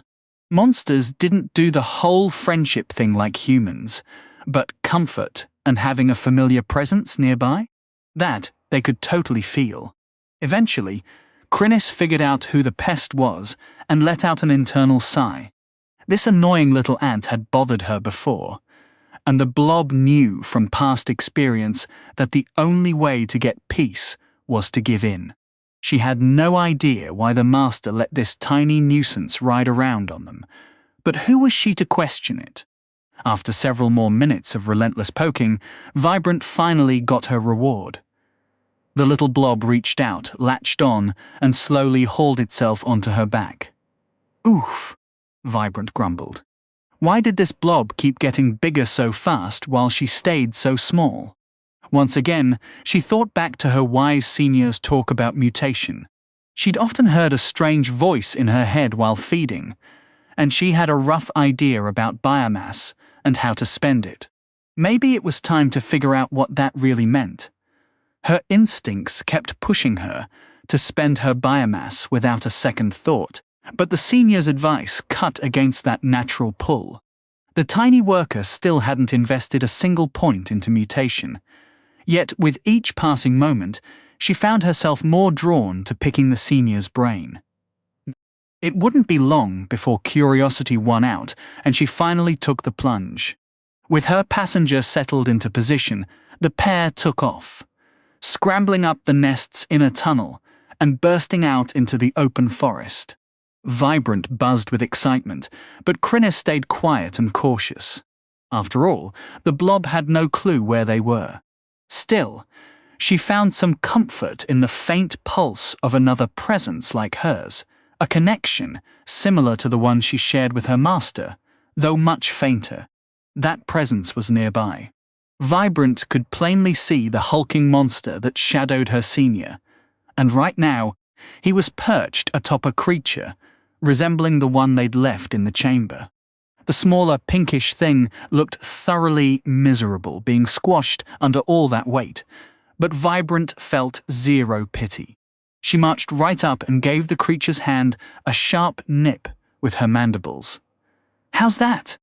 The creature swiped back, sending her tumbling, and she snapped her jaws in fury. Then the giant monster reached down and landed a fist on the creature beneath him, earning a pained grunt. Vibrant was thrilled. "Serves you right." She hopped around, clacking her mandibles and waving her antennae like a tiny fury. "This thing needs to know its place." Crinnis, rattled by all the commotion, had to shoot out extra tentacles just to hold on as the ant jolted around. What was this lunatic doing? Then both of them froze, caught by the irresistible scent of biomass wafting through the air. Where was it coming from? Crinnis could sense food through her very skin, and she extended a few tentacles, wiggling them wildly to catch the trail. She was starving. Vibrant spotted the giant monster munching on something in his other hand. Biomass.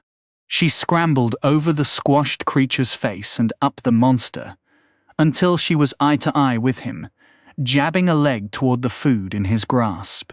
It took the big guy a moment to figure out what these two pests wanted. Finally, he pointed toward the tree line, and Vibrant tore off like a shot. Soon enough, she stumbled upon piles of biomass, with a few workers hauling pieces back to the colony. Food. Both little monsters were beside themselves. Crinnis had dropped all her earlier hesitation, ready to dive in face first. She practically vibrated with excitement. Vibrant was glad to set her buddy down on the feast, nudging her with an antenna before digging in herself. "So good!" The two kept munching until they couldn't take another bite. Then Vibrant scooped up her companion, and they wobbled back toward the nest. 30 for small fish. Smaller pond hours slipped by as I grilled this queen, and the flood of new information left me reeling. My head pounded, but I pushed on with everything I had. Who knows what tomorrow might bring? This old lady could keel over at any second, and I had to extract every last drop of knowledge right now. By the end, we were both completely drained. Not ready to take an ant-killer's word at face value, I repeated every question multiple times, phrased differently each time, hoping to trip her up. With mind magic, at least from what I'd gathered, you could pick up on the surface-level thoughts and emotions behind someone's words. The quality of that connection clearly matters. When Formo spoke, his thoughts and honesty cut through like a clear bell, free of any hidden deception. The mind magic coming from this queen, however, is far murkier. Her words and intentions blur or get lost in translation, which puts me on edge. To her credit, she seems to have answered everything as faithfully as she could. Still, I won't know if any falsehoods are tangled in there until I can ask someone else the same questions. Even so, I've gathered a wealth of information. For one, this queen's own predicament. She claims to be deeply respected and admired by her people, having ruled the small kingdom of Lyria for over 3 decades of peace and plenty. Apparently, a coup has been brewing beneath the surface, something about profits, shady merchants, outside interference, and exploitation, though I admit I tuned out that part. The Queen caught wind of the plot and tried to lure the conspirators out into the open, but she underestimated their power. Her loyal forces were crushed, and she fled the city under cover of night with her personal guard, eventually stumbling into the colony. That caught me off guard. Either this woman isn't as clever as she lets on, or she's just had a run of rotten luck. From there, she filled me in on the class-based leveling system of the surface races, shared what little she knew about the other beings up there. She'd never heard of elves, which was a letdown, and gave me a rundown of the kingdom's history. Lyria is young, under 2 centuries old. After being overrun by monsters for ages, the area was only recently cleansed, her word, with the beasts either wiped out or driven into the dungeon. She made it clear this region is still seen as rough and underdeveloped, a remote outpost on the surface world's edge. In fact, heading south for a few days would take us into lands untouched by humans for thousands of years. Even now, her people fight to hold back the monster hordes and occasionally push the border further out. At least it's good to know there are some genuinely tough creatures up there. I was starting to think my surface kin were completely useless. Eventually, I leave the Queen alone in my chamber and step out to mull over everything I've learned. The biggest question gnawing at me is simple. What now? I've got the supposedly beloved Queen trapped in my dirt room, and the captain of her guard is being sat on by my pet. The poor guy looks miserable. Tiny has parked himself right on the man's back. And is that Crinnis and Vibrant? The 2 little ones are hovering near the captain's face. Vibrant seems to be trying to nip his nose with her mandibles, while Crinnis keeps smacking him on the head with her tentacles, for no apparent reason. When did those 2 even climb up here? I call out to them. The pair flinch, startled by my arrival. Crinnis pulls her tentacles back to her body and somehow manages to look guilty, despite being a featureless blob. Vibrant couldn't care less and just hops back onto my head. With a mental sigh, I scoop Crinnis onto my back and make sure Tiny understands not to crush his prisoner. We still need him for now. So what's the play? Think it through, Anthony. I could kill the Queen and the guard, pretend none of this ever happened, and just move on. No, I haven't drifted so far from my old humanity that I'm okay with cold-blooded murder. Taking out those soldiers to avenge the colony was already pushing my limits. There was also the ever-present threat of retaliation if we eliminated a queen so beloved by her people, and the truth ever came to light. My thoughts drifted to a simpler solution: hauling both the Queen and her captain to the nearest town and leaving them there. Honestly, that idea had a certain appeal. I could wash my hands of these humans entirely, and the colony could get back to business as usual. But even if the Queen appeared benevolent and swore she wouldn't seek revenge, I'd have to uproot the entire colony, possibly retreating all the way back into the dungeon to guarantee our safety. That option was better, but still far from perfect. The third choice, my least favorite, involved keeping the Queen and Captain with us for an extended period. We wouldn't kill them, but we wouldn't release them either. I wasn't a fan of that plan at all. It left me vulnerable to a mental stab at any moment. How could I trust 2 cunning humans to behave while being held indefinitely? My mind wandered back to the Queen's final words. I'd brushed them off at first, but the more I pondered our next move, the more that idea kept resurfacing. I'd asked her about it, and she'd paused before answering with conviction. That sounds remarkably hostile, I pointed out. I must say, my knack for smooth conversation has come a long way. The Queen chuckled. All right, how about reviving 200 of my fellow workers, eh? I knew I wouldn't get anywhere by throwing that in her face, so I told her as much. She mulled it over, and that piqued my interest. Honestly, I had no clue how many cores I should request. What would be a fair number? I had to ask her to name a figure. Politely, of course. She shook her head with a wry grin. 35 the risk, the reward. One crucial lesson I took from the Human Queen was the immense value of monster cores in their society.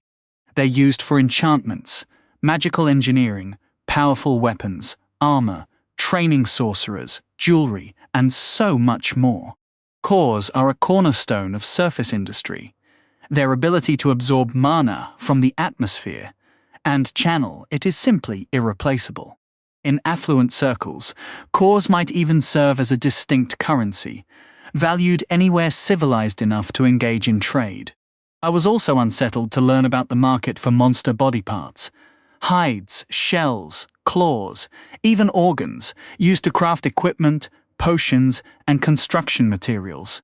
The Queen's throne room was supported by columns carved from the massive spines of monsters that once dominated this region.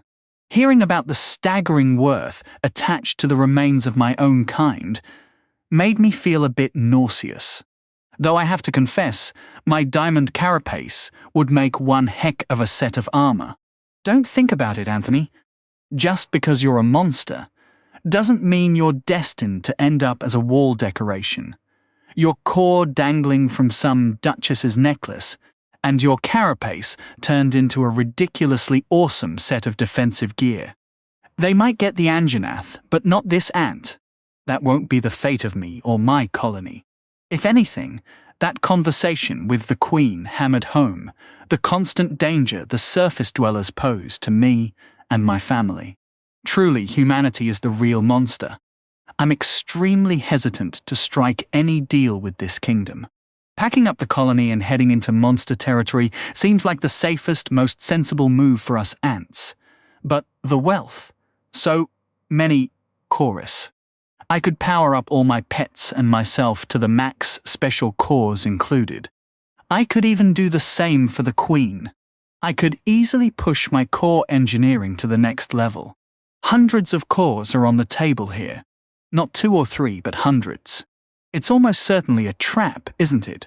The Queen has no real options left. That's obvious. But would a wise and cunning ruler really hand over a chunk of her nation's wealth to a band of raiding monsters? Unlikely. And is it really a betrayal if you see it coming from a mile away? Just because she'll inevitably turn on me doesn't mean I can't wring every bit of value out of her first. Risky? Absolutely. But the payoff? My mandibles are practically twitching at the thought of all that sweet, sweet loot. I need to get a grip. Time to check on the real Queen. Leaving Tiny to enjoy his new perch, I scuttle over to the farm and dive below.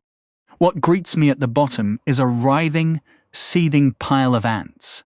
Workers are stacked on top of each other in a massive heap, their antennae twitching and mandibles bared at the walls, daring anything to poke its ugly head out.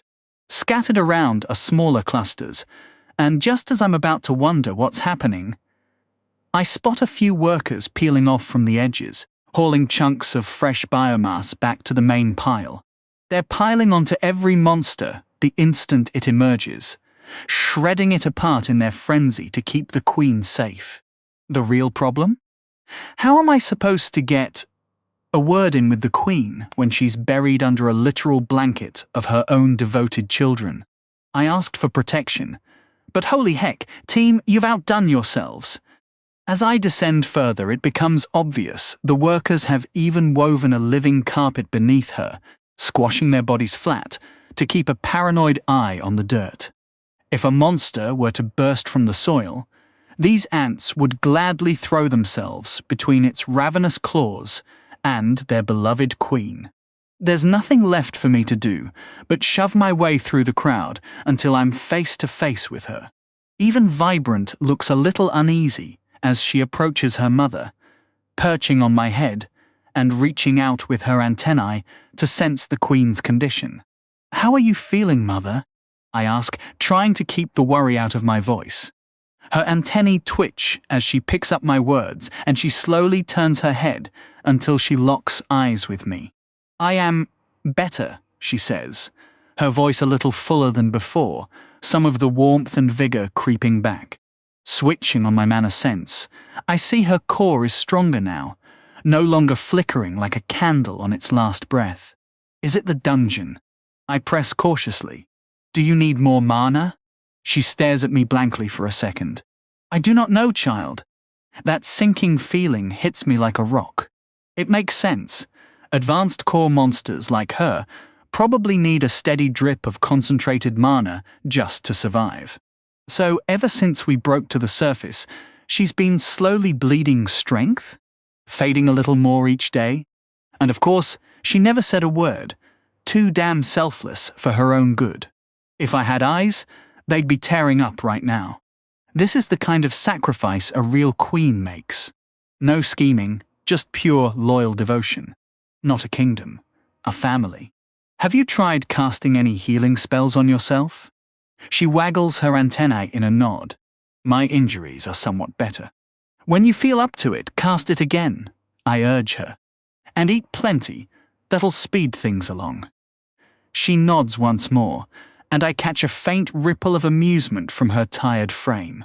She's clearly not used to being fussed over. In her mind, it should be the other way around. Satisfied she's on the mend, I climb back out and let the workforce do their thing. My head's buzzing, and not all of it is pleasant. I've got to own some of this. Sure, I couldn't have known the surface would hit her this hard, but the fact remains, we're here because of me, and I can't help but kick myself. If I'd paid more attention to her and less to my own grind, maybe I'd have caught the signs earlier. Logically, I know it's not my fault. But logic doesn't make the guilt go away. Back at the anthill, my thoughts were scattered when a sudden stir among the workers snapped me back to reality. What on earth was happening now? To my utter disbelief, an old woman emerged from the tree line, walking slowly but with clear intent, her hands raised high and a look of fierce determination across her face. Seriously? What was this? Some kind of ritual suicide? Was she offering herself up as biomass for the monsters? Or had the townsfolk decided to sacrifice their elderly to appease the mighty ant kingdom? If that was the plan, they were doing it all wrong. The old folks were the scrowiest of the bunch. If you're going to offer up a meal, at least toss in someone with a little more meat on their bones. Wait, what was I even thinking? Spotting workers moving toward this woman, ready to defend the hill, I rushed down to intercept them. There was something about her that made my antennae twitch. The way she approached so deliberately, hands up, made it clear she had come looking for the colony. If she had stumbled on us by accident, she would have bolted at the first sight of ants. Raising her hands in the air was the universal sign of peace. Though how she expected a nest of monsters to understand that was beyond me. Still, the big question remained, why would a human seek us out? I racked my brain but came up empty. As she saw me approach and wave off the advancing workers, she let out a visible sigh of relief, her demeanor shifting to something almost excited. Was she looking for me? Did she recognize me? Maybe she had seen me in the church. But I hadn't paid much attention to the crowd back then. Her face did seem vaguely familiar, though. When I stopped a few feet away, she halted too, keeping her hands raised. I stood still, waiting. Taking a deep breath, she steadied herself, squared up, and then started talking. "Lady, I can't understand a word you're saying. Couldn't you use mind magic or something?" For several minutes, she poured out her heart, gesturing wildly, pointing at the colony, then back toward the town. "You actually came here to chat with a bunch of monsters?" With just your voice? I was shaking my head internally at this absurdity. If I hadn't been a reborn human, she would have been torn apart and devoured before ever getting her point across. Luckily, I had a workaround. Cutting off her rambling, I stepped closer, and the sudden movement made her jump back in alarm, hands shooting up again. Relax, I'm not going to eat you. Honestly, people these days. I moved to her side and tapped the back of my carapace with my antennae. She looked confused, so I repeated the gesture. Realization dawned on her face, and she shook her hands firmly in refusal. No thanks. Sorry, lady, but you don't have much of a choice here. I nudged her more insistently with my antennae, then patted my back again. When she hesitated, I repeated the motion with more force. She got the message this time. I wasn't backing down until she cooperated. Reluctantly, she shuffled over, flinching as I lowered my body so she could climb aboard. At the last moment, I remembered to stretch an antenna back for Krinis, shifting the little blob up to my head next to Vibrant, who chittered in annoyance at the cramped quarters. Krinis just waved a few tentacles, managing to thwap the ant on the head before settling into her new spot. Once my new guest, captive, was secured, I headed up the anthill, climbed the side, and descended into the main shaft. As we begin our vertical climb, I can't help but worry the old woman might take a nasty spill. So I angle my body as much as I can and stretch out an antenna for her to hold onto. A pair of courtesies I never bothered to extend to the Queen. Once we reach the entrance to my chamber, I nudge the human until she slides off, and I scuttle in behind her, genuinely curious how this whole scene will unfold. The moment the old woman steps inside and catches sight of who's waiting there, she freezes mid-step, her eyes wide with disbelief, as if her brain refuses to register what's right in front of her. Honestly, can you blame her? Finding your queen tucked away inside a giant ant hill isn't exactly part of anyone's daily routine. She stammers out a hesitant greeting, her trembling hand reaching toward my prisoner, who responds with a warm smile and gently clasps the old woman's fingers between her own. That simple gesture seems to break the newcomer entirely. She drops to her knees, bowing her head in deep reverence while the Queen protests, trying desperately to lift her back up. So maybe she really is as respected as she claims, or perhaps these folks just bow to anyone wearing a crown in this backward little world. I wave my antennae overhead to grab the Queen's attention, then point at the old woman's head, and then at mine, repeating the motion until she finally catches my drift. The idea is simple. Connect us with mind magic so we can actually talk. She nods to show she understands, but then shakes her head. What the heck is that supposed to mean? She frowns for a moment before I feel that familiar, rough touch of her consciousness brushing against mine. So I'll get the message, sure. But I'm not exactly thrilled about the possibility she might leave out a few key details. Trust between human and monster doesn't just materialize overnight. When I voice that concern, the Queen's expression hardens with irritation, and she fires back with some forceful remark. Okay, but what does that have to do with me? You might be a queen, but my queen is a giant ant, and her subjects are literally her own offspring. What exactly do you think we owe you? I shake my head internally, then turn toward my new guest, waiting for her to begin. Once the Queen relays my instructions, the old lady curtsies with surprising grace and starts talking, and a steady stream of translation flows into my mind soon after. But then the Queen abruptly cuts off her translation, shouting inside my head. She whirls to Enid, speaking rapidly, shock plastered across her face, while the former responds with quiet firmness. The Queen just shakes her head, looking utterly appalled. I reach out and tap her on the head with an antenna. Hey, translate. Her emotions bleed through as she speaks. Regret and anger over this foolish waste of life, and even she seems stunned by the sheer stupidity of it all. For my part, I'm left speechless. A tribute? Are these people out of their minds? Tribute your grandfather. The Queen's voice chokes up as she listens to these brave citizens' misguided sense of duty, while I'm still reeling from the whole sacrificial offering concept. How desperate are these people to become ant food?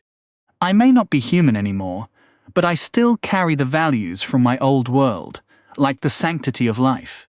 Even thinking about those soldiers Tiny took down, justified as I felt ordering their deaths after what they did to my family, my stomach still knots up, wondering if they had kids, wives, parents waiting at home. Mindless killing never solves anything. These villagers might be brainwashed or just plain foolish, but that doesn't mean I want to slaughter them over it. They're hardly a threat, after all. I could probably take on a whole village of farmers by myself. Almost as if sensing my thoughts, Enid and the Queen turned to me, pleading for their people's lives. Well, I've got no plans to kill them, but that statement isn't entirely accurate, I point out. It's not like we'd get nothing out of it, right? The Queen's face drops, and Enid's does too, when the words are relayed to her. She looks even more devastated as she questions the Queen, and hears the reply. The old woman is laying it all out now. How my colony got gutted, how I lost hundreds of my own kin in one fell swoop. That thought alone sends a fresh wave of fury through me. She crumbles, hitting her knees right there in the dirt, tears spilling down her face as she begs. The Queen, looking genuinely shaken, drops down beside her and adds her own pleas to the mix. Honestly, watching these two grovel for a bunch of fools is something else. Having royalty bow before me? That's a thrill I never got in my past life. A warm, heady rush bubbles up inside me. Superiority, raw power. Yeah, that's it. You puny humans, keep begging. If you want me to spare your pathetic friends, you're going to have to work for it. Mwahahaha. Whoa, hold on. That's Dark Anthony talking. Down, boy. Back into the shadows with you. I snap myself out of that spiral before I turn into some cartoonish villain, cackling while plotting world domination. Not my style. I'm not about to slaughter these villagers. But if I can squeeze every bit of value out of this Queen while shielding my colony from the fallout, then I'm all in. Time to negotiate. If I can keep my kin safe and take the risk on myself, I'll do it for those cause. With that haul, I could beef up my inner circle until we're untouchable in the dungeon's top layer. Securing the colony for years and fast-tracking my biggest project yet. The Queen catches on quick, her eyes narrowing as she sizes me up. To calm the town, she'll need to redirect their crazy fervor, and that's no small task with a mob this fired up. We bounce ideas around and eventually cobble together a plan. I'm not thrilled about it, but it should hold. Just, why does it always have to come at the cost of my dignity? 2 days later, we're just about ready. The true Queen has healed up nicely, resting in the farmhouse with her loyal workers on guard. I've been running a small crew through the motions, prepping for the big show. Tiny's been parked on the Queen's Guard captain, munching away like it's a personal buffet, while the Queen and Enid huddle up, fine-tuning every detail of what's about to unfold. Once everything's locked in, I leave Vibrant and Crinnis with strict orders to stick with Tiny and stay out of trouble, then grab the Queen and Enid and head for Malgate. When we roll up, the sight is something else. The town's swarming with furious farmers, the crowds stretching up the hill to the church doors, easily 10 times bigger than before. Hundreds of them, maybe over 1,000. Where do they even find this much stupidity? The pyre's still blazing in the early morning light, charred monster bits scattered around its base. Such a waste. The priest is at it again, barking at the mob, with a voice that cuts through the noise and reaches us from the tree line. The guy's got some serious lungs.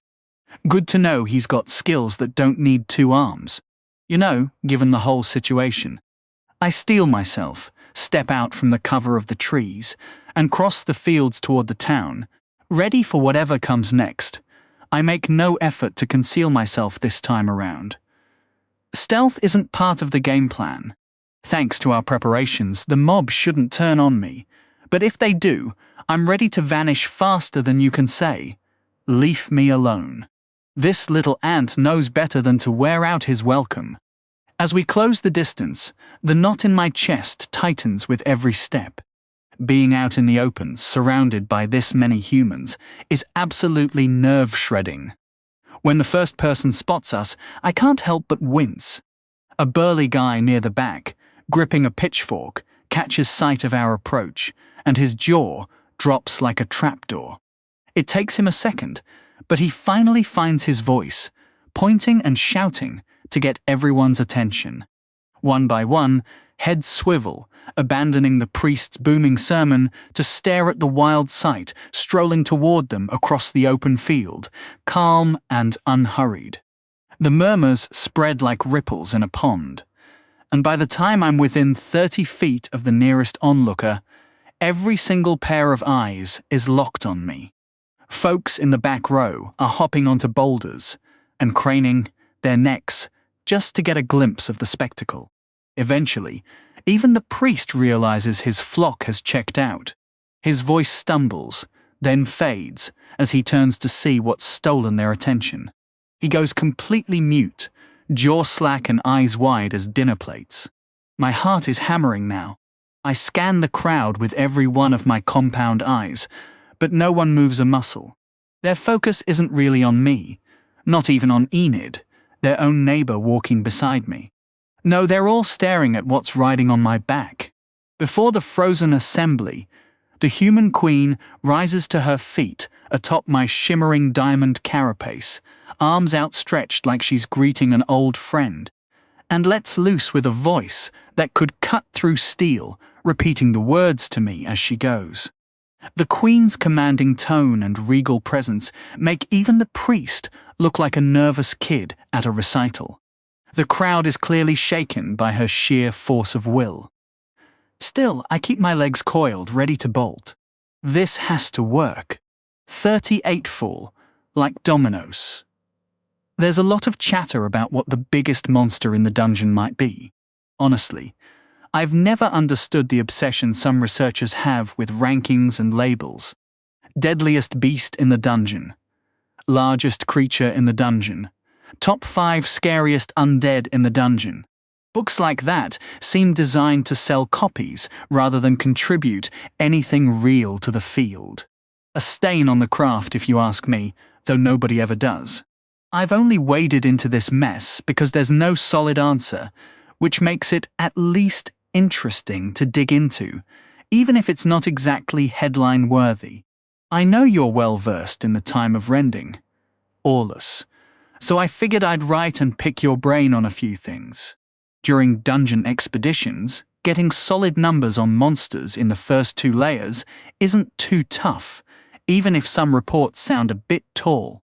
Of the biggest I've confirmed, there's the Mega Death Python Emperor, clocking in at 250 meters long and 6 meters thick. That beast has been verified no fewer than 6 times in the past century alone.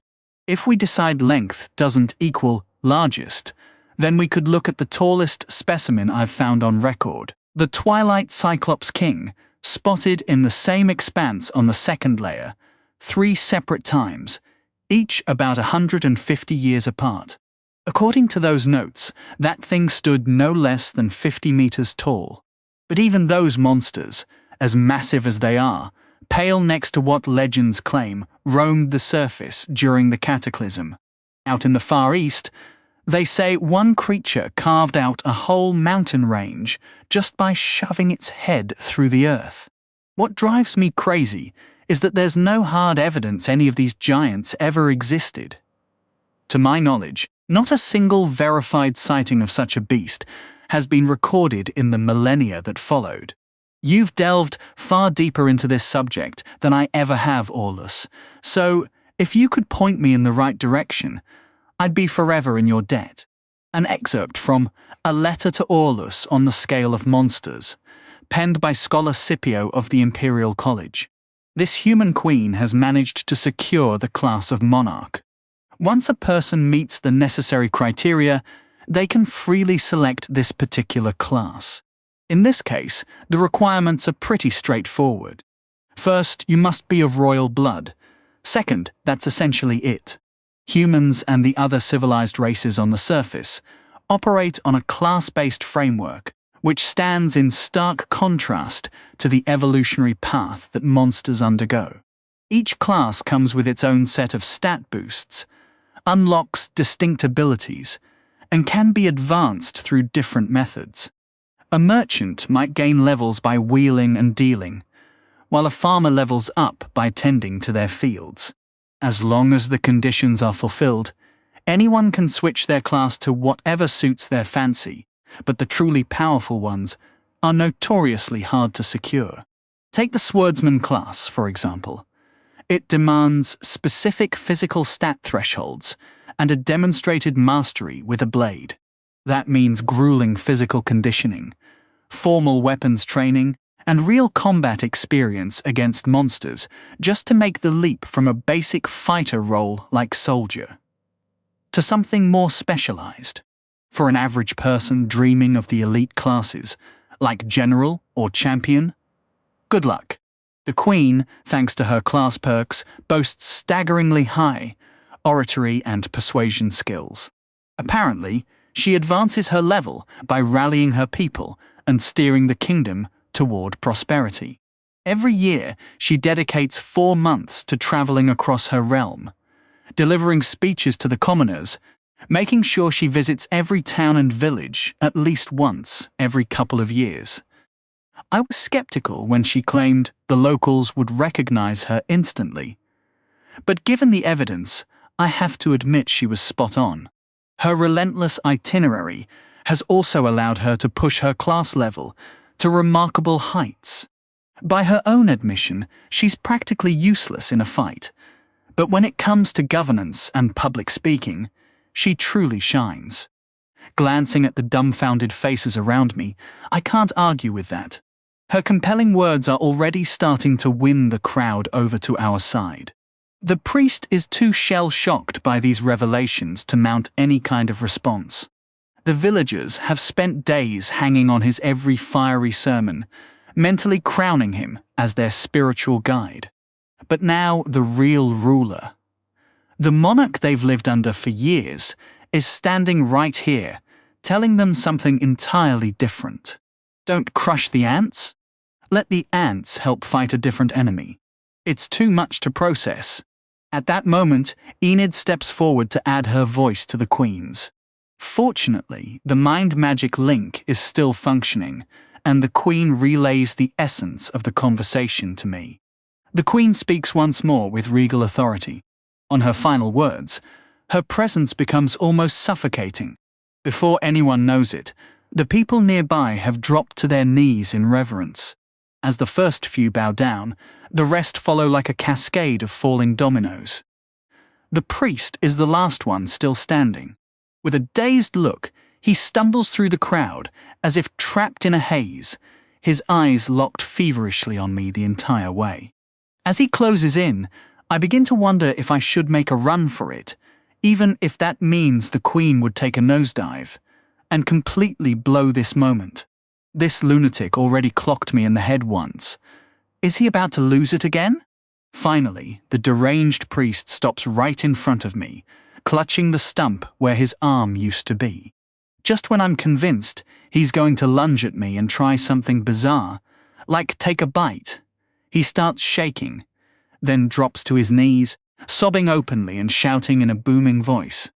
The Queen, sounding a bit bewildered, relays his words to me. Okay! 39.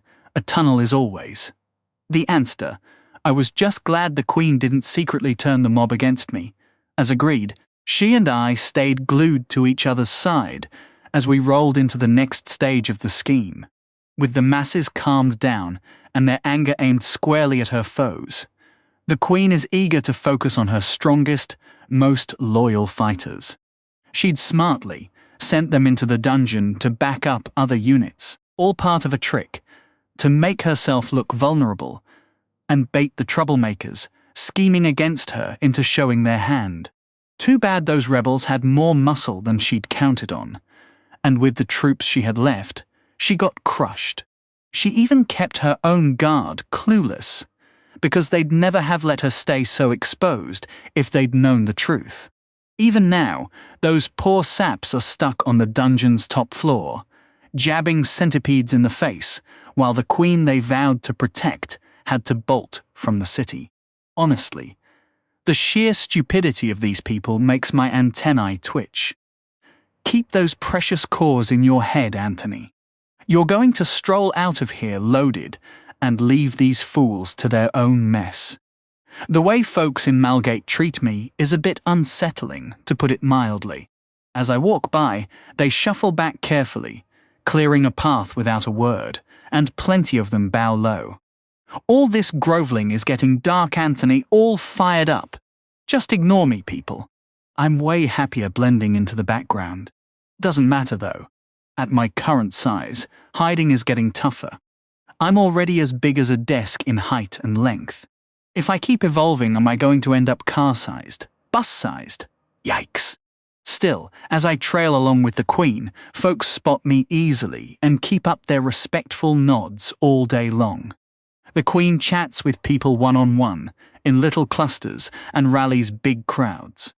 Everywhere she goes, the vibe is positive, and those ready to march are quick to gear up, tossing supplies together, gripping crude blades, and strapping into worn leather armor that looks like it belonged to some grandpa who fought in a war 3 generations back. Even the priest is all fired up for this. He spends most of his time tagging along behind me, shouting about my holy messenger status at the top of his lungs. I had the Queen translate what he was saying, but I made her stop after 2 sentences. So cringe! It's all about the cash, anyway. Another day rolls by, and the villagers are set. They head out of the village toward the forest, stepping together in a lively column. About an hour from town, right at the edge of the woods, we spot signs of ant activity. That's where me and a solid crew have been busting our butts getting ready. How's the Queen supposed to link up with her soldiers in the dungeon without slipping into the city and risking her neck? What job needs a hard-working army of dirt-moving pros to pull off? The answer is always more tunnels. Piles of loose soil are scattered all over the area. We had to stash it somewhere the walls couldn't see. Ant footprints dot the forest floor, but there's not a single worker in sight. When the column reaches the tunnel entrance in the ground, the Queen gathers everyone and lays out what we've done. When she wraps up, the crowd's respectful gazes light up with fresh excitement as they turn to me, and in unison they bow. Down, Dark One! These aren't our slaves. A little thanks for all the digging would be nice, though. Building the tunnel took forever, since humans need to move through it without too much hassle. And they're way taller than ants. Even Tiny can duck lower than them, because he's basically built to hunch forward as he walks, knuckles dragging. It's a rare sight when that ape actually straightens up to his full, not-so-small height. The tunnel runs forever, and had to go pretty deep underground to keep from caving in. I'm still trying to figure out the weird physics that keep tunnels intact in this world, because they hold up far better than they have any right to. Maybe the excavation skill instinctively steers clear of spots that could compromise stability. Or maybe this reality is just built to support underground spaces. After all, the dungeon itself exists, and even the forest expanse we crossed defied everything I thought I knew about what was possible back on Earth. We finally reach the last stretch of the passage, and my tunnel map shows we've connected to the edge of the pool cavern I first explored right after hatching. I made sure the workers didn't finish the job, since the soldiers on the other side would have cut them down without a second thought. I wanted to break through the final few feet myself, then shove the Queen through first, so she could smooth things over. As I scrape away the last clump of dirt, and the opening finally appears, I quickly back off, pressing myself against the left wall behind the Queen, doing my best to look like part of the scenery. She wrinkles her nose in distaste, steps forward, and pushes the remaining debris aside, widening the gap until she can squeeze through. Shouts erupt on the other side, but her calm voice settles them down fast. A few moments later, she pokes her head back through and waves us forward. I let the townsfolk who came along go ahead of me. There's just enough room in this wider section for them to shuffle past. Once the last one exits our little connector, it's my turn. I hesitate, poke one leg through the opening, and when nothing tries to bite it off, I pull back and ease my head out instead. It takes a second for my eyes to adjust to the bright, mana-soaked glow of the dungeon. As the light hits me, a warm, almost nostalgic feeling settles in my chest. Maybe it's a little crazy, but coming back here feels like coming home, especially to this spot. I was born just a stone's throw away. The villagers are clustered around the opening, and when I emerge, my 6 legs gripping the firm dungeon walls, they part to make room, hovering close without crowding me. At the front stands the priest, Bane, my personal human-shaped pain in the gaster. That guy is never far from my side. Beyond the crowd, a squad of battle-worn soldiers watches me, their gilded armor and fine blades all too familiar. These are the same weapons that were turned on my colony. The Queen's Guard, no doubt. The Queen is among them now, speaking in low tones, and the rage on their faces is unmistakable.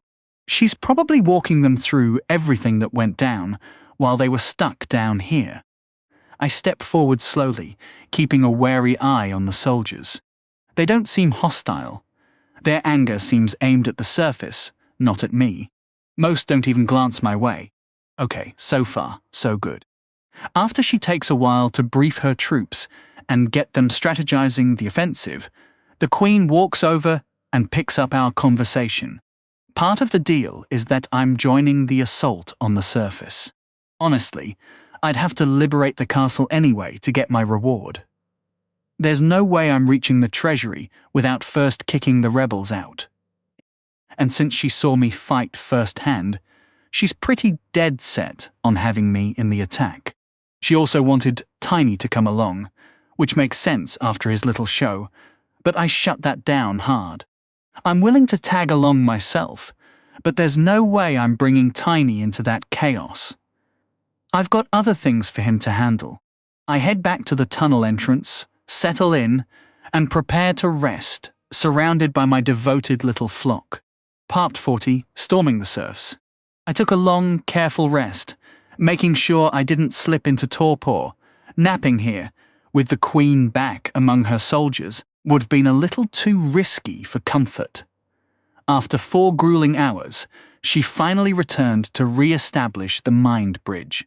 She explained that mind magic is a relatively common skill among diplomats, governors, and rulers. While most smaller territories, like this one, typically struggle to find someone gifted enough in this obscure branch of magic to act as their liaison, in this case, the Queen herself possessed a moderate level of talent. Having someone capable of unlimited cross-species communication was yet another advantage that allowed this country to punch well above its weight. Honestly, it doesn't surprise me that so few people can master this magic. The transformation is brutally difficult, even when compared to other transformations that are already mind-bending puzzles in their own right. I've kept up with my practice, but my progress remains painfully slow. The day I can weave a dazzling mind bridge, stretching thousands of meters long like Formo does, feels like a distant dream. Once communication is re-established, the Queen informs me that her soldiers are ready, and the time to storm the surface is rapidly approaching. She was quite evasive about these so-called Legion people when I pressed her for details. I still know very little about them, but based on what she let slip, I've crossed paths with some of them before. She hesitates for a moment, I smile. If I knock politely with a gravity bomb, I'm sure the door will open right up for me. With our plans firmly in place, I walk cautiously alongside the Queen to the vanguard of her soldiers as they prepare to move out. Monsters are still spawning from the walls here, but these soldiers are clearly of a higher level, easily dispatching the weaker beasts without breaking a sweat. Together, with me leading the charge and my attendant priest right behind me, we begin our march up the tunnel toward the entrance. It isn't far from the pool before familiar landmarks start stirring my memories. Here's the staircase that leads downward, and there are the torches that were lit when I was nearly chased to death. There's the side passage where I narrowly dodged an arrow and lured some centipedes to their doom. Memories? Seriously, how desperate for human contact was I back then? I completely lost all sense of reason. Now that I have a family and followers of my own, that crushing loneliness has faded. Not to mention, I've had my fill of dealing with humans. Nothing but headaches. As we gradually approach the rising slope, we pass the inbuilt walls, where I caught my first glimpse of humans. Each wall is its own little guard station, with an enclosed space inside furnished with tables and chairs. Every single one has a Queen's Guard stationed there. The walls grow thicker and more frequent as we near the top, and the stairs become more defined as well. Eventually the stairs widen and a bright opening reveals itself before me. The surface. Like emerging from a basement, we climb the stairs and step into the light. I don't wait for my eyes to adjust, but charge forward. My 6 legs scrambling to outpace the rest of the group. When my blurred vision finally settles, I find myself inside a ringed wall surrounding the dungeon entrance. A portcullis is set into the wall, and thankfully, the gate is up. I keep charging toward the gate as frantic shouts ring out from above. Moments later, the pounding of feet on stone and a great roar erupt from behind as the soldiers pour out of the dungeon entrance, followed by the villagers. The gate twitches and begins to lower as someone desperately tries to wind it down before I can reach the opening. But I'm having none of it. Anti-gravity bolt. The magic I'd prepared blasts through the air and strikes the metal gate with precision. No matter how hard the people above strain, they can't push it down. The gate continues to rise, groaning against the joints, holding it in place, trying to lift into the sky. Gleefully, I charge through the gap and out of the ring wall. I sense heat. Ahead of me, to my left and right, there are stairs from the upper level, with multiple sources rushing down to block my path. Come to me. When the first soldier makes his bold leap down the final steps, sword raised high with all the bravado he can muster, he's yanked out of midair by a force that completely ignores the rules of physics. Yoink! My gravity-infused mandibles lock onto him and send him rocketing toward me. Shattering bite, crunch. Totally blindsided and helpless, he can't do a thing to stop my attack. His cheap armor rips apart like paper as my jaws sink deep into him. Still breathing? No problem. Here's another round. Most humans can actually survive a bite or two, since they're kitted out in gear made from monster parts, and have a few levels stacked up. I figure this is the perfect chance to sharpen my piercing chomp. Chomp, chomp. Nice. Turns out this poor guy didn't have many levels to his name anyway. From what the Queen explained, most folks just gain levels steadily over their whole lives, unless they hit some special class reset. Sitting at level 23, he was pretty green, probably a fresh recruit. His buddies come charging down the stairs, only to witness their pal getting chomped to pieces. From their angle, it must look absolutely nightmarish, right? 1 second your friend is there, the next he's gone, and you run in to find a giant ant the size of a coffee table, decked out in shiny, glittering armor with huge striking eyes, chomping down on your buddy with jagged mandibles. Brutal. They freeze up, and that hesitation is all I need to... Yoink! Come here! Shattering bite. Crunch! I snatch another clueless soldier straight off his feet, and the rest of them are shaking in their boots as they watch him get dragged through the air by some invisible force and slammed into a terrifying beast. He doesn't even land before he's crushed by a nasty skill. Then it's back to the chomping. Chomp! Chomp! Ha! Love it! Maybe one more? But I don't get my wish. The last 3 scouts, or whatever they are, spin around and bolt.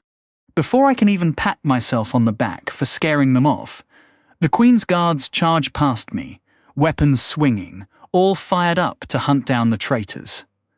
Oh well, the plan's simple. Push hard and fast to reach the castle. We don't bother stopping to deal with every single enemy. The whole force pours out of the fort and onto the wide cobblestone streets of Lyria. As we sprint, massive plumes of fire shoot up into the sky behind us, once, twice, 3 times, then stop abruptly. That was coming from somewhere in the fort. The signal's been sent. Still, this is my first look at a fantasy city in this new world. The buildings are packed tight with tiled roofs, and the streets are bustling with folks pushing carts, shopping, or riding in horse-drawn carriages. What's weird is there are no chimneys or smoke on any of the houses, no matter how run-down they look. Turns out, people here rely on enchanted fireplates. Apparently the cheapest, most common bit of enchanting around. They pull mana straight from the air into a metal plate for cooking or heating. Pretty slick. As I dash through the city, screams erupt from every direction when the locals catch sight of a monster tearing through their streets. Where's the warm welcome, I gotta ask? 41 premiums are going way up the Queen's Guard, and I tear down the cobbled roads, with me leaning on the soldiers to steer me whenever we hit a turn. Everywhere we go, citizens are screaming and scrambling to get out of our path. Honestly, even without a monster in the mix, they'd probably clear out just seeing the soldiers. The regular folks want 0 part in any renewed fighting. They already endured a week of brutal street-by-street combat in this city. Even now, I can spot burned-out buildings and collapsed walls all around. It must have been absolute chaos in here. I find myself questioning how a supposedly clever queen, though I'm not entirely sold on that reputation, could so badly misjudge her enemies. She was convinced her meticulous planning would crush the opposition in no time. Yet after a full week of brutal urban combat, the castle walls gave way, and she was left with no choice but to escape. It's hard to believe a ragtag bunch of dungeon fighters could truly hold their own against a force like that. From what I've gathered, folks who make their living in the dungeon often sport higher levels, sharper gear, and more raw combat prowess than your typical soldier. But the army has its own edge, discipline, teamwork, and rigorous drilling that can't be matched. Plus, with a nation's treasury behind them, it's child's play to assemble a crack squad of elites, outfitting them with equipment that would make most dungeon explorers weep with envy. That's where the Queen's Royal Guard comes in. These men and women are absolutely loaded: enchanted blades, armor forged from layered monster shells, and every single one of them has endured exhausting level grinding, runs deep into the dungeon. The Queen places enormous faith in their abilities. Still, their numbers are limited, hardly enough to seize an entire city by force. Out of a narrow side alley, a group of 20 fighters in mismatched armor charges forward, flanked by 2 mages clutching staves. When they catch sight of me barreling toward them, they don't flinch. Just a flicker of curiosity crosses their faces. These are dungeon mercenaries, seasoned pros who've seen far worse than some oversized ant. It'll take more than that to rattle them. After today, though, they might reconsider their confidence. Gravity Spear. I'd already woven the spell and kept it primed, ready to unleash for several minutes now. Maintaining a charged spell takes a toll on your focus, but in moments like this, it's absolutely worth the strain. Before they can scatter or brace themselves, the spear slams into a hulking warrior at the center of their pack. Despite the sudden magical assault erupting in their midst, these veterans keep their cool, dropping into defensive stances and attempting to spread out, only to realize their movements are growing heavier with each heartbeat. Stay nice and tight for me, folks. No need to break formation, mwehehe. Locking onto the mercenary squad, the Royal Guard's eyes blaze with fierce anticipation. This is the prey they've been craving. With a thunderous roar of delight, they surge forward, some blurring into streaks of light, while others vanish entirely, using powerful skills to close the distance in an instant. Don't hog all my XP, you greedy bastards. Struggling to adapt, the mercenaries fight against the crushing gravity that tugs at every limb, forcing them to expend precious energy just to stay upright. Still, they're not about to go down easy. A scar-covered brute among them lifts one massive foot, his face scrunching in concentration as it erupts with radiant light. He slams it down hard, and the road beneath him ripples like water, waves swelling as they race outward, growing to over a meter tall, before crashing into nearby buildings and reducing them to rubble, their foundations seemingly turned to quicksand. Several charging soldiers are forced to cancel their dash skills as the ground becomes treacherous. They nimbly sidestep, waiting for the chaos to settle. Meanwhile, the giant mercenary with my spear lodged in his chest pulls a colossal greatsword from his back, knuckles cracking as he grips it with both hands and swings downward with terrifying speed. A flash of light erupts, a blade of energy 10 meters tall, tearing through the earth like butter as it streaks toward me. Whoosh! I vault sideways, shoving off with all 6 legs, and the luminous edge screams past me, slamming into a house behind me and carving it apart. When the dust finally clears, a massive chunk of the building has been carved out, leaving one wall completely crumbled. Whoa, that was way too close. I nearly lost an antenna. Take it easy, big guy. Need a hand? Grinning on the inside, I rush to unleash my next quick-hitting spell. Gravity Bolt. Let's see how you handle a little flight. Probably not much better than the crash landing.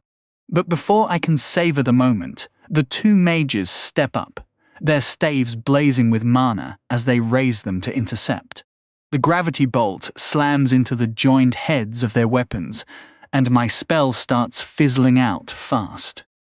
This trick again. Man, I'd kill to learn that move. I dart sideways, not about to play the hero, and charge straight into a squad of seasoned monster hunters. Instead, I back off a bit and start piecing together my next incantation. Man, I wish Tiny were here right about now. He'd dive right into the thick of it, causing total chaos and giving me the cover to work from the edges. Or if Krynis had matured, she could wreak havoc with the enemy all bunched up like this. Ugh. I swallow my irritation. I left them behind on purpose. They've got their own missions to handle. The raw skill these mercenaries are showing has genuinely rattled me. The Queen had warned me that humans and other surface dwellers wielded some terrifying powers, but seeing it firsthand is a whole different story. And to my surprise, the real spectacle was just kicking off. Once my spell fades completely, the 2 mages start weaving their own magic. One barks out a command, and a blazing sphere of fire wraps around him, the heat so intense it leaves my antennae tingling and numb. The other conjures a barrier too, this one made of swirling, spinning wind, a proper air shield. With their defenses locked in, they focus for a heartbeat, then extend a hand each toward me in perfect sync. Why me always? One unleashes a roaring gust of wind, the other fires a stream of flame. The 2 merge into a colossal torrent of blue fire that lunges straight for me. A combo attack. Are you kidding me? That's ridiculously flashy. A blaze over 30 meters long erupts from their hands and eats up the open street between us in a blink. Caught off guard, I can only freeze, drop low, and roll right as the inferno sweeps over me. Youch! That's one spicy fireball. Searing agony tears through my left side as the flames lap at me, charring my shell and sending my body heat soaring. Lucky for me, being an insect means my exterior is basically my armor, way less prone to cooking than, say, human skin. Still, that hit took a real bite out of me. I toy with the idea of triggering my regeneration gland, but I hold off. It's way too early in the fight for that. I'll need it for something far more dire. Maybe if I can snag some biomass to munch on. As the fire dies down, the guard looks primed to strike back. 40 woe, gateway back in formation. The Queen's Royal Guard has regrouped for a unified push. Blades out, they line up 10 across and thrust forward as one. 10 beams of sword light slice through the air, slamming into the mercenaries and sending them stumbling. With the gravity spear dragging at their every step, there's no way they can hold their ground. 3 mercs lose their footing and tumble, sliding toward their own commander. That hulking brute with the massive great sword. Now's my shot. With the front line in total chaos, I kick my infused mandibles into overdrive, flooding them with gravitational mana at breakneck speed. The fighters might be floundering, but those 2 mages in the back have held steady. Lucky for me, the commotion up front has pulled their attention away from yours truly, so I've got a clear window. I have no idea how these guys manage to block spells, but it's a trick I'm dying to learn. It makes total sense that mages would have some way to shield themselves from hostile magic. Otherwise, every magical duel would just come down to whoever got their spell off first. I'm just hoping the technique isn't tied to their staves, and that it's something I can pull off with my own mind. Maybe that neglected external mana manipulation skill holds the answer? With no one watching me, I quietly dart to the left, circling around the mercenaries while keeping a solid 20-meter buffer between us. Before long, I've got both enemy mages lined up perfectly, Fire Mage in front, Wind Mage behind, their elemental shields crackling with barely contained energy.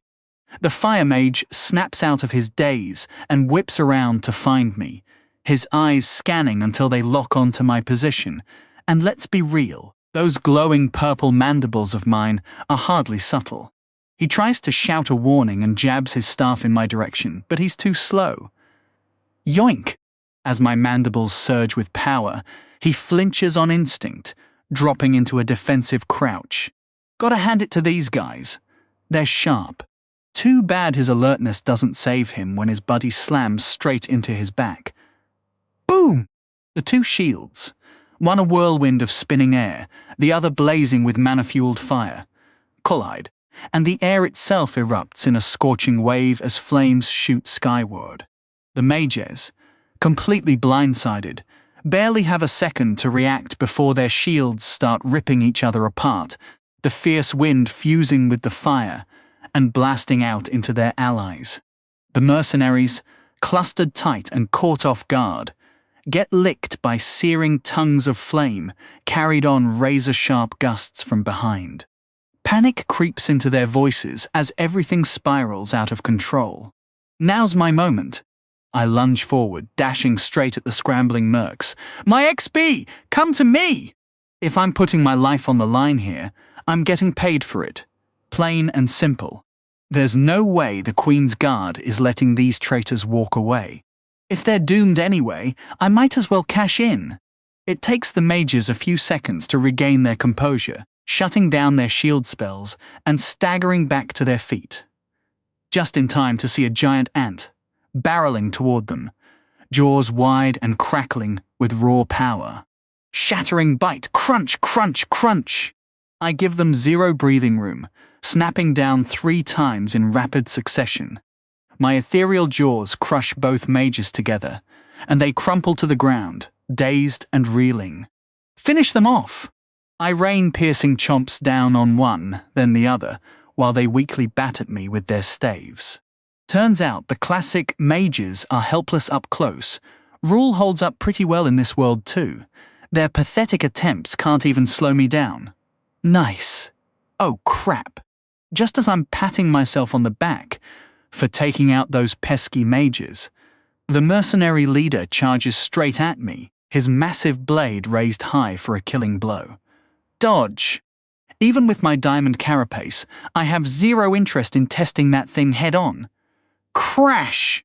His blade slams into the stone with devastating force, sending rock shards flying everywhere and pinging harmlessly off my shell. Whew!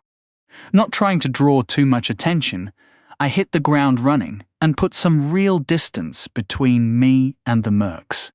The rest of the Queen's Guard moves in to press the attack. And since my business district happens to be facing the right way anyway, pow! Pow! Pow! Pow! I tilt my head for a clean rear view and blast the enemy with my restrictive acid, giving the bulky leader a double dose, since he seems way too eager to close the gap. I let the gravity domain spell I'd been piecing together dissolve inside me. Looks like I won't be needing it after all. Up ahead, a massive gate straddles the street, blocking the path through the wall and into the inner keep. Sure, a wall doesn't mean much to me, but it'll definitely slow these humans down. Spotting our target ahead, I begin drawing mana from my gravitation mana gland, compressing it into the devastating gravity bomb. This thing takes a couple of minutes to fully charge, so I might as well get it going now. The mercenaries are trapped in a dire situation. Hit from the front, shot from behind, and with both of their support mages dead, they have zero chance of breaking through the furious Queen's Royal Guard. Realizing they're done for, the mercs toss aside any caution. No longer pinned down by my gravity spear, they unleash everything they've got, desperately trying to take a few soldiers down with them. I thought maybe a couple would try to surrender, but apparently not. As the two sides clash with everything they have, I slip sideways into the shadows, keeping my bomb charging while scanning for an opening. If I can grab a little XP on the sly, sure, but I've already put in more work than all these soldiers combined. I'm not about to risk my neck for the cause. As the tide turns and the mercenaries start dropping, a few break and run, darting into nearby buildings or side streets, hoping to survive. One unlucky guy happens to dash into the alley where I'm tucked away. Hello! Shattering bite. I let the body slump to the ground and consider, well, eating him. I mean, I was human for a long time, but I'm not anymore, so it's not really cannibalism, right? But still, checking my HP, I'm not too banged up, and my regeneration gland is full and ready. I don't think I need to push things here. If only more mercs used monsters like the Sophos did, then I could snack on that biomass guilt-free. I'd asked the Queen earlier how common that technique was, since Formo had impressed me so much. I figured anyone who would jump at the chance to raise powerful monsters and let them take the risks. Turns out the technique is well known everywhere, not just here. While some mercs do go that route, even going all in on the class tree, there are a few reasons it doesn't catch on. For starters, cores are cash to mercs. Using one to create a monster that you then have to feed and train before it can fight is a hassle. And to raise it properly, you've got to keep feeding it dungeon meat, which means either shelling out big money or constantly heading into the dungeon. Both risky. Plus, to ensure it evolves well, you need to feed it even more cores, literally throwing cash into its mouth. For the surface races who depend on cores for enchanting, it's just not worth it unless you're filthy rich or a nation keeping guardian beasts. The Sophos make it work for a few reasons. Their powerful minds make controlling monsters easy. They live right in the dungeon, so meat is always available. And since they don't fight themselves, They don't need enchanted gear, cutting down their core demand. With the mercs wiped out, the Queen steps forward with the villagers in tow. The townsfolk look a bit shell-shocked at the destruction around them. Sure, they'd leveled up some combat skills, but seeing giant sword gashes carved into the faces of their homes is a lot to take in. When they spot me, though, their eyes brighten a little. Not sure why, but they seem to find some comfort in my presence. And oh great, here comes the priest again. He rushes up to me, jabbering to the other villagers, probably singing praises about my mighty powers bestowed by the system or some nonsense. As the Queen approaches with her guard, she reaches out through the mind bridge. I check on my gravity bomb internally. It's cooking along just fine. I don't bother with a reply, instead striding toward the gates, while focusing every ounce of my concentration on compressing the mana as densely as I possibly can. Within moments, the transformation kicks in, and that tightly packed sphere takes on the eerie, black hole-like appearance that I've come to recognize. Without wasting a second, I open my mouth and unleash the gravity bomb, and the moment it leaves my body, it comes alive with a piercing shriek. The howl of air being violently sucked toward the bomb forces every human nearby to clamp their hands over their ears, and the sheer force of it even blows out windows in the surrounding buildings. When it slams into the gate with a sickening crunch, the sphere expands outward in an instant, ripping and devouring the metal, as if it were nothing more than paper. With a deafening screech, the gates lurch violently on their hinges before the protesting metal finally surrenders, and the entire structure is swallowed whole by the bomb. When the sphere flickers and vanishes, all that remains of those once proud gates is a twisted mess of torn stone and a single, empty hinge swinging uselessly in the breeze. I turn back to face the Queen. A heavy silence hangs in the air after the gravity bomb fades away. The first sound to break through is a dull thud, and I glance over to see the priest collapse to his knees, followed quickly by the rest of the villagers. Even the soldiers are staring at me, with a mixture of shock and unease, their faces hidden behind cold, expressionless helmets. I look at the Queen, and she returns my gaze with something unreadable flickering in her eyes. Manawarded, huh? Didn't seem to do them much good. Maybe they should have applied a second coat. Anyway, are we really going to stand here twiddling our thumbs while the enemy has time to regroup? I nudge the Queen with a pointed look. The elderly woman shakes herself out of her stupor, regains her dignified composure, and barks orders to her soldiers. With a roaring battle cry, the guards charge through the shattered entrance, some of them blurring into streaks of light as they activate their skills to close the distance with their enemies. The sharp ring of steel clashing against steel fills the air as the defenders rush into the breach they've been left with. The townsfolk advance too, the Queen at their center, though they move at a far more cautious pace. A few of the bolder ones dash out in small groups to back up the soldiers already locked in combat. But the majority stay in a defensive formation, eyes scanning every direction for any sign of an ambush. I grunt in acknowledgement. Surely, we're not going to find the villain lounging casually on his throne, ready to spin some grand monologue before springing his final trap. That would be far too predictable for my taste. As we push through the gate, a team of townsfolk scramble to block the entrance behind us with whatever they can scavenge. Loose stones, an abandoned cart, and someone even drags the royal coach into the gap before tipping it over on its side. Those armed with spears or long-handled pitchforks line up in rows, weapons poised and ready. Hopefully, it'll hold until the guard can reinforce them. A wide road stretches toward the main doors, curving back through an elaborate garden lined with imposing statues spaced at regular intervals. The whole setup screams royal extravagance, and I can't help but shoot the queen a skeptical look. In the middle of a city, you're really going to dedicate this much prime real estate to your driveway? It feels like such a waste. Maybe I'm just biased because my colony practically lives on top of one another. Even tiny, vibrant, Krinis, and I crammed into our own little chamber feels like a luxury suite by ant standards. My queen sleeps with workers crawling over her back, for crying out loud. As I'm grumbling to myself, the great doors swing open and a densely packed squad of soldiers charges out, weapons drawn and ready.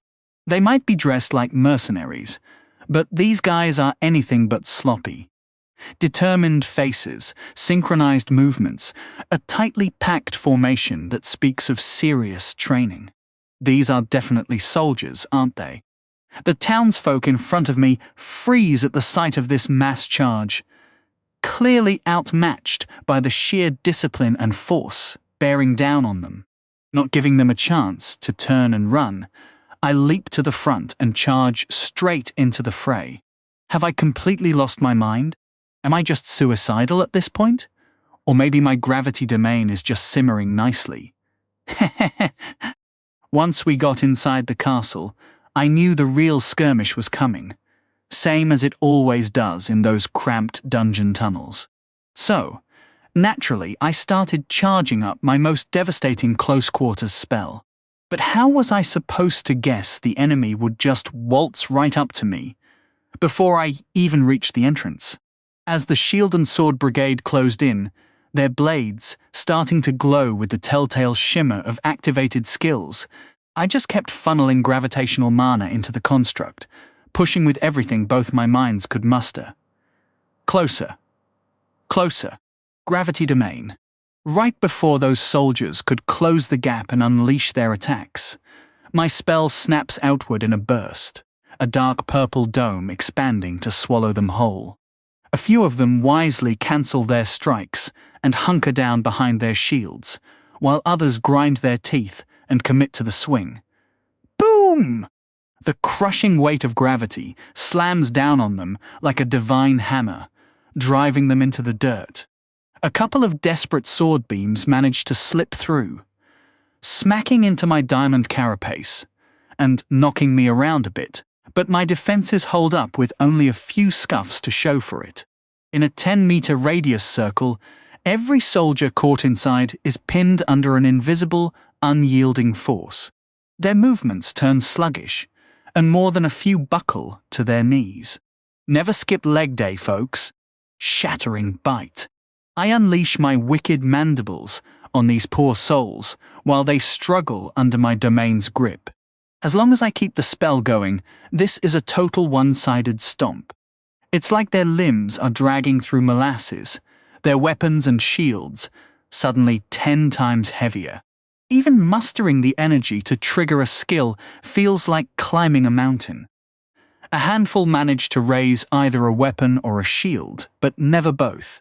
I dart between them, snapping and chomping at every opening, casually dodging whenever someone somehow scrapes together a strike. Mwahaha! And honestly, this could have gone on forever, if it weren't for the townsfolk suddenly deciding they were invincible and charging straight into my killing field. What on earth got into them? My best guess is the priest whipped them into a frenzy, convincing them to join the fight, since I had the enemy so completely locked down. Of course, the second these brave, clueless civilians step foot inside my domain, they faceplant instantly, unable to even lift their heads under the pressure. Idiots! And now they're sitting ducks for any soldier who can still swing a blade. Rather than let these people get slaughtered, I let out an internal sigh and drop the spell. Honestly, these folks are more trouble than they're worth. 40 for battle at the front gate. With my domain forced down, the magic fades away, and the pull on my deep gravity magic gland eases to a stop. This extended skirmish is really showcasing the perks of that bottomless gland upgrade. Even after all those bolts, javelins, mandible infusions, the bomb, and the domain itself My gravitational gland is still sitting comfortably above half capacity, and my core? Still topped off and raring to go. Released from the oppressive weight, the soldiers and townsfolk scramble back to their feet, weapons drawn. The townspeople have the numbers, sure, but they're painfully outmatched one-on-one. Honestly, if I hadn't chewed up those soldiers so badly while they were pinned under my domain, these folks wouldn't stand a chance. The priest is the first one back up, swinging a heavy-looking mace with his one good hand, like a total maniac, screaming his lungs out. Moments like this make me grateful. I can't understand a word he's yelling.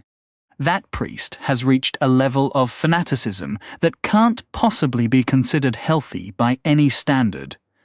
If I ever dropped a deuce in some random field, this guy would probably build a temple over it and bow down for a millennium. Honestly, he should be grateful the only things I launch from my rear are acid and pure, unadulterated vengeance. The fight quickly devolves into a chaotic free-for-all, with villagers swarming each enemy soldier and shoving their weapons in, with wild passion and reckless bravery. Fueled by their fanatical devotion, these poorly equipped farmers shrug off their cuts and fatigue, charging ahead without a second thought. They're like a swarm of ants. These folks are making their beloved colony beam with pride. Just like I did with the workforce back in the day, I zip across the battlefield, playing interference wherever I can, biting limbs, yanking weapons out of hands, or slamming into soldiers to knock them off balance and stop them from bunching up. Every so often, I let loose a gravity bolt, launching a soldier into the sky before they crash back down onto the hard ground. Surprisingly, a handful survive the impact, using some kind of ability to absorb the shock or boost their toughness. But most die on contact, and the ones who make it are banged up badly. Naturally, I make sure to pick targets on the edges of the scrum so they don't land right on top of us. I also stick to using my piercing chomp skill strictly for grinding, making sure no allies get caught in the crossfire. The cluster is way too cramped for me to bust out AoE attacks without risking friendly fire. After 20 grueling minutes, it's all over, and the townsfolk have come out on top. Drenched in sweat and nursing wounds, they lift their weapons and roar in triumph.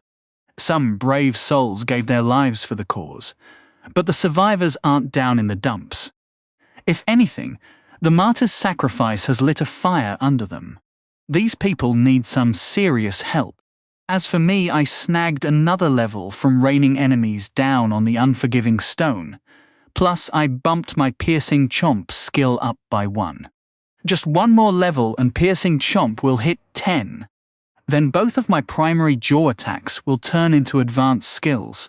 From what the Queen told me about skills, once you can project your stamina outside your body, that's when it becomes advanced. Surface races, with their whole class-based gig, can grind their class-specific skills through training without ever risking their necks in battle. Typically, a rookie soldier or mercenary has to stay cooped up in the training yard until they hit that benchmark before they're allowed out. I mean, what's the point of someone swinging a sword when the enemy can blast a wave of light from 10 meters away and take them out? Sure, some of my skills level up through passive, constant use, like tunnel map. But there's no way a monster can raise attack skills by chomping on trees or rocks. It's just another example of how the system screws monsters over. That said, it does explain why monsters level up faster than the surface races. Training is a slow burn, but a monster gets stronger only through fighting, raising skills, gaining levels, and chowing down on biomass all at once. A young, sturdy monster can evolve into a powerhouse in days, while a human might spend months or even years on the training field just to improve a single skill. It's also obvious now why human mages learn quicker than me. They can study, read, and do mental exercises to passively boost magic skills, then boost them again when they actually cast spells. Meanwhile, I'm stuck repeating the same moves over and over. Monsters do get a consolation prize, though. Magic-specific glands that basically shortcut the whole learning process. It was only through this exchange that I managed to confirm with the Queen that the magical path I'd chosen was essentially the standard route. The one every advanced, thinking race relies on. Building your skills from the ground up, layer by layer. Monsters who cast spells like humans do aren't completely unheard of, but they're incredibly rare and typically only surface deep within the dungeon's most dangerous levels. After a brief 5-minute breather to steady ourselves, the Queen, flanked by a small squad of her royal guard, motions for us to follow her into the castle. As the massive doors swing open, a warm golden glow spills out from the entrance hall, and for a second, I'm thrown. That light looks almost like something from Earth, like electric bulbs back home. I shuffle in with the townsfolk, my eyes scanning the space, and I notice the illumination comes from lamps lined up at even intervals along the stone walls. But what really gets me is that these lamps have no visible power source. No flame, no gas, no wires, nothing. What's the deal with these things? My curiosity gets the better of me, so I peel away from the huddled fighters surrounding the Queen and scale the high walls to get a closer look at this otherworldly marvel. As I lean in, no way. Squinting at the gold lamp stand bolted to the wall and the glowing object itself, I realize it's a small, radiant gem. A core. This is pure wealth, right here in plain sight. Mercenaries scrape and fight for every single core they can get their hands on, and the royals are using them as decoration to light their hallways. The sheer wastefulness of it almost stings, especially given the struggles I survived in my past life. Unbelievable. I glance around carefully, making sure no one's watching as the group pushes deeper into the castle, and I quickly confirm with Gandalf. Reinforce! There are 6 lamps in the entrance hall, and there's no way I'm letting a single one slip by. Zipping along the walls, I absorb all 6 cores before slipping back into the strike force, heading toward the throne room. The perfect crime. No way anyone caught that. But the second I reach the back of the group, I catch a flicker of movement behind me. What the heck? I turn my head just slightly, and there's the priest, walking right behind me with his hands pressed together in quiet prayer. This guy! He's been lurking back here the whole time. How did he stay so still that I never even noticed him? Creepy. I let out a sigh. There's no way I'm keeping this secret. He'll probably start preaching about it the moment he opens his mouth. At that point, I stop trying to hide it. Every time we pass one of those glowing lamps, I scramble up the wall, absorb the core, and pocket another 4 before we finally reach the throne room. When I shuffle in at the rear of our force, the first thing that hits me is the sheer amount of lighting in the room, and my mouth practically starts watering. So many cores. I only need a handful more to max out my core at Stow MP.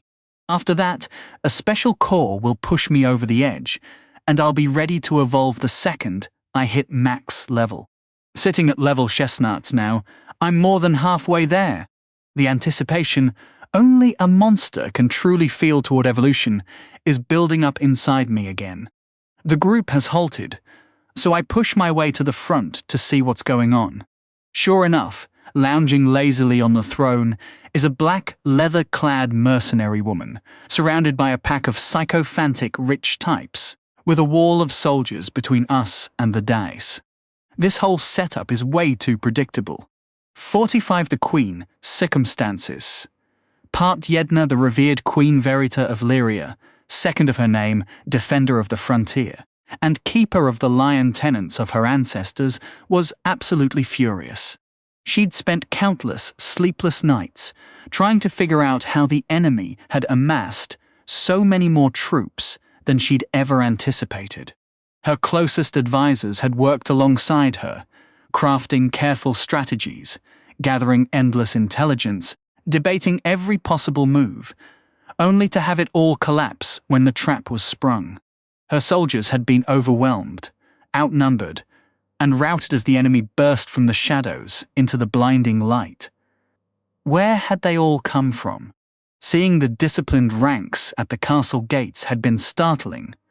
But now, with these soldiers in mercenary gear lined up before the dais of her own throne, the picture snapped into focus. These weren't hired swords meant to pad out a ragtag force.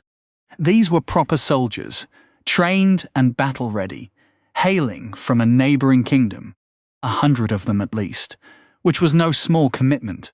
Someone had wanted to meddle in Lyria's politics badly enough to pour that many troops into a foreign coup. And with the Andron ambassador standing beside Corin, while that grimy Union mercenary leader sprawled across her throne, the culprit wasn't hard to pin down.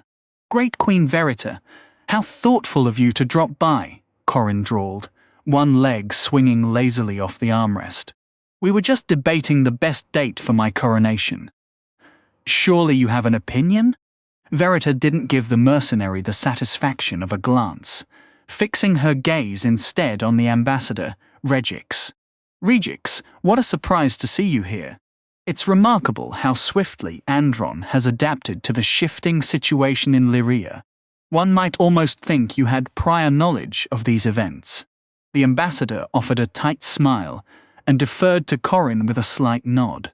Enjoying the moment, the Union leader beamed at her former queen. "Don't take it so hard, Verita. Seems I'm not the only one who's noticed how poorly you've run things. Our friends across the border just wanted to give the people of Lyria a taste of proper leadership for once." Verita couldn't help but roll her eyes at the charade. "Corin, since the day you were born, your only interests have been coin and control. Let's not pretend anything else fueled this betrayal." The mercenary's grin only widened. "But the street rats need a good show, don't they?" She gestured toward the nervous townsfolk, clutching their weapons behind the queen. "I can't exactly announce to the public that Andron is paying me a fortune in gold to dismantle your rule and hand our nation over to a foreign power, can I?" A hot wave of fury surged through Verita at that. Her family had built this kingdom from nothing. Her ancestors had bled and died to carve these lands out of the wilds. For generations, they had labored to lift Lyria from the mud into something proud. And in that flash of anger came clarity. She understood why Andron had gone to such lengths. They were scared. Lyria had climbed so fast and so high that their northern neighbor feared being dwarfed, then swallowed whole. After all, Lyria had pushed south and expanded. Andron had nowhere left to go. So why not strike first? If the coup succeeded, Lyria's bright future would become theirs for the taking. Verita could almost see the logic. Had she worn Andron's crown, she might have been tempted to secure her people's future the same way. But she didn't. She was Queen Verita Leocor of the Leocors. Lyria was hers, and she'd sooner burn it all down than hand it to these vultures. Dropping all pretense, she straightened to her full height and declared with royal authority, "Corin, you will surrender yourself for judgment. Regix, order your men to stand down, and you may leave my castle with your life." Regix simply shook his head and let out a low chuckle.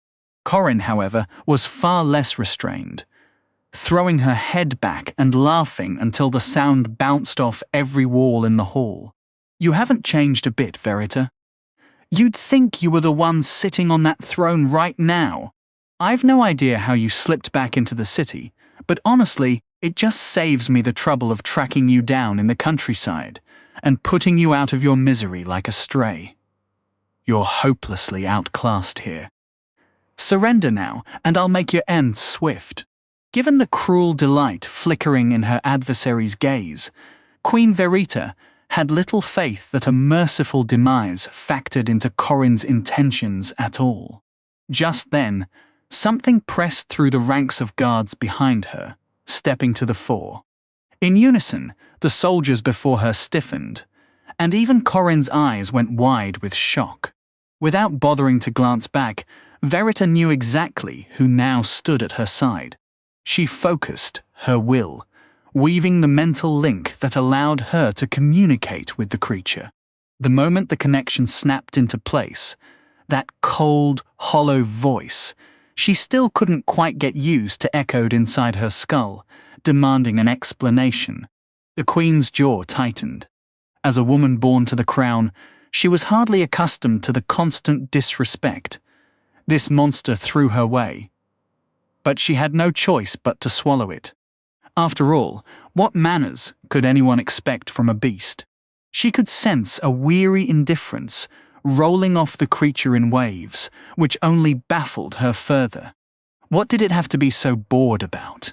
Corin rose from her seat on the throne, a twisted grin spreading across her face. You've gone so far as to ally yourself with a monster just to reclaim your crown, Verita.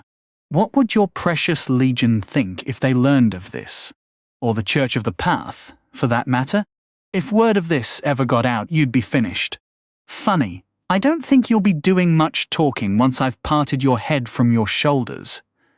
Verita shot back. Inside, though, she had to admit the nerves were gnawing at her. By monster standards, this ant wasn't particularly large or imposing, yet it had somehow defied the odds time and time again. The strange magic it wielded continued to catch her off guard, even filling her with a creeping dread. That blast that had reduced the gates to rubble was burned into her memory. No wall, no matter how heavily enchanted, could possibly withstand that kind of overwhelming force. And that memory only steeled her resolve. The creature's voice came again, and Verita could have sworn she caught something odd in its tone. Something she couldn't quite place. She shook the thought away and gave her reply. The monstrous ant ambled forward at a leisurely pace, while 100 soldiers braced themselves against it. One little ant, Verita? This is the best you could scrounge up. How exactly is this piece of trash supposed to turn the tide here? You've lost your mind. Corin crowed with delight. And to be fair, the ant did look pitifully weak as it faced down the neatly arranged enemy formation. No one in their right mind would bet on a single ant monster overcoming those odds. Ants were never known for their individual strength. They were feared because of their overwhelming numbers. But this ant was different. Verita couldn't explain why or how, but she knew in her gut that this one was unlike any other. The monster kept its unhurried advance, and with every step, the soldiers' grips on their weapons grew tighter. When only a few meters of space remained, something shifted. At the monster's center, a crackling sphere of purple energy flickered to life and expanded outward in a heartbeat. Seeing that ominous magic bloom into existence, Queen Verita's heart seized in her chest. In all her years, she had never witnessed anything so horrifying as that spell. The sound, the devastation, everything it touched was simply erased, crushed into nothing, as if devoured by some ravenous beast. Even though it was her enemies who were about to face this terror, she couldn't help but feel a pang of pity for them. Even fear on their behalf. Who knew what gods awaited them on the other side of that dreadful maw? The small ant opened its jaws, and the vortex of death howled into being. The air inside the throne room rushed past everyone's as it was dragged toward the purple orb, which shot forward and slammed into an enemy soldier's shield in an instant. Despite the ear-splitting shriek of the wind, the soldiers held their composure, calmly activating their defensive abilities. They still refused to believe that this tiny monster could conjure a spell strong enough to pose any real threat. How many beasts had they faced in the dungeon's dark depths, creatures so massive they could blot out the light? How many victories had they carved with steel and sweat? To run from this tiny speck would be a betrayal of everything they stood for. a stain on their honor that would follow them to the grave. And indeed, it would be their grave. The moment that dark, almost black orb touched the shield, it swelled, and the soldiers nearest to it were simply erased. Those on the periphery had a fleeting moment of terror, their faces contorting in disbelief, before they too were sucked into that void. A wave of pure dread washed over the room as the wind rose to a bone-chilling shriek. Men scrambled to escape, reaching for their comrades. But nothing could resist the pull, and nothing could satisfy its hunger. Even the ant that had cast the spell stepped back, a flicker of something like awe in its tiny form, before it grew still and watched its creation feast. The queen could only stand frozen, witnessing the carnage. Seeing this magic tear down a gate was one thing, but watching it erase her proud, disciplined soldiers in the blink of an eye was something else entirely. A cold knot of fear tightened in her stomach. What kind of mage would you need to even stand against a power like this? It felt like an eternity, though only seconds passed before the sphere vanished. A dense, compacted ball of something, she refused to even think about what it was, hit the ground with a wet thud and rolled before coming to a halt. The floor itself wasn't spared, a deep groove carved into the stone as if by a god's own hand. The remaining soldiers, shaken and broken, had no time to recover before the monster was on the move again. The purple, shimmering dome flickered and expanded as it charged. Queen Verita had seen this spell before, the one that had brought entire armies to their knees. What in the world was this purple mana? What kind of sorcery was this? She had never heard of anything that could fling people skyward or crush them into the earth. It was almost impossible to believe that a monster, and a young one at that, could grasp magic so deeply, casting spells that would take a human mage years to master. It was utterly terrifying. Just how powerful could this single ant become? Queen Verita narrowed her eyes, a grim resolve settling over her. She didn't want to find out. The soldiers, their courage shattered, wanted no part of this. The proud warriors of Andron broke ranks and ran, fleeing from a single ant. If the queen hadn't seen it with her own eyes, she would have thought she'd lost her mind. Even having witnessed it, she could barely believe it. The monster was relentless, chasing them down, no matter which way they turned. And once that spell took hold, there was no escape, only slaughter. Though there was no visible change the moment the spell activated, everyone could feel it. The soldiers' bodies sagged as if a mountain had been dropped on their shoulders. Those who managed to stay upright did so with immense effort, their faces turning red with strain. Their eyes were wild with terror, a look of pure desperation. What could have prepared them for this? There was no way they could resist what was coming. The queen snapped back to reality, turning to her stunned royal guard. "Aim your attacks at the enemy, but do not get close. Stay the hell out of that spell," she commanded. Loyal and disciplined, her guards sprang into action, raining down strikes on the trapped foes, and on those who kept running, desperate to escape the zone. The townsfolk watched in awe, their eyes burning with a mix of fear and wonder. They couldn't join the fight, as none of them had mastered the advanced weapon skills needed to attack from a distance. They could only stand by and watch, offering silent praise from the sidelines. As her forces crumbled beneath relentless waves of swordlight, Corin's face twisted into something ugly. She refused to believe what her eyes were showing her. How could one pathetic little ant, a creature renowned as the absolute weakest monster in the entire dungeon, be tearing through the elite soldiers she had worked so hard to recruit? She thought back to the months of scheming, the exhausting effort it took to convince Andron to finally get off their lazy backsides. All of it was evaporating right before her very eyes. She spun toward the Andron ambassador, her voice sharp as a blade. "What in the hell is going on here, Regix? Your men are useless. Didn't you swear these were your best?" The ambassador stood there, pale and trembling. He was a diplomat, not a fighter. Never in his life had he witnessed such brutal slaughter. Watching his own soldiers get ripped apart had shattered something inside him. He could barely form a coherent thought, let alone string together a sentence. The shaking Andronian struggled to speak, and Corin nearly screamed from sheer frustration. Everything had been so perfectly planned. She was so close to victory, wealth, an obscene amount of wealth. It was all slipping through her fingers in this very moment, and that realization drove her to the edge of madness. If only that stupid monster hadn't gotten in the way.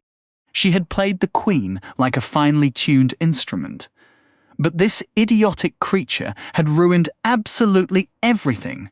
Then, suddenly, her heart stopped cold in her chest.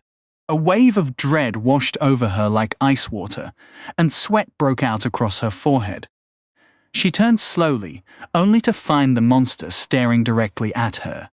Its smooth, dark, glistening carapace caught the light, its cold, lidless eyes fixed on her, and its dripping jaws pulsed with an eerie purple glow.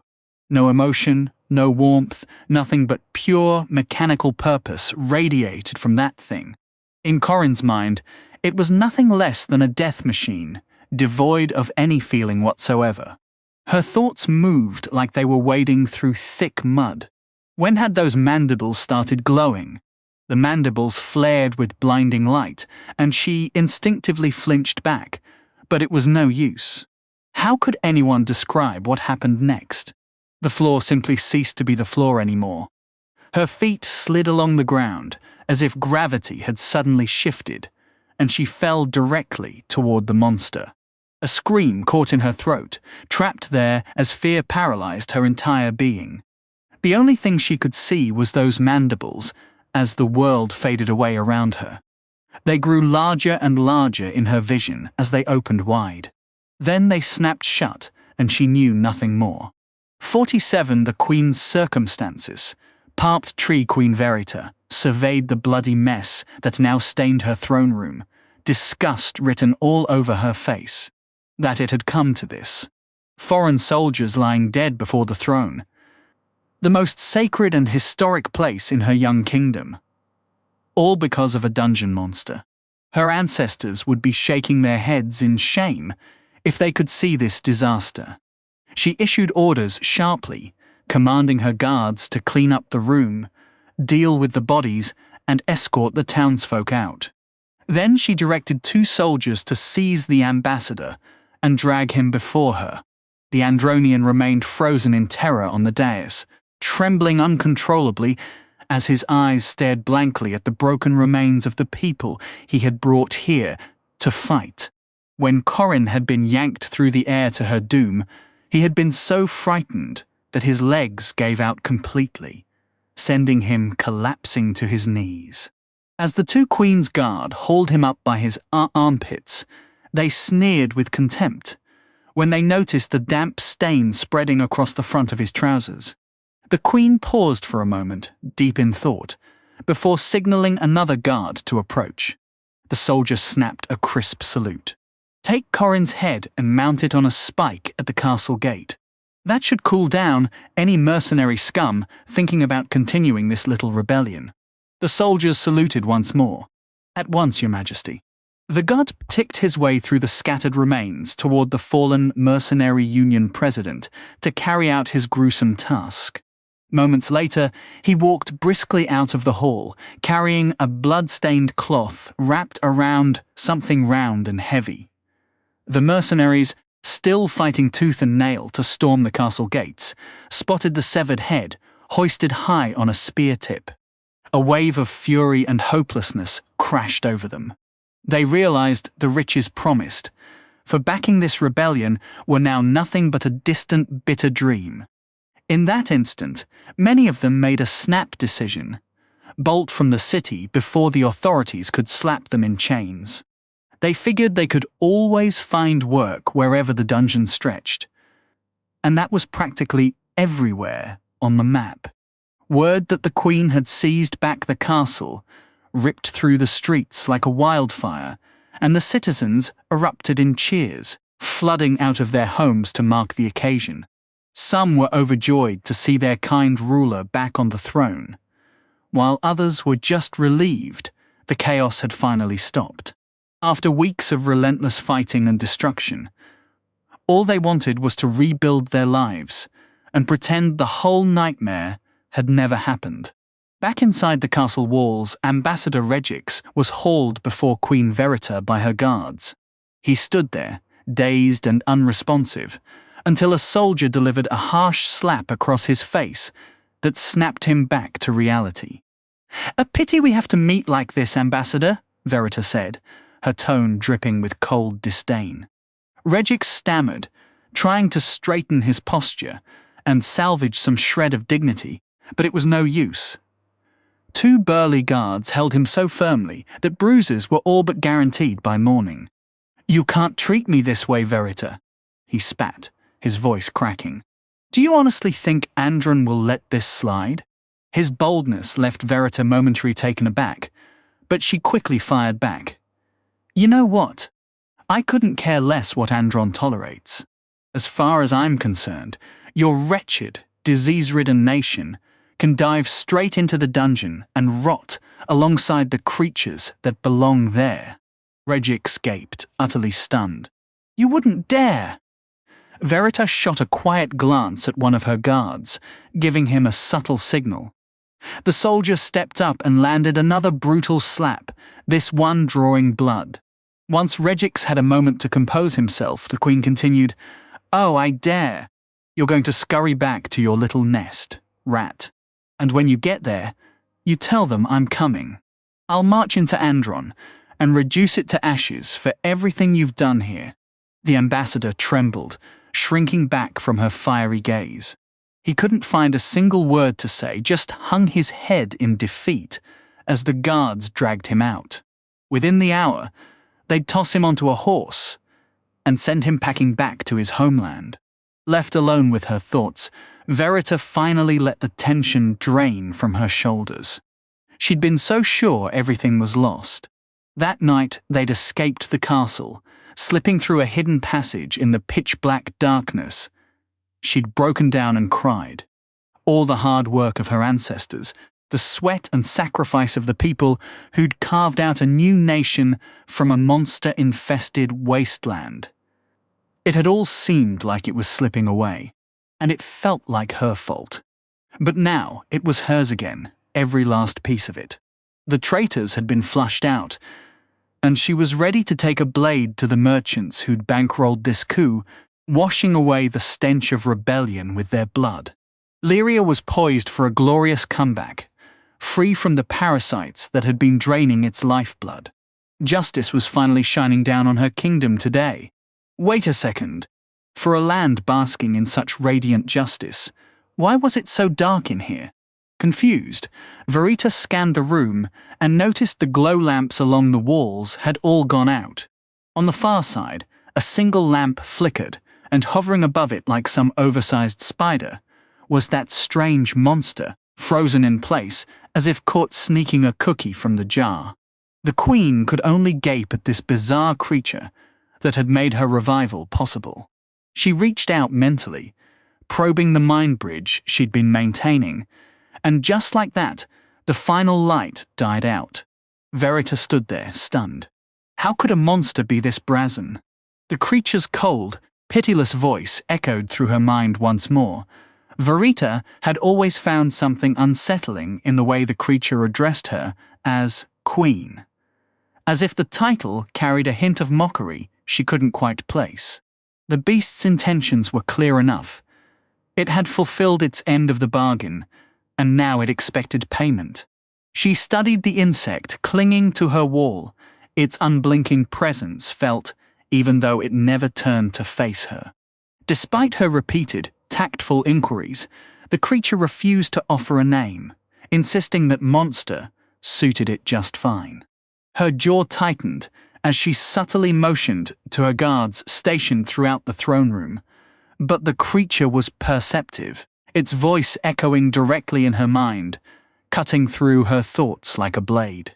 She straightened her posture, the weight of her crown pressing down, as she watched her soldiers shift into position from the corner of her eye. A heavy silence hung between them until the monster broke it, its cold tone sending a chill racing down her spine. It had clearly read her intentions, and that realization struck her like a thunderbolt. This thing was already formidable, and it would only grow stronger, more cunning, more dangerous with time. How could she possibly allow it to walk free? Beyond that, if word ever leaked that she had allied with dungeon monsters, her reign would crumble. The people despised such creatures, viewing them as the scourge of civilization, and any hint of collaboration would shred the trust they placed in her authority. Her guards would stay silent. The townsfolk could be swayed, and the city dwellers would dismiss the rumors as battlefield hysteria. The real solution was simple: this monster could not be allowed to leave. She convinced herself that here, in the heart of her power, surrounded by hidden defenses and elite soldiers, the creature stood no chance. It was over. With a sneer, she cast aside all pretense and signaled her guard, who drew their weapons in a synchronized flash of over 20 blades. Then, in a deafening boom, the wall beneath the monster burst inward as if struck by a battering ram, sending bricks and mortar flying across the room. A nearby guard threw up a shield to protect the queen as she ducked behind it. Heavy footsteps echoed as a massive silhouette emerged through the dust, and the soldiers tensed, bracing for the unknown. As the haze cleared, a towering muscular ape came into view, its enormous hands knuckling the ground as it moved, its baleful stare fixed on the humans. It straightened to its full height, just as the ant began to climb down from its perch, and the queen watched in disbelief, her mind reeling as the situation spiraled beyond her control. Her soldiers hesitated, awaiting orders, but before she could react, the ape raised a hand and hurled something toward them. The object arced through the air, landing with a heavy thud and rolling to a stop. A groan escaped the shape as it shifted, and the queen's eyes widened in horror. "Captain Pendlin!" she cried, recognizing the guard captain who had been captured alongside her. The ape raised another hand, and the queen and her guard flinched back, expecting another projectile. Instead, it casually dragged a bulging sack from the ground and slung it over its shoulder. The queen could see the outlines of small, round objects pressing against the fabric. Her treasury. She stared in disbelief as the monster descended to join its ape companion. Was this some kind of heist? The creature's voice slithered through her mind, cold and taunting, and rage ignited in her chest. She thrust her hand forward, pointing at the two monsters, and screamed, "Kill them!" Her guard charged, but swift as they were, the ape moved faster. With a thunderous crack, the creature raised its massive hand and slammed it into the stone floor, sending debris and dust cascading through the chamber. When the haze settled, the soldiers were dumbfounded. The two beasts had vanished without a trace, as if they were never there. Cautiously, they crept forward, shields locked and eyes peeled, discovering a jagged hole where the floor had been, revealing a tunnel plunging deep into the earth.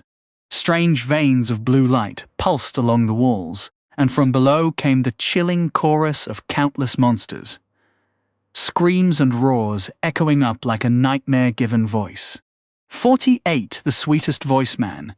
Was I relieved when Tiny showed up right on time? My biggest fear was that the big lug would get turned around, or just plain lost. I can only imagine how many walls that Queen will need to patch up after this mess. Thinking about her, I couldn't help but shake my head internally. Are humans in this world just born without a lick of cunning? From the second I nabbed her, she made it crystal clear she despised monsters at every turn. And yet, I was supposed to believe she'd stick to a deal with one of us. I never bought it from the start. Sure, You can't fully blame the Queen for being outsmarted. How could she possibly guess I wasn't just a clever monster, but a reborn human with all the tricks of the trade? I know about treasuries, betrayal, and I've got the unfair edge of reading human expressions and tone like an open book. It was a cinch to have the colony burrow under the castle and scout around until we stumbled upon that glorious stash of riches. Being the noble and upright ant that I am, I genuinely wanted to honor my side of the bargain. I fought hard to put the Queen back on her throne. No complaints there. Honestly, it would have been a real letdown if she hadn't finally betrayed me in the end. By that point, we'd already linked the castle to a bunch of prepped dungeon tunnels and cleaned out her entire supply of cores. Lucky us, we dodged that awkward bullet. Now Tiny and I are tearing down a separate tunnel we dug out, one that was never hooked into the dungeon itself. We're cruising along with zero monster interference, which is a blessing. I collapsed the entrance behind us, so the humans shouldn't be able to track us down. They're probably up to their necks in a monster flood right about now. Gweh. The perfect heist, Anthony. You absolute genius. And the best part? The deep, gravelly voice of Gandalf still echoing in my head. By the bushy, bristling beard of the old wizard. So good. The notifications poured down like rain in my ears during that final showdown. Max level! Thanks to swiping the cores from all those lamps, I've capped out my core at a solid Stow MP. If I can snag a special core, I'm ready to evolve. My power, it's growing. Toss in this sack of monster cores we grabbed. And the future's looking brighter than ever. The skills I can train, the special evolutions I can lock in for my pets and the colony. We really struck gold this time. The downside is we've got to relocate the colony, and fast. That Queen knows exactly where we're holed up, so we can't afford to stay put. Only by moving somewhere out of her reach can we dodge any payback. Lucky for us, such a spot isn't too far off. To the south, there's a wild, untamed expanse crawling with monsters. Perfect for us to vanish into and buy ourselves time to grow. The tricky bit is securing some kind of dungeon access, since the Queen can't survive on the surface. We'll figure that out when we get there. If all goes as planned, we'll carve out our own kingdom. For Antkind. Hold up, Anthony. Don't get carried away. Right now, you've got to focus on getting out of Dodge. You're a fugitive, even though I really want to evolve. It's addictive, that feeling. Drift off to sleep and wake up as a bigger, badder version of yourself. There's a heady, almost dizzying allure to it, and I have to steel my resolve to resist. After all, you can't grow and change when you're 6 feet under. Tiny and I keep barreling down our emergency escape path, and I can't help but let out a few giddy chuckles the whole way. I'd better watch it, though. If I keep patting myself on the back this much, I'm going to end up with a swelled head. When we finally burst out of the tunnel, we're greeted by the cool, dappled shade of the forest canopy. I take a deep breath, savoring the crisp air. Freedom tastes sweet. I stretch my legs out wide, practically hugging the trees with my stride. This is the whole package. Liberty, victory, and a good old-fashioned guilt-free heist. Tiny just stares at me like I've lost my last marble. Ha! As if you could grasp the finer points of this moment. You don't even see that you're carrying that sack like some deranged, off-brand Santa Claus. It takes a solid 20 minutes to trek back to the anthill. Catching sight of that big mound of dirt with its ever-vigilant guards puts a genuine smile on my face. Back home with the family again. Well, time to pack everyone up and relocate. Again. I circle around the anthill and head straight for the farm, leaving Tiny to catch his breath. The big guy's got strength, sure, but endurance? Not so much. Crawling down into the farm, I'm met with a familiar scene. The workers have piled themselves into a living shield around their queen, practically burying her under layers of their own bodies. I have to shove my way through the crowd until her face pops out right in front of mine. Mother! Hello! Have you managed to heal yourself? I ask, a bit breathless. The Queen smiles, her antennae flailing until she frees one to tap mine, an ant-style high five. I'm fine, child. I've recovered. How's your core feeling? I ask, flipping on my mana sense for a quick check. Her core is blazing bright again, the density of mana restored to full capacity. I'm feeling good, she confirms. That's fantastic news. The Queen's back to full strength, which means we can move out right away without putting the colony's most vital member at risk. Hi, a voice squeaks out. I shoot the Queen a puzzled look, but she just gazes back calmly. Wait, who was that? Where'd you go, Senior? You were gone forever. The voice pipes up again. It's high-pitched, almost squeaky. If it's not the Queen, then who in the world is talking to me in here? I spin around, waving my antennae until I'm face to face with a small worker hauling a conspicuously large black lump on her back. Vibrant! I blurt out. Hi, she chirps. I learned to talk, Senior. I have so many questions. 49 the endless nightmare 2 hours in, and this little worker just won't. Shut up. Why's your shell so shiny? How'd you get so big? Can I do the magic stuff? Isn't talking so fun? What you doing? What about now? You like eating? I think it's the best. Should we dig something? I love digging. And on it goes. Turns out that lump on her back was Crinnis, who seemed more than happy to grab my antennae and hitch a ride onto my shell. She even whispered a quiet greeting after settling in. So polite. Her voice is soft and gentle. Nothing like the fearsome Jellymaw I remember. All that effort I put into boosting her intelligence has clearly paid off. It'll be nice to have a pet I can actually chat with. Tiny's great for the strong, silent type thing, but deep conversations aren't exactly his strong suit. The only catch is, this little pet is painfully shy.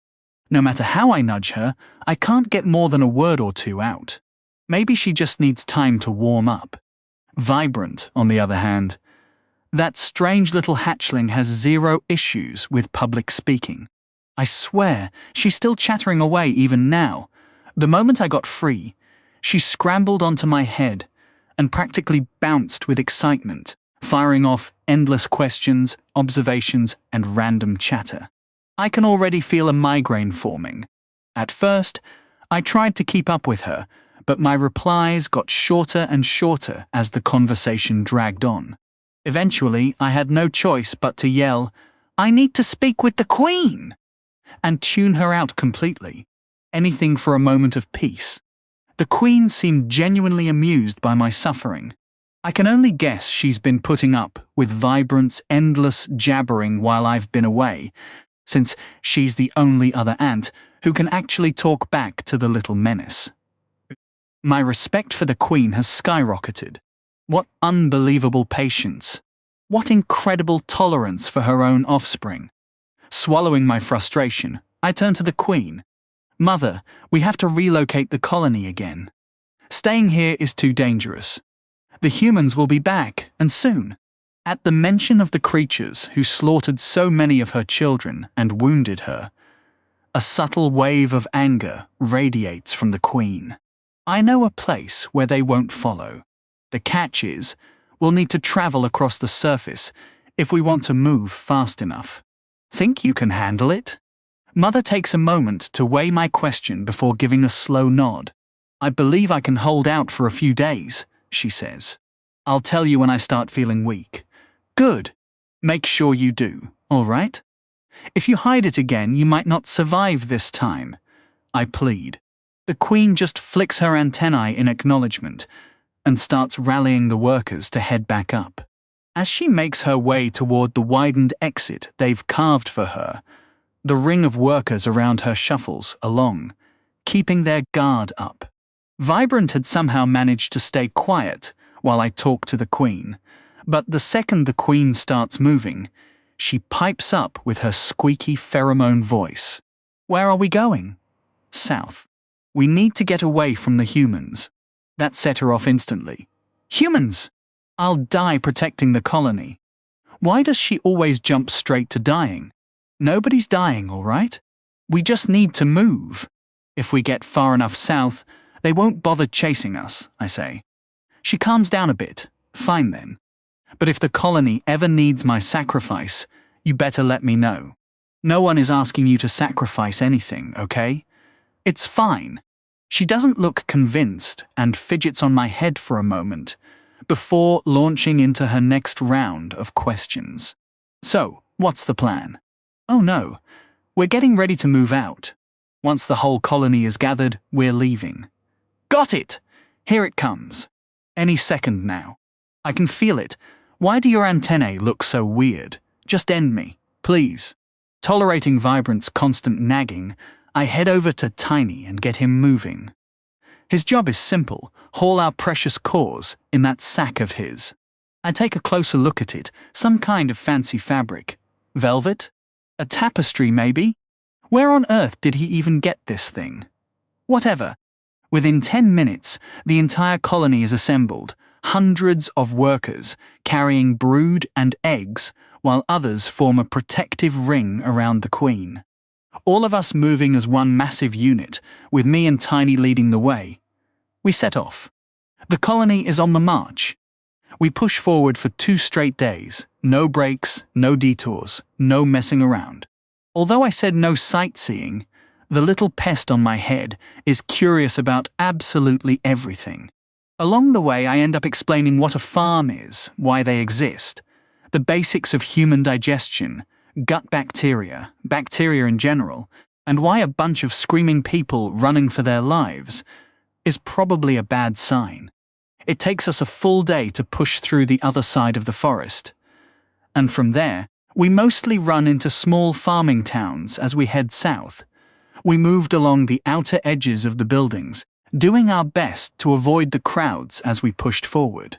At one point, we found ourselves cutting through a town in the middle of the night, and instead of taking a detour, we just barreled straight ahead, sparking a bit of chaos that had the little one buzzing with excited questions.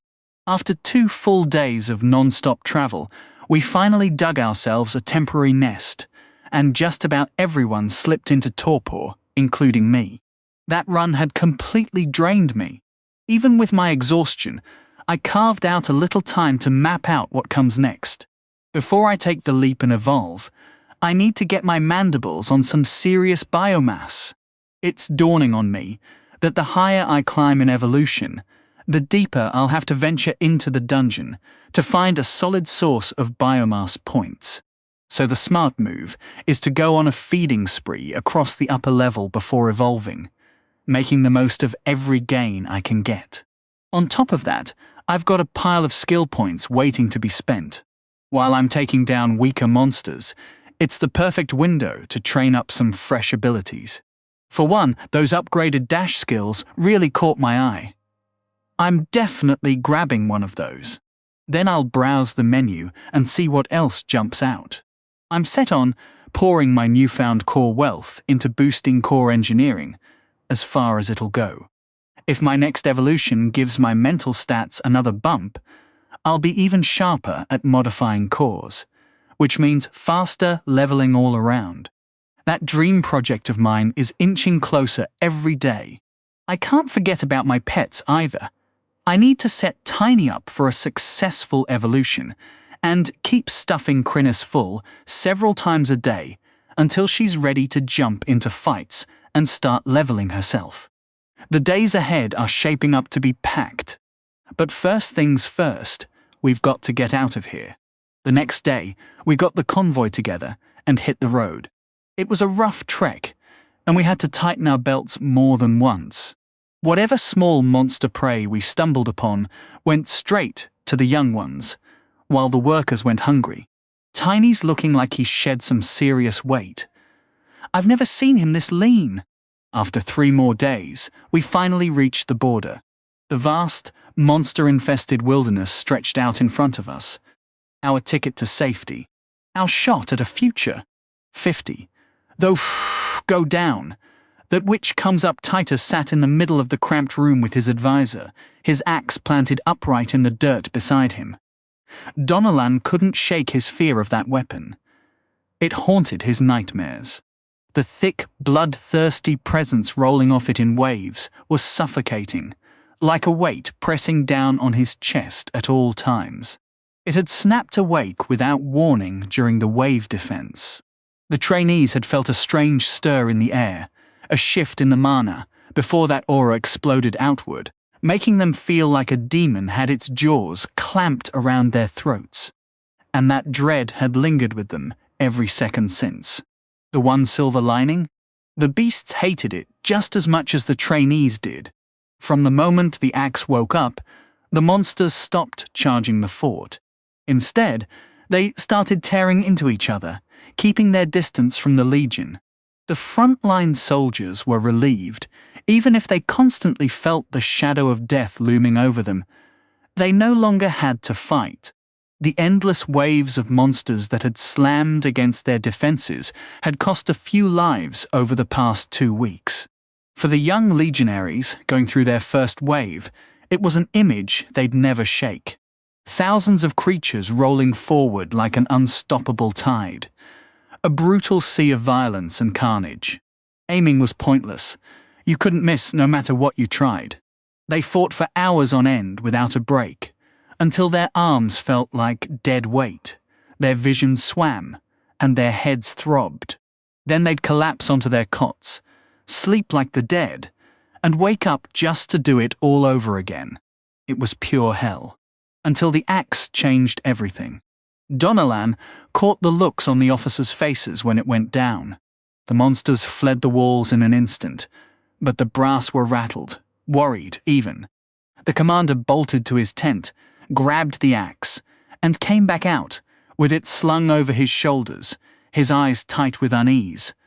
As a trainee magician, Donolan was able to figure out exactly what was bothering them. The mana had shifted, as if it were being drained into a sinkhole, and the axe had absorbed it like water, triggering its awakening. Setting aside the strange idea of a weapon that could wake up, something he'd never even heard of, let alone imagined, the real puzzle was that it shouldn't have been possible. Not up here. Just a few miles down, the mana was never supposed to be this concentrated. Not even close. It had thickened so much that the axe could pull it in and stir itself to life, catching every officer, including the commander, completely off guard.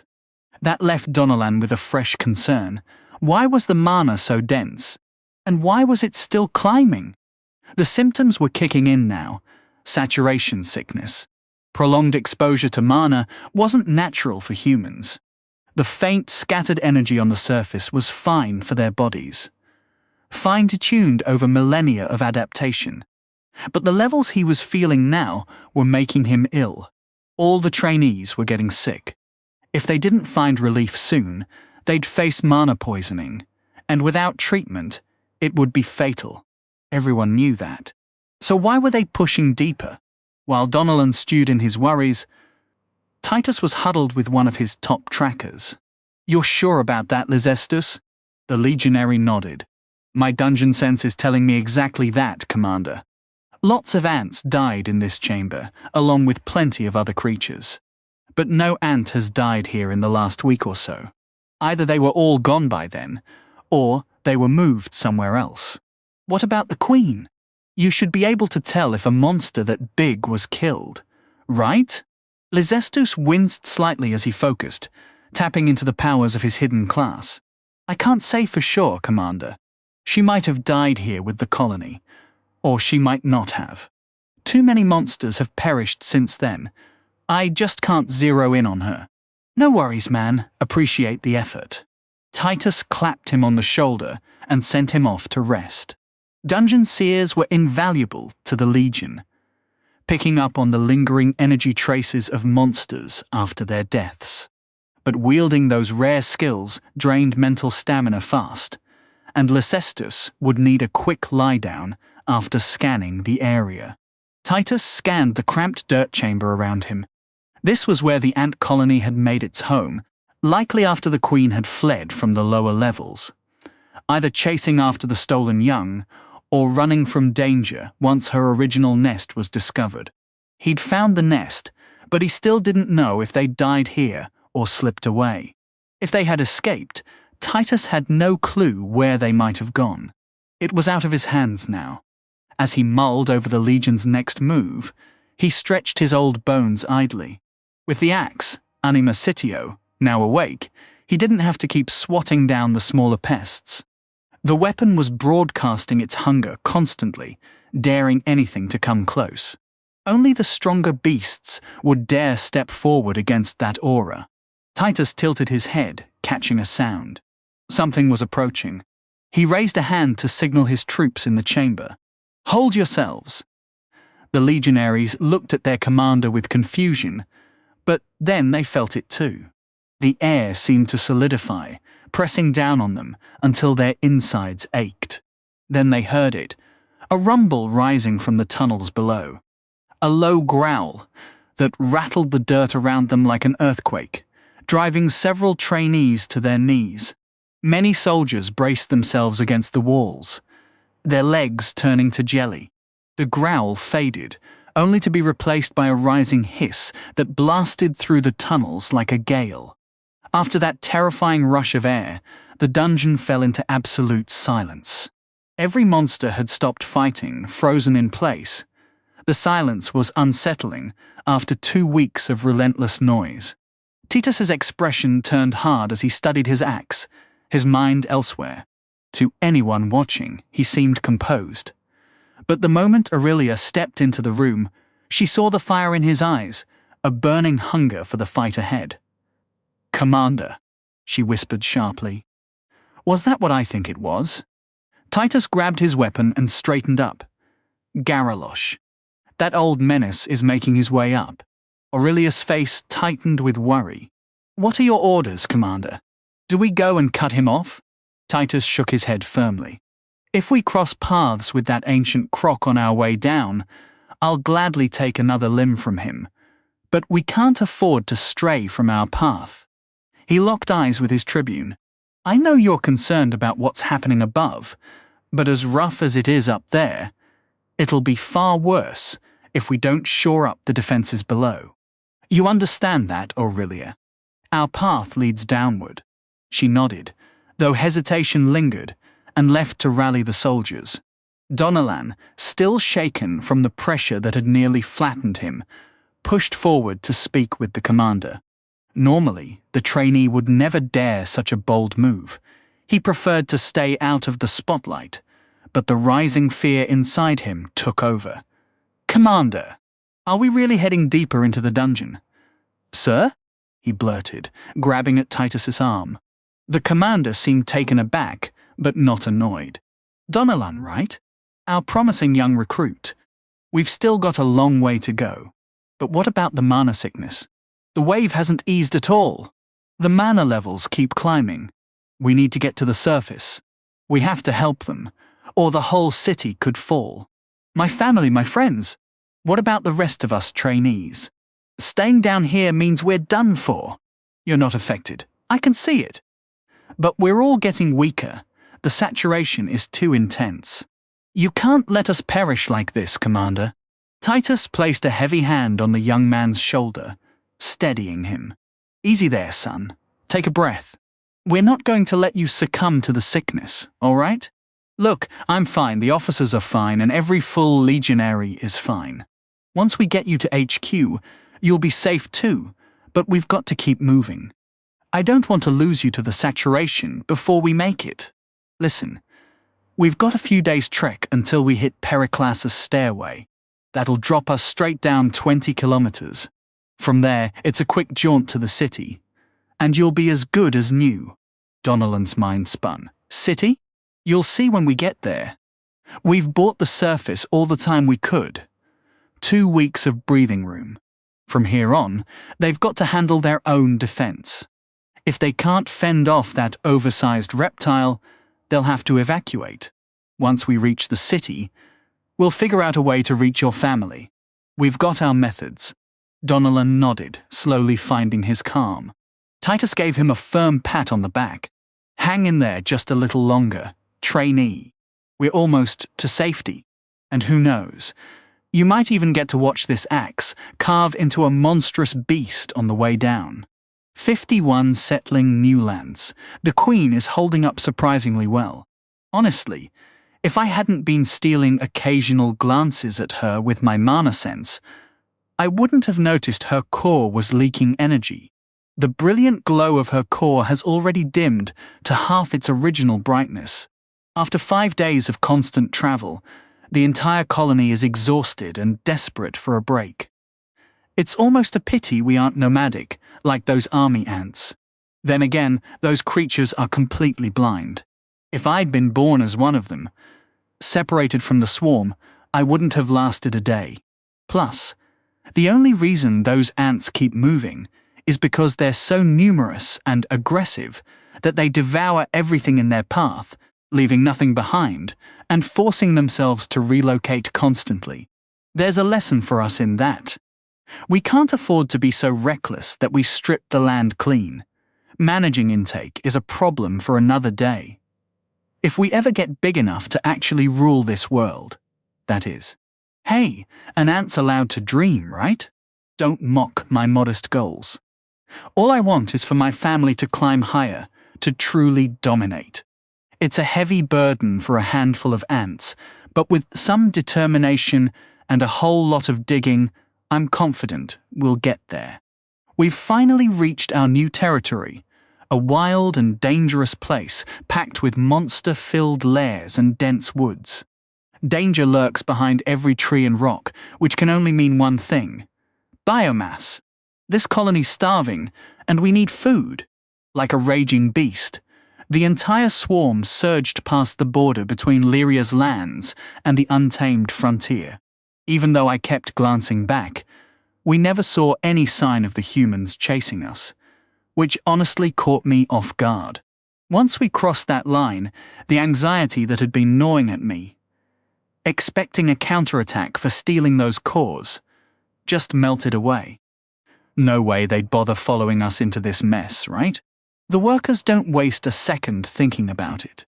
They plunge ahead, their antennae twitching over every stone and plant, hoping to scare out some monster. When we bump into surface creatures, they either bolt or charge at us. The ones that run get drenched in acid until they drop, and the bold ones get torn apart on the spot and shared among the crew. I'm even forced to choke down a few bites myself, just to quiet my own hunger. I earn a single point for each new food source, but that's it. These critters are so feeble they offer nothing to me or Tiny. We need to get into that dungeon and start evolving. The catch is, we can't establish a nest until we locate a section of dungeon close enough to the surface to claim. The Queen absolutely needs to be surrounded by that mana-rich air to survive. The thought of our mother fading fast pushes us workers into a frenzy, scrambling in every direction to find an entrance. After 2 exhausting days of hunting, just as the dread in my thorax was about to boil over, we hit pay dirt. A slim crack in the ground, guarded by some ugly dog-faced bipeds I'd never laid eyes on. We wiped them out with sheer numbers, a splash of gravity magic, and Tiny's well-placed fists, then got down to business. With over 1,000 workers burying their heads in the soil, we carve our way into the dungeon and claim it through brute force. Above ground, the mound starts taking shape fast. Once the Queen is tucked safely below, slowly rebuilding her strength under a protective blanket of workers, the upper chambers come together and the brood settles in. Finally, home. Tiny and I, with a little help from Vibrant, dig out our own little hideaway near the top of the anthill. We stash the cores in the wall and the 4 of us kick back for some well-earned rest. Why are we stopping? Shut it, Vibrant. I'm awake, ready to go. A fresh day's packed with possibilities, and I don't even know where to begin. First thing, I dart over to Tiny and nudge him with a leg. The moment he hears about the upcoming feast, his eyes snap open, burning with fierce excitement. He hasn't had a proper meal in over a week, and this ape is starving. Even better, he knows we're not stuck on the surface today. We're heading into a whole new stretch of dungeon. If luck's on our side, we might stumble onto something worth fighting. Personally, I'm not holding my breath. One thing the human queen clued me in on was what the dungeon actually looks like down there. The tunnels stretch out like an endless web under the earth, with major pathways branching off in every direction, and smaller passages looping back on themselves. The real hunting spots for humans aren't those tunnels, though. They're the open zones they call the expanses. Every expanse is a massive open cavern hidden beneath the earth, almost impossibly vast, packed with spawn points, strange flora, rare minerals, and fearsome beasts. The one under Lyria goes by the name of the Forest Expanse. According to the Queen, the city was built right on top of it for one simple reason: to control the resource flow and keep a tight monopoly on everything it offered. And even then, the Forest Expanse isn't exactly impressive in scale. Locals consider it pretty small compared to others. But it does have one major perk. It sits closer to the surface than most. Tiny and I scoop up Krinis and Vibrant, who's firing off questions non-stop like usual, and we hustle past a half-asleep queen and her guards, diving into the lower tunnels. A brand new dungeon. The excitement hits me before I even realize it. Exploring fresh territory and soaking up new knowledge has been one of the greatest joys in this second life of mine. I can't wait to see what's waiting for us. 50 Wo. The dungeon's cool, soft glow greets us as Tiny and I push deeper below ground, with Vibrant and Krinis trailing along. The mission for today, and the next several days, is simple. Pack in as much biomass as I can before evolving, pushing my evolutionary penalty further down the line. Each evolution means I get less from weaker creatures, and after this next one, I'll be a tier 4 monster, with 3 evolutions behind me. Considering I started out as a pathetic hatchling worker ant with 0 redeeming stats, I'd say I've climbed pretty far from where I began. But it's not just me who needs to eat. Tiny's got to chow down too, and he needs XP to edge closer to his next evolution. I had a quick chat with him as we blew through the Queen's chamber, and he made it clear he's still shy of level Devar set, so he'll be taking all the kills for now. Krinis and Vibrant came along because they both need feeding, and Vibrant's got to level up before she can evolve. Since she was born with a core already, we can skip that first evolution step and jump her straight to mature worker ant. I'm still planning to have her absorb a special core and see if she gets any juicy options I missed out on. Back then, I had no clue special cores and their bonus evolutions even existed. So what kind of monsters are we going to run into? A fresh slice of dungeon should mean something new, because I am so done with fighting centipedes around every turn. I swear, since the day I was born, those creepy crawlers have been lurking everywhere. Giant ones with spikes in their rear ends, which is not exactly what I want staring me down, let alone having to snack on. If I spot even one, I might just call this whole expedition off. The tunnel we're following is a bit on the narrow side, probably not a main artery. I can sense monsters growing in the walls, so the wave hasn't fully ended. But they're not emerging at all. From what I can tell, they're developing way slower than the ones we fought during the wave. Those guys popped out in about a dozen minutes, like popcorn in a microwave. When I switch on my mana sense, I pick up a stronger reaction from these sleeping creatures. Seems like the beasts here are tougher or more intricate, needing extra mana to shape them. Or maybe the wave is fading, and there's just not enough juice to crank them out as fast. Honestly, it's a bit of a puzzle. The worker crew already swept through this stretch of tunnel when the Queen set up shop, so we'll need to push further in if we want to fill our bellies. With Tiny leading the charge, we scan left and right, hungry for a fight. After about 5 minutes, something catches my attention. Isn't it awfully green in here? Normally my trips into the dungeon are all about gritty stone and damp air. But this time, the walls are actually sporting real vines. And wait, are those flowers I'm sensing? Since when did this place get all colourful and cheerful? There's one bright red bloom poking right out of the rock, about halfway up the wall, looking completely harmless with its lively petals, practically screaming springtime vibes. But I didn't come down here for a nature walk. I came for food. Yet, as if the place is laughing at me, the greenery only gets thicker and more intense the deeper we go.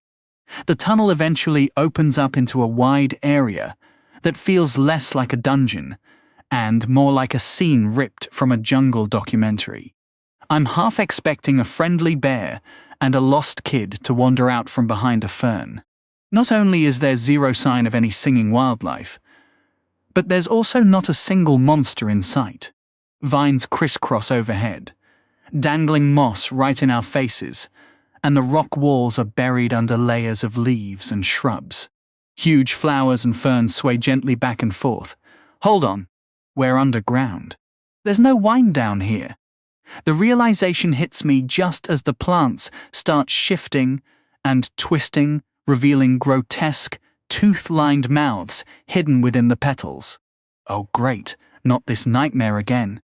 Tiny doesn't wait for a second thought. With an excited roar, the giant ape lunges forward, grabbing one of the plants by its stem, and starts pounding its face with massive, brutal hooks, rocking it side to side. Vines whip through the air all around me, trying to grab or slice me with leaves that are suddenly razor-sharp. Man, some fire magic would be perfect about now. I'll have to make do with my upgraded jaws and a fresh skill. Splintering chomp! I pour my vital energy into the attack, and ethereal mandibles materialize in front of me. When I use Shattering Bite, they look like rusty saw blades that clamp shut with crushing force, tearing and compressing anything in their path. For the armor-piercing version, they morph into jagged blades covered in long, pointed spikes. I snap them shut, slicing through vines and punching wide holes into the fleshy plant bodies. They only extend about a meter from my face for now, but as I level up the skill, they'll grow bigger and meaner. At least, that's how Shattering Bite worked.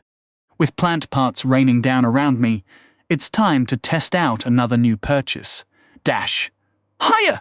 I burst forward, moving faster than I ever have before. Vibrant clings to my head, cackling like a maniac, and even Krynis has extended extra tentacles as her main body slides back. Seriously, even at level 1, this skill boosts my speed by nearly 30%. The stamina drain is noticeable, but honestly, I'm impressed. I charge toward the nearest plant, plowing through vines and trusting my defenses to soak up the hits. A massive, angry-looking flower looms above me, mouth wide open, ready to swallow me whole. Not today, buddy. Shattering Bite. I clamp down on its stem with everything I've got. Time to mow this lawn. Once I sever the stem, the huge blossom topples over, its comically oversized mouth still thrashing wildly, snapping at me until the last bit of energy drains away. Oh, the satisfaction! After plowing through the animal kingdom, it's time to harvest biomass from the plant world. There are dozens of these things scattered around the tunnel, all locked in battle. Some lash out with vines, trying to cut and trap their prey, dragging them toward their cavernous jaws.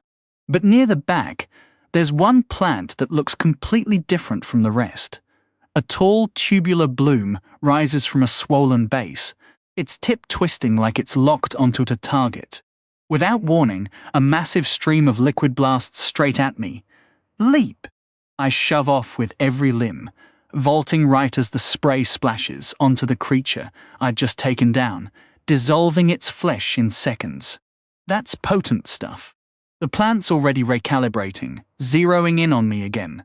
Go, legs, go! I yell at my riders as my appendages blur into a frantic sprint. Whee! Chirps Vibrant.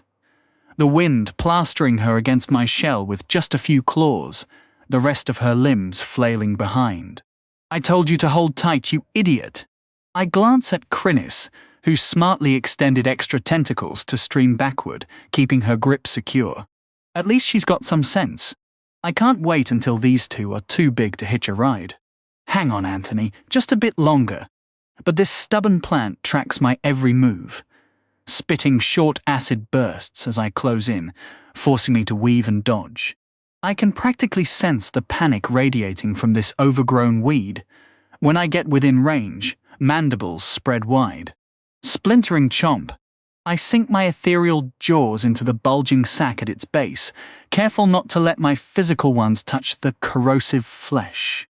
As expected, the moment I puncture it, acid erupts from every tear, the internal pressure forcing it out in violent spurts. The plant lurches like a drunk, its precious fluid draining away, but it's still standing. From point blank, it tries to fire again, and I swear it's screaming, "You rotten meat sack, take this!" I've already bolted. The jet never comes, just a pathetic trickle leaks from the tube. Without pressure, this floral menace has lost its sting. Gwehehehehe. So I tear around the cavern, my passengers having the time of their lives, as we dismantle the plant monsters, snipping leaves, hacking vines, and puncturing every weak spot we find. Tiny, meanwhile, is on a rampage, ripping plants apart with his bare hands, smashing their cores to mush, and even shoving his arm down one creature's throat to pull it inside out. Gross. Was that really necessary, Tiny? A solid punch would have done the trick, but no. You had to go full horror show. That's an image I'll never shake. Thanks for that. We clear out this stretch of tunnel in no time, funneling most of the experience to Tiny, and letting Vibrant land the final blow on a couple of plants to boost her levels. Now the payoff. Dinner. After surviving on meat and squishy organs my whole new life, I'm craving something different. Leafy greens, some essential fiber.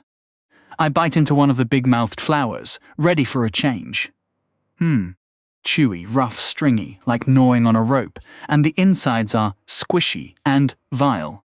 This rivals centipede dining. Come on, Gandalf. Where's the monster that's basically a walking pie? Or one that shoots roasted chicken from its face? Surely this dungeon has something edible that doesn't make me want to gag. I should have had Tiny raid the castle kitchen along with the treasury.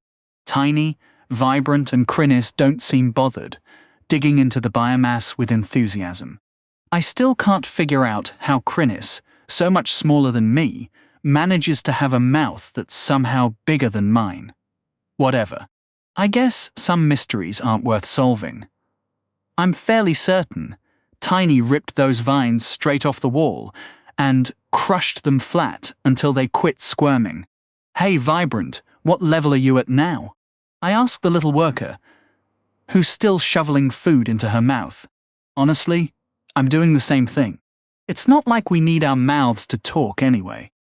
The tiny ant wiggles her antennae at me between bites. The voice told me Vibrant hit level 4. Am I strong yet? No, not even close. Boo! But you'll get your chance soon. Once you hit level 5, you can evolve into something way tougher. Yay! Hold on though, I want you to wait. If we reinforce your core first, you could evolve into something even more powerful. The little ant mulls it over for a moment. Fine, but what should I do with my biomass points now that I've got a pluspiet pheromone gland? I kind of shrug with my antennae. Whatever catches your eye. Try getting everything to pluspiet as fast as you can. Just pick mutations that seem cool to you. After that quick chat, Vibrant goes quiet for once, a rare thing with her. She's probably scrolling through her menu, checking out her options. I keep an eye on her while I eat, hoping to spot some weird mutation twitch or something, but nothing.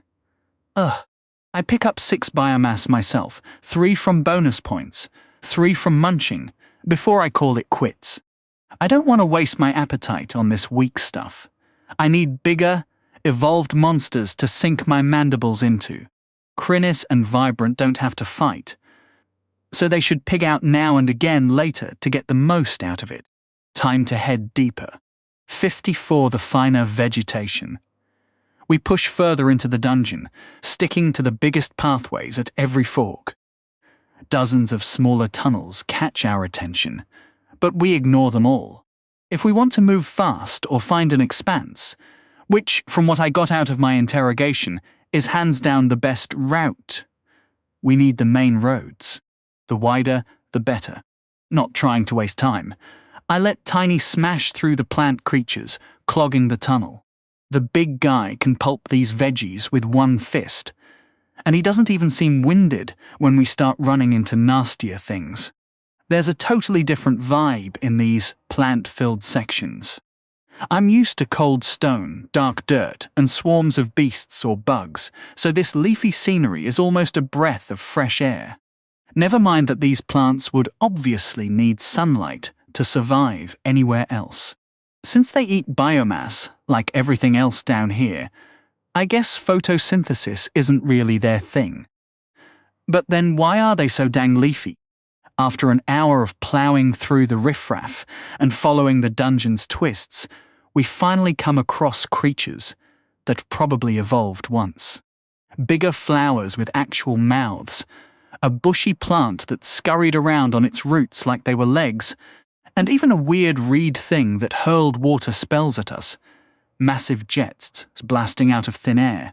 Tiny punched all of it to pieces, and we even snagged a core from the magic one. Every so often, I flick on my mana sense to check the creatures growing inside the walls. They're still there, still developing. Now and then, a plant monster bursts out of the wall and charges at us in a fury. What's strange is that the regular plant types don't seem to fight each other much. I figure they must feed on something else passing through here. Something that's just not around right now. All this practice has thankfully pushed my mana sense to level Piet. With each level, the range and clarity get sharper, more useful. Eventually, we reach a wide tunnel space bursting with greenery and overgrowth. The chamber is practically bursting with oversized flora, massive plant monsters clinging to every surface while other, more agile creatures prowl in search of their next meal. Some of these specimens look genuinely nasty, the kind you wouldn't want to meet in a dark alley.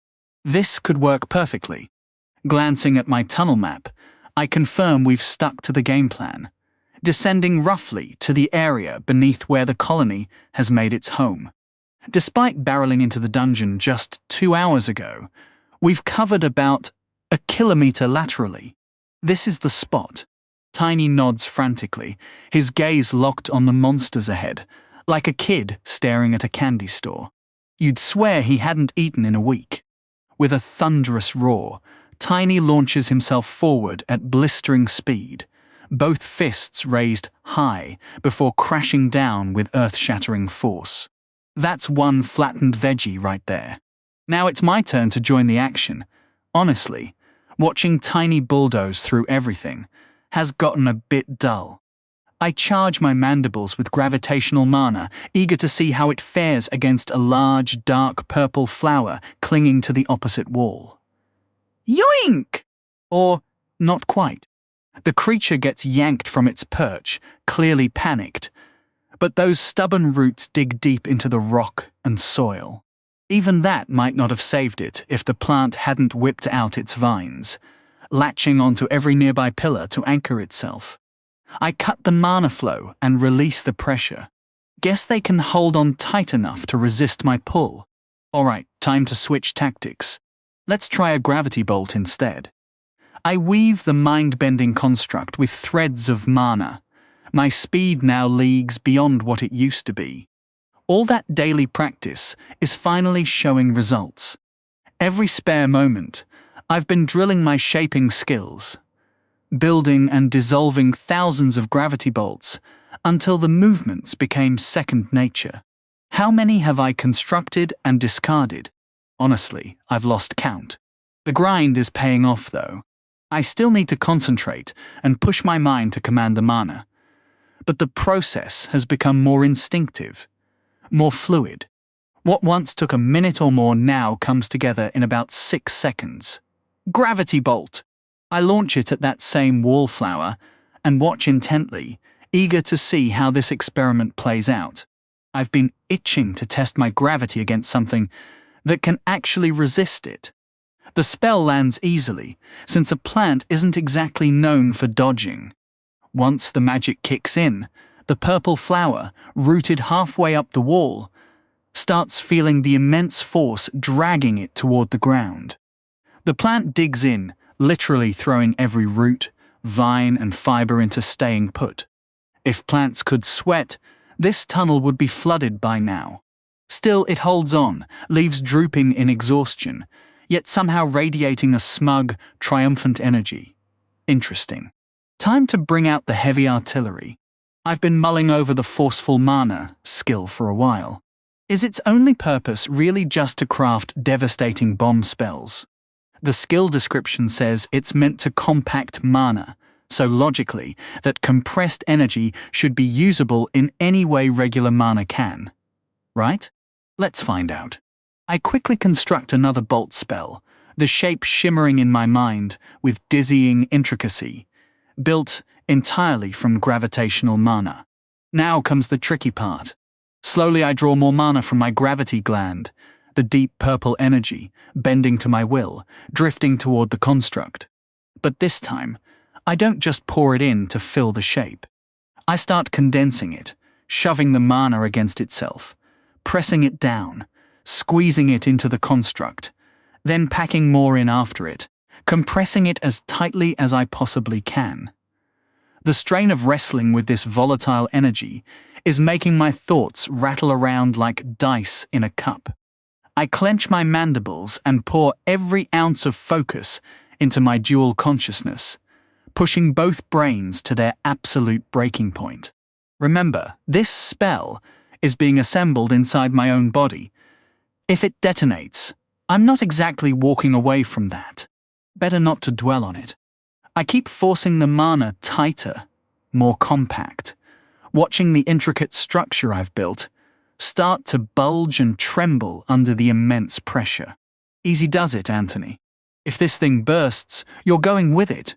Across the tunnel, about 40 yards out, that purple flower has finally shaken off its earlier scare, completely unaware that a stressed-out ant is prepping to test something brand new on it.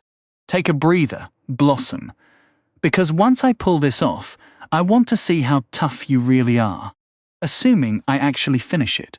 The mental load is crushing, especially since I'm flying blind here. I'm cradling the mana like it's made of spun glass, while simultaneously squeezing it down with sheer willpower. Slow, steady, compact it, finally. The spell is fully loaded with compressed mana. Staring at the trembling, unstable shape through my mind's eye, I can't help but shudder. That was way too close for comfort. One more drop of pressure, and the whole thing would have blown apart. Not wasting another second, I lock onto the flower and release. The gravity bolt tears through the air, looking almost identical to the standard version, except maybe a touch darker in its purple glow. The bolt slams into the flower and the magic field snaps into place. The plant instantly senses the danger and clamps down with its roots. Then the gravity hits. In the blink of an eye, it's yanked clean out of the earth, vines whipping wildly as it even rips chunks of rock from the ceiling.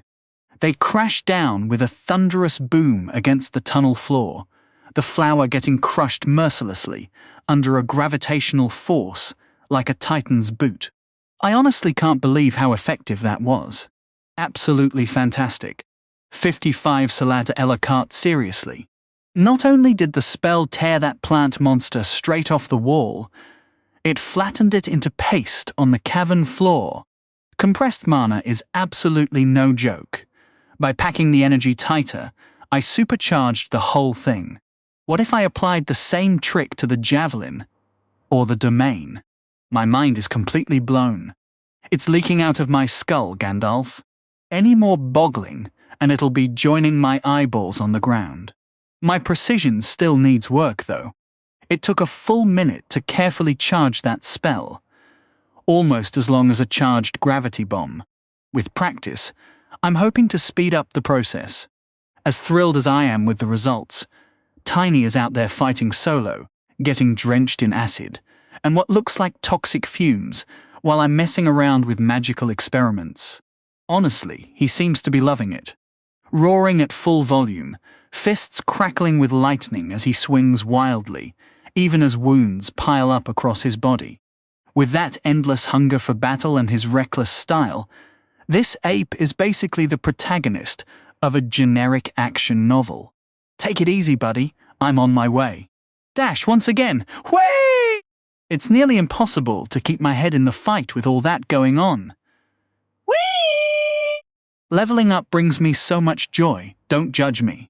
I dive into the chaotic brawl, swirling around my giant ape companion. These plant monsters we're facing now are way more dangerous than the ones from before. The purple flowers are launching blasts of pollen or gas that I'm pretty sure could trigger some kind of poison effect. I'm not eager to find out firsthand, so every time one of those shots comes my way, I dash the heck out of range. Assessing the creatures peppering us from a distance, I decide to take the fight to the commercial district and let them get a taste of what I've got in stock. Pow! Pow! Pow! Acid bursts fly one after another, clogging up those pesky plants and burning into their stringy bodies. How do you like that, you floral freaks? All told, I unload 6 rounds of acid, practically draining my reservoir. Worth every drop if it keeps those poisonous bloomers off our backs. Then, out of nowhere, I'm getting walloped by a relentless flurry of lashes. What the heck is this? From the corner of my eye, those vines that were just lying around on the ground and crawling up the tunnel walls have snapped to life, whipping through the air so fast, they're nothing but blurry streaks as they slam into me again and again. That's smarts, man. My diamond carapace is built like a tank, absorbing most of the punishment with just tiny chips taken out of my HP, but the jarring sting of those non-stop impacts still rattles through my whole body. Dumb vine beast. Whipping around to face this new threat, it's not the same jumbled mass of vines we tangled with earlier. These vines are beefier, more agile, and woven into the mess are several thick knots, where multiple vines have twisted together into dense balls. I perk up at the sight. This has to be an evolved vine beast in front of me. Awesome. That should net me a nice chunk of biomass. Dancing left and right, I start charging up a gravity bolt and let it fly within seconds. I aim for one of those clumps, curious to see how much damage the creature takes when it's hit. To my shock, the plant monster swats the spell away, snapping several vines into its path to scatter the magic before it lands. Well, that's new. The vines that did get hit instantly buckle under the gravitational force, dropping to the ground despite their frantic efforts. The rest of the beast, though, seems totally unaffected, the pull only dragging down the exact vines that took the hit. There are still a ton of vines thrashing around, lashing out to batter my carapace. Even Vibrant has to stay on his toes, dodging left and right to avoid getting smacked by a vine. I really don't want this promising little worker getting flattened on top of my head. Time to get up close and personal. Dash! Kicking my speed into high gear, I charge forward with my mandibles spread wide. As the vines whip toward me, I slice through them with a chomp. Slice! Slice! Chopping veggies like a master chef. Cut vines rain down around me, but they don't stop coming. Slice! Slice! Slice! The more they throw at me, the more I chew through. My ethereal mandibles tear through the vines at lightning speed until I'm right under one of the clumps. Pulling my head back, I unleash my extended range bite. Shattering bite, crunch. The mandibles snap shut, pulverizing that knot of twisting vines into mush. A bunch of the connected vines go limp, collapsing to the floor as their strength drains away. Interesting. So maybe each of these scattered clumps is calling the shots for a set of vines. This thing spreading its weak points across the whole network makes it a real pain in the rear to take down quickly. I keep hacking my way through the endless vines, chomping through each clump until the whole creature finally goes quiet. Finally! Huffing and puffing, I'm wiped out. Spamming those advanced bite techniques just sucks my stamina dry. All that effort for a monster way weaker than me. At least I got a level in both skills. What's Tiny up to? Turning around, Tiny's got a plant in one hand that he's yanked out of the ground, while wailing on it with his other fist. All around him is a literal farmer's market of dead plant monsters. I'm pretty sure the one he's holding is already gone, which he ought to know, since he'd have heard the notification. He's just punching it. He glances over at me, then slams his fist into the very dead plant one more time. He grunts. Just a grunt. I'm starting to wonder, does he need a heal, whatever? He's got to have some way to patch himself up by now. Solid pick, Tiny. After clearing out most of the monsters in the area, we finally take a break to eat. The sound of 4 creatures munching away fills the tunnels, a steady rhythm of crunching that echoes off the stone walls. I keep going until every one of us is so stuffed that moving feels like a chore, my massive bulk dragging along the ground as I waddle. Tiny looks just as ridiculous, his round frame swollen to comical proportions. That feast earned me 17 biomass, plus 3 more for discovering new species. It's about time I started racking up points, and I've got no intention of slowing down.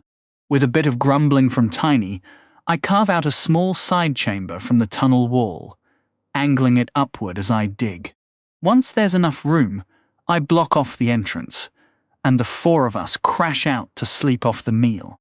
When we wake up, I'm heading straight back in for more.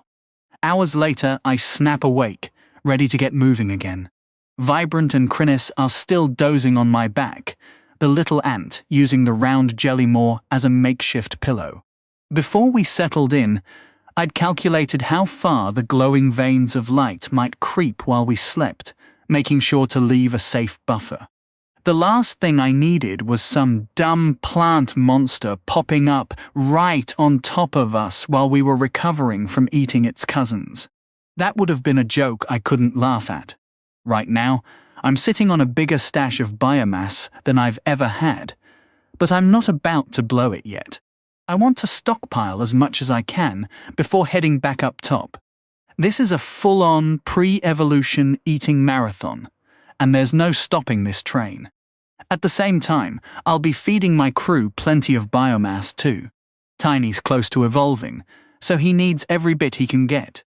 Crinnis just has to keep growing until she's strong enough to fight, while Vibrant's getting a golden chance to boost her growth like crazy. By the time we're done down here, she'll be loaded with points, and getting all her organs to +5 should be a walk in the park. Our other goal is to build a direct route back to the surface, kind of like a staircase. I'm not interested in trudging through those winding tunnels every single time I want to descend into the dungeon. If the colony's going to stick around for the long haul, we need a quick way to reach the deeper levels. After I evolve, I'll have to push even further down to find decent biomass, which means this shortcut will need to be extended again. I yell at my lazy crew to get moving. As always, Tiny needs a few extra nudges before he's willing to get up. He waves me off, even shoving me with one giant hand, while trying to shield his eyes from the light. Classic teenage attitude. But the moment I mention more food, his eyes fly open, and he's on his feet in an instant, flexing his fingers like he's been wide awake this whole time. That sneaky ape has no shame at all. Vibrant pipes up right away, asking if we're heading out to eat again, and whether there'll be any action. I tell the group we're going hunting, and there's no way I'm passing up a chance to sharpen my skills. Vibrant cheers, and even Crinnis wiggles a few tentacles in excitement. Honestly, it feels less like we're gearing up for a brutal fight, and more like we're on some kind of bizarre family trip. Whatever, who cares? Time to move. We head back down the tunnel we carved, and sure enough, a few fresh plant creatures have spawned in our path. We take them out as a warm-up, letting Vibrant land the finishing blows. Then we step into the main tunnel, and it's pure chaos. This is nothing like the quiet scene from yesterday. Back then, the plants were pretty chill until we started picking fights. Now, they're locked in what looks like an all-out war. All along the tunnel, plant monsters are battling creatures we've never seen before. At first, they look like heavily muscled pigs or boars, but a closer look reveals something odd about their hides. The pigs' hides catch the light with an odd gleam, almost like polished metal. Could these things actually be plated in something metallic? Looking around, it's clear the entire field is a brutal battlefield. Plants locked in a desperate struggle against these boars, who gore them with savage tusks or slam them into the dirt before shredding their fibers. Off to my right, deeper in the thicket, looms the real problem, the mega pig. This brute is easily double the size of its kin, its body packed with obscene, grotesque muscle that bulges beneath a tight, shimmering coat. If that skin really does conduct electricity, then we have a fighting chance. I give Tiny the signal, and he responds with a grunt and a nod, practically a speech from him mid-combat. I'll take that as agreement. He bares his fangs, pounds the ground, and launches himself forward at full tilt, the earth shaking under his massive fists. As he gains speed, arcs of electricity begin to dance along his arms, building into a raging storm. He plows straight through a crowd of plants, cornering the big boar, roars a challenge, and slams a single devastating punch home. The electrical surge lights the giant pig up like a holiday tree, and the thing bellows in agony, thrashing so violently it throws Tiny back with a bone-jarring crash. Whoa! I do not want to be anywhere near that blast radius. Still, my theory about the metallic hide being a liability held up, and I'm pretty sure I saw that monster's skeleton flash for a split second. Those two heavyweights can duke it out. My job is to handle the side dishes. I dart around the chaos, my little cheering squad clinging to my back, blasting acid at the annoying plants, and snipping apart the most dangerous ones with my mandibles. Any pigs that cross my path get ground into paste, under the relentless combo of infused mandibles and shattering bite, metallic skin or not. Their defense is respectable, sure, but these guys haven't evolved it enough to match the Earth-Bear Tyrant's armor. I do catch a stray charge to the ribs at one point, but the diamond carapace holds. Idiot pig. Metal versus diamond. Did you really think you had a shot? Ha! While I'm cleaning up the smaller fry, Tiny keeps dominating the big pig, each lightning-empowered punch landing with a thunderous boom that echoes across the field. The giant boar is reeling now, staggering side to side, desperately trying to gore the ape with a tusk, but it's just not connecting. Tiny backs off slightly, watching with those eerie bat eyes, waiting for the perfect opening. Then he senses weakness, opens his jaws wide, and unleashes his sonic scream. Scream! Good grief, that noise is only getting louder. I grit my will and hold on, but all around me, plants and pigs are crumpling to the ground, completely stunned. Vibrant has gone limp on my head, flopping like a wet rag, and even Crinnis looks more like melted jelly than her usual solid self. The pig never saw it coming. The point-blank sonic blast scrambles its senses, and Tiny capitalizes instantly, winding up for a massive two-handed hammer blow. He leaps, bringing the full weight of his frame down, his fists glowing so bright with lightning I can barely look at them. Boom! Both fists crash down on the pig's skull like a collapsing mountain, and the electricity ripples through its body, roasting it from the inside out. I refuse to get excited. This dungeon will absolutely find a way to make even a perfectly roasted pig taste like garbage. With their leader gone, the remaining pigs and battered plants lose all resolve. Within 20 minutes, we're back to sitting and feasting like there's no tomorrow. No rest, no mercy. Om nom nom, nom. That feast bags me another 11 biomass, plus a bonus one for the new species. My reserves are stacking up nicely, and that's not even counting the skill level-ups I snagged during the scuffle. Since we'd just woken up and had plenty of energy to burn, the crew dove right back into excavating the shortcut, carving a straighter route through the dungeon toward home. After hours of hauling dirt and shifting stone, we finally called it quits and crashed. 57 and 5th trip fraps, the itch takes hold. Our little expedition stretched on for 4 more days before we punched through the final stretch of the shortcut tunnel and surfaced again.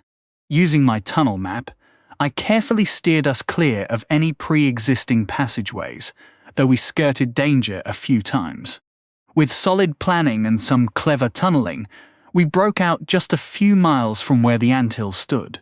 That trek, which used to eat up hours of winding, twisting travel, is now a breezy 20-minute stroll. Sure, we'll have to scrap with anything that decides to spawn in there, but that's a given no matter which route we take. Honestly, I'm thrilled with how this turned out. After gorging myself repeatedly, I've banked an absurd pile of biomass. My gut might be permanently sore from overindulgence, but it was absolutely worth it. I still don't have enough to max out every body part to plus Patnacht. That grind would take forever, and I'm not sure I have the patience to wait. Evolution is calling my name. Like some hypnotic melody, it pulls at me every second I'm conscious. The Mind Ant has been a solid ride, but I'm hitting the ceiling of what this form can do. Time to level up and push my stats beyond their limits. Then I can finally unleash my magical abilities at full throttle. My endgame is to be a jack of all trades, blending brute physical force with arcane mastery, and I feel like I'm teetering on the edge of bending magic to my will. If I boost my cunning, willpower, and give my sub-brain a little extra juice, that whole daunting task of shaping mana might become doable. With practice, I could pull off a few transformations and hurl fire or water spells to fill out my offensive toolkit. After that, I'd loop back and dump resources into raw strength with the next evolutions. It shouldn't take long for my body to catch up with my mind. If the trend holds, the next evolution will demand level 40 and a core beefed up to 200 MP. We tracked our way back to the anthill, which seemed even bigger now, guarded by its usual swarm of defender ants. The colony is slipping back into a familiar rhythm, with trails branching out across the area, and workers hauling food back into jaws. I'm not losing sleep over surface monsters picking a fight with the workers, unless some ancient beast is lurking out of sight. I haven't spotted anything that could take on a full swarm up here. Dropping down into the colony, I saw the Queen fully recovered, lounging in the warm glow of the dungeon light. As monsters materialize in her chamber, a mob of frantic workers pounces on them instantly, shielding their queen while raking in the biomass. Oddly enough, I didn't spot many new eggs in the nest. The brood we had has mostly hatched, pushing our numbers back over 1,000, but new births have slowed to a trickle. Maybe the queen was taking a breather while she healed? Whatever. I bet production kicks back into overdrive once we're settled. After I train up my skills, I might finally roll out my grand scheme for ant supremacy. Leading the gang into our private chamber, we tossed the cores we'd gathered on the trip onto the growing pile. Compared to what we swiped from the human queen, it's pocket change, but another 15 cores never hurts. As Tiny pulls the sack of cores from the wall, I can't help but stare, mesmerized by the glittering gems nestled inside. It's like a dragon's treasure hoard, and I'm the proud owner. "Senior, why are you drooling?" Vibrant pipes up, snapping me out of my trance. Embarrassed, I wipe my mouth with a foreleg and try to compose myself, acting like the dignified ant leader I'm supposed to be. Tiny, ever the loyal ape, stands there with a perfectly neutral expression, holding the sack open as if he saw nothing. "Smart move, buddy. You just saved yourself from a core-induced headache." Counting quickly, I estimate we've got about 400 cores in total. That's more than enough to give my pets and Vibrant the upgrades they deserve, and maybe even push my core engineering skill to its limits. But first, I need to figure out what to do with all my biomass. After endless cycles of eating, digging, and resting, I've managed to stockpile a whopping 142 biomass. That's practically unheard of, and I owe it all to a few lucky encounters with some highly evolved prey. But as impressive as that sounds, it's not nearly enough to max out every organ to +batnacht, which is my current cap. My mandibles are sitting at +9, so they're the obvious first target. I've got no clue what happens when an organ hits +10, but I'm betting on another mutation advancement. Maybe I'll get the same options as before, or maybe something even better. Only one way to find out. Excitedly, I summon Gandalf and get the ball rolling. Yes, yes! The familiar list of options floods my mind, and I eagerly scroll through it. As expected, there are the usual choices, a few fresh ones, and several tied to the infused mandibles I picked last time. My head starts to throb as I deliberate. Ugh, decisions. To start, I zero in on a few favorites. Vampiric mandibles are still on the table. Draining life from enemies while healing myself sounds amazing in theory, but I already have a healing gland, so that feels redundant. What I really need is raw power to break through tougher defenses. Berserk mandibles, which ramp up damage the more I bite, seem tempting, but I'm not sold on spending ages chomping one target while a swarm closes in. That's a recipe for disaster. Then there are the infused mandibles upgrades. Potent infused mandibles boosts mana flow speed, which could help me charge up faster, but is that really a priority? Efficient infused mandibles cuts mana costs, which sounds practical, but it doesn't get my blood pumping. I'm looking for something more aggressive. Frustrated, I keep scrolling, desperate for something that fits my vision. My goal is simple. I want the most devastating bite possible. Forget fancy tricks and flashy skills. When it comes down to it, I want pure, unadulterated damage from my face hands. And that's when I land on it. Savage mandibles. Bigger, denser, and more lethal, this upgrade directly boosts penetrating power and crushing force. No frills, no gimmicks. Just a massive upgrade to my offensive arsenal. Combined with the infusion, this will make my bite absolutely terrifying. Gimme! Ah! My beautiful face. The mutation hits hard, and the itching is unbearable. For 5 agonizing minutes, I writhe on the ground as my mandibles visibly morph, growing longer, sharper, and heavier. The muscle density in my face shifts to accommodate the new weight, and I can feel every single change. It's a mix of pain and anticipation, but finally, the sensation fades. I'm left with a new set of jaws, ready to tear through anything in my path, scrambling back to my feet and trying hard to look composed. I pulled up the menu again to check my options for further mutations. I absolutely hate this part, but it's a necessity. Mutate or die. It's not like I spent all that time chowing down on random plants just to up my fiber intake. Right now, I've got one body part sitting at +10, while everything else is stuck at +8. Unfortunately, I don't have the resources to boost it all. Upgrading a single part from +5 to +7 costs 40 biomass, and I've got 132 left in the tank. That means I can push 3 more parts to +10 and still have a dozen left over to mess around with. Honestly, that's a letdown. I stuffed myself silly, eating until I was practically rolling around like a beach ball, and this is all I get.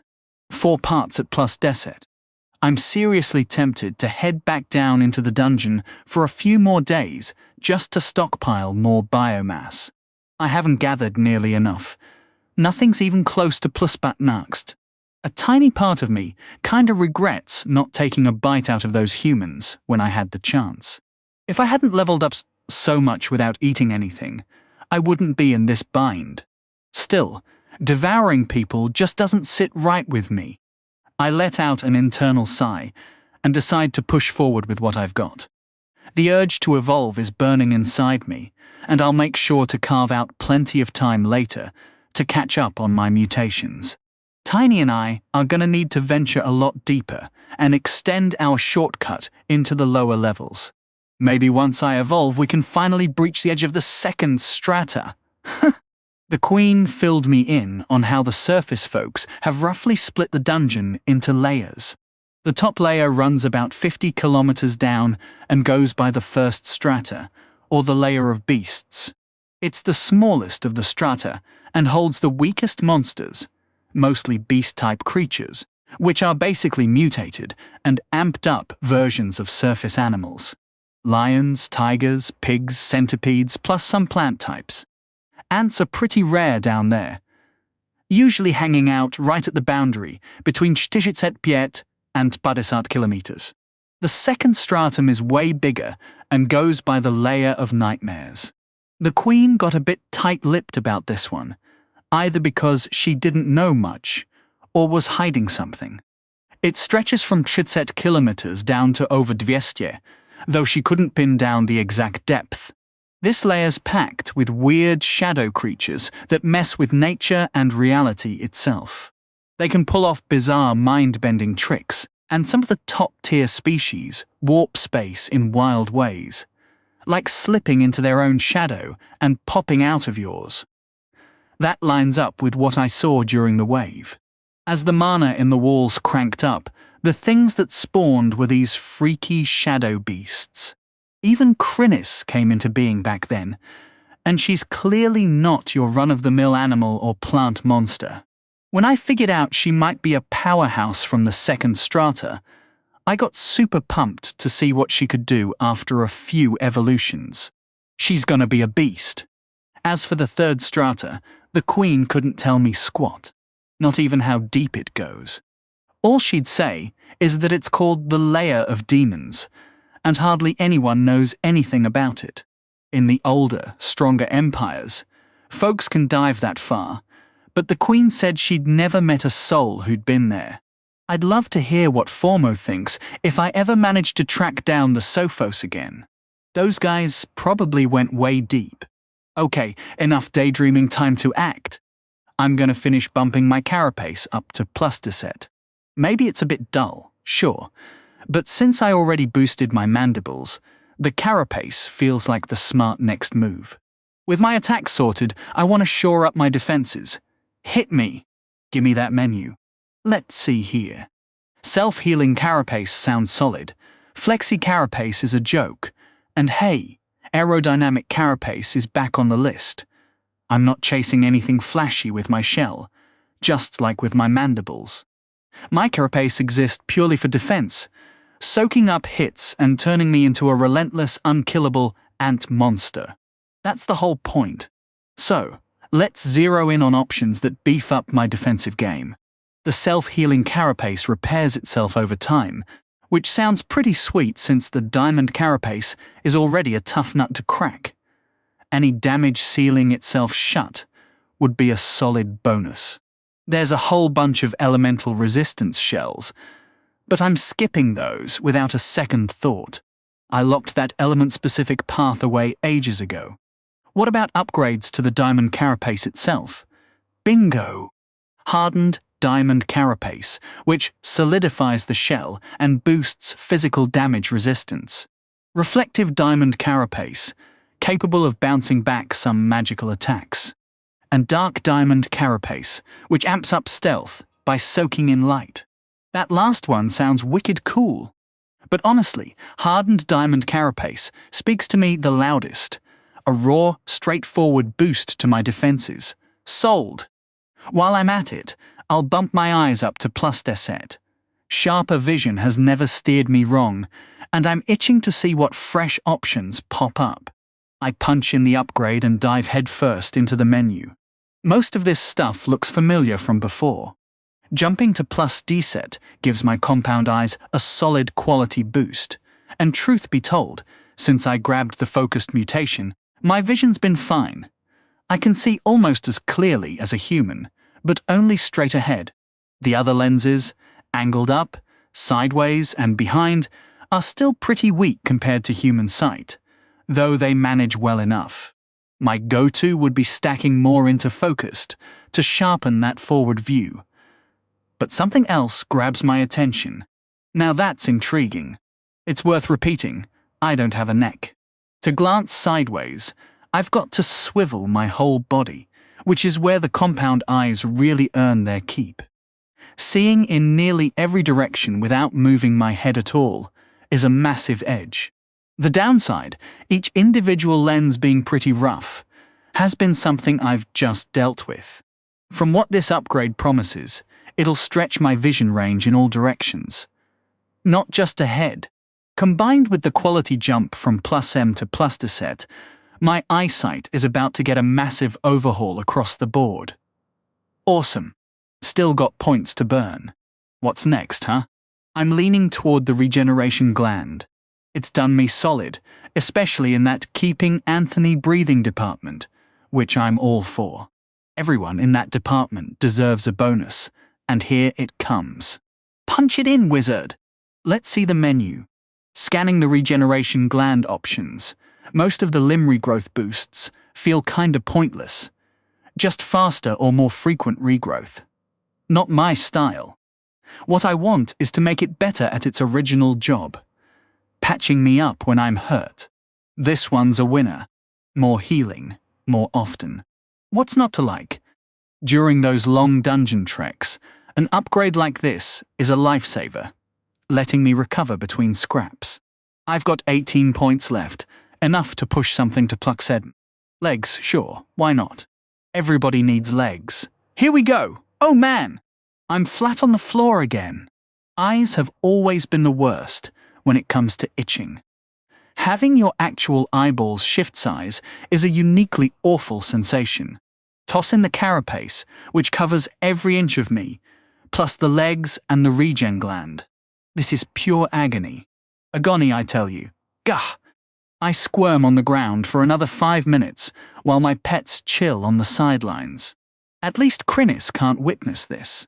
Vibrant, though, keeps poking me with her antennae every so often. Rude! Once the pain fades, that wraps up my biomass spending for now. Finally, we can move on to the real work. Core reinforcement. 59 cores, and what are they even good for? Honestly, mutating is absolutely draining. Adjusting to this new body, I clean my antennae and give myself a thorough once-over, checking my status before taking a moment to get used to the upgraded vision. It's not like I can see in every direction as clearly as a human, but it's a massive step up from before. My straight-ahead sight is a bit sharper, but the peripheral views are wildly better. I'll have to wait until I find a more open spot to really test how far I can focus. As I head over to the pile of cores in Tiny's grasp, a glint of light bounces off the chamber walls. What in the world is that? It looks like a tiny disco ball just dropped into the room. I almost swivel my head to check the ceiling before remembering I don't need to anymore. Then it hits me. The reflection is coming from me. More specifically, from my shell. What on earth is happening? Taking a closer look at my normally smooth and shiny diamond carapace, I notice my last mutation changed things. When I picked hardened diamond carapace, I didn't expect this kind of result. Those little sparkly spots on my shell have spread, pushing out slightly across the surface. Each one has grown just a touch, but together the effect is striking. Basically, I've got tiny diamond studs scattered all over my carapace now. I mean, I look incredible, but how pricey is my exoskeleton going to get if I keep down this road? If I keep hardening the diamond carapace, will I eventually be a fully encased, shimmering crystal ant? That would be awesome. Sure, I might have hunters from across the globe trying to haul my priceless business district back to the surface, but I'll be looking good while they try. Enough of that. I can stress about it later. Right now, it's time to get down to business. While Vibrant zooms around making a total nuisance of herself, and my pets wait patiently, I center my focus and tap into my engineering skill, one core at a time. After pushing my will to the limit on a single core, I take a 5-minute breather before tackling the next. This is honestly some of the most exhausting mental work I've ever dealt with. I have zero clue how the Sophos can grind away on one core for weeks straight. I can't last more than 10 minutes before my mental battery is completely drained. Along the way, I make sure to practice fine-tuning, rather than just forcing big stat shifts. Maybe pulling a leg from one spot and placing it elsewhere, widening a mouth, tweaking the monster's overall form, instead of just its numbers. That kind of editing burns even more mental juice, but I need the practice if my big plan is ever going to pan out. I'm careful not to mess with any cores that might be valuable or powerful before I start changing things. It would be a disaster to ruin a promising pet by slapping an extra pair of legs on its head. After a few hours, I've got a nice little stack of cores ready to go.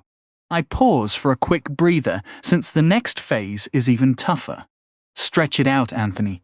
Just roll with the breeze and stay focused, buddy. Who's the worker? You the worker. Let's roll. After bending and flexing my ant body in some seriously odd and awkward ways, I'm mentally locked in for what's next. I approach 2 small cores with total seriousness, tap each one with a single antenna, and press them together both physically and mentally. It's like smashing 2 boulders together. They just won't budge. To pull off the impossible, I need an overwhelming force of will, and I grit myself and push with everything I've got. Come on, you little troublemaker. Get in there.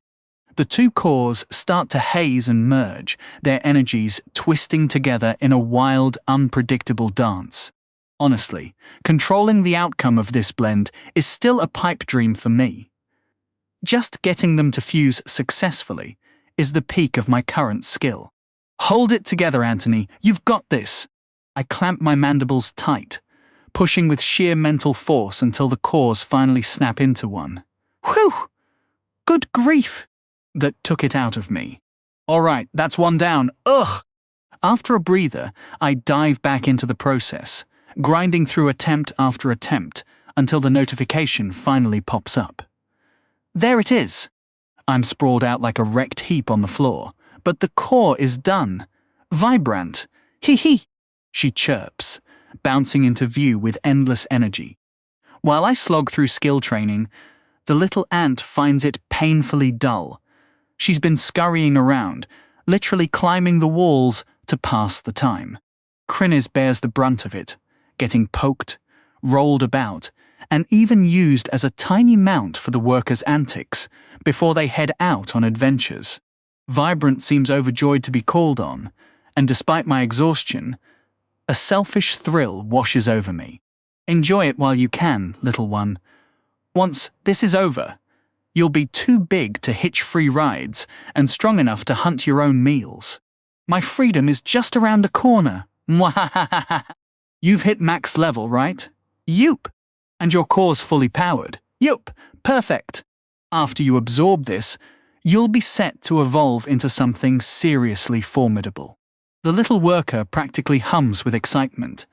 Really? She squeals. Absolutely. Only catch is, it's going to sting like crazy, I laugh. Okay. She replies, her enthusiasm undented. Nothing keeps that one down for long. She scuttles over, grabs the core, and starts absorbing. Just like with Tiny, she grows more restless as the energy floods in, streaming through her body and supercharging her core for the leap ahead. Almost instinctively, I reach out an antenna to stroke her, patting her head to calm her down. Whether it's my touch or her own grit, she visibly eases under the attention. Look, I don't enjoy seeing them suffer, all right? This is for their own good. With stronger evolutions, they can break free from their limits and carve their own futures. As a proud parent, it's the best I can offer. Sniff. Finally, it's over, and Vibrant collapses in relief. You can evolve now, little one, I say softly. She nods, drained, and crawls to a corner of the chamber to rest. I'm curious to see what she'll become. What changes are in store? Tiny watches her go with a strange look. That's right, buddy, you're up next. 60, well-behaved ape Tiny's bat-like face grows more anxious by the second.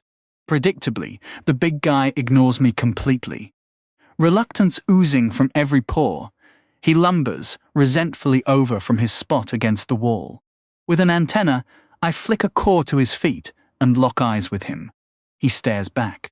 I slowly reach down to grab it with my mandibles, and something flickers in the ape's gaze. Understanding, maybe? Wisdom? Or sheer terror? I'll never know. What I do know is that Tiny snatches the core up before I can get my jaws on it, then shows me his empty palm a moment later. He's making sure he finishes every bite. I keep rolling him modified cores with my antenna until I run dry and have to forge a few more on the spot. Between tosses, I peek over at Vibrant, checking on her evolution as it unfolds. I half expected some kind of dramatic light show or glowing aura, but evolution here doesn't seem to operate that way. At least, not yet anyway. The little worker is still sprawled out, completely motionless, with no visible physical changes. Perfect. Every little edge I can get counts. I keep chewing through the cores, but I'm forced to take longer and more frequent breaks just to keep going. It won't be long before I hit a wall and have to crash. This work is brutally draining. After a few more cores, Tiny finally lifts his hand and shoves the last one back toward me, letting me know he's tapped out. About time. I'm completely wiped. My head is throbbing with a dull, relentless ache. I'm going to need a solid nap before I even think about forming that special core. Tiny gets a short reprieve. He nods happily, clearly thrilled about this little break. Ungrateful brat. Zero appreciation for the grind I'm putting in on his behalf.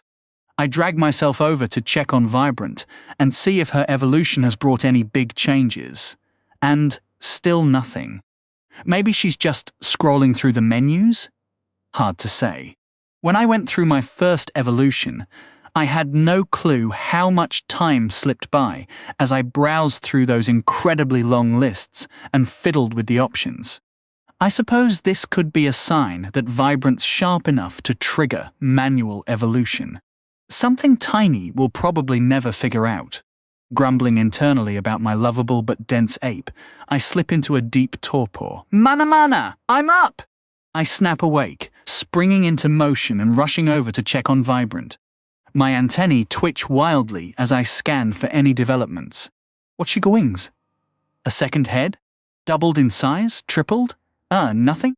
She's just lying there, perfectly still, for what might be the first time in her entire existence, looking like she's having a peaceful nap. Why isn't anything happening? She should at least be getting bigger.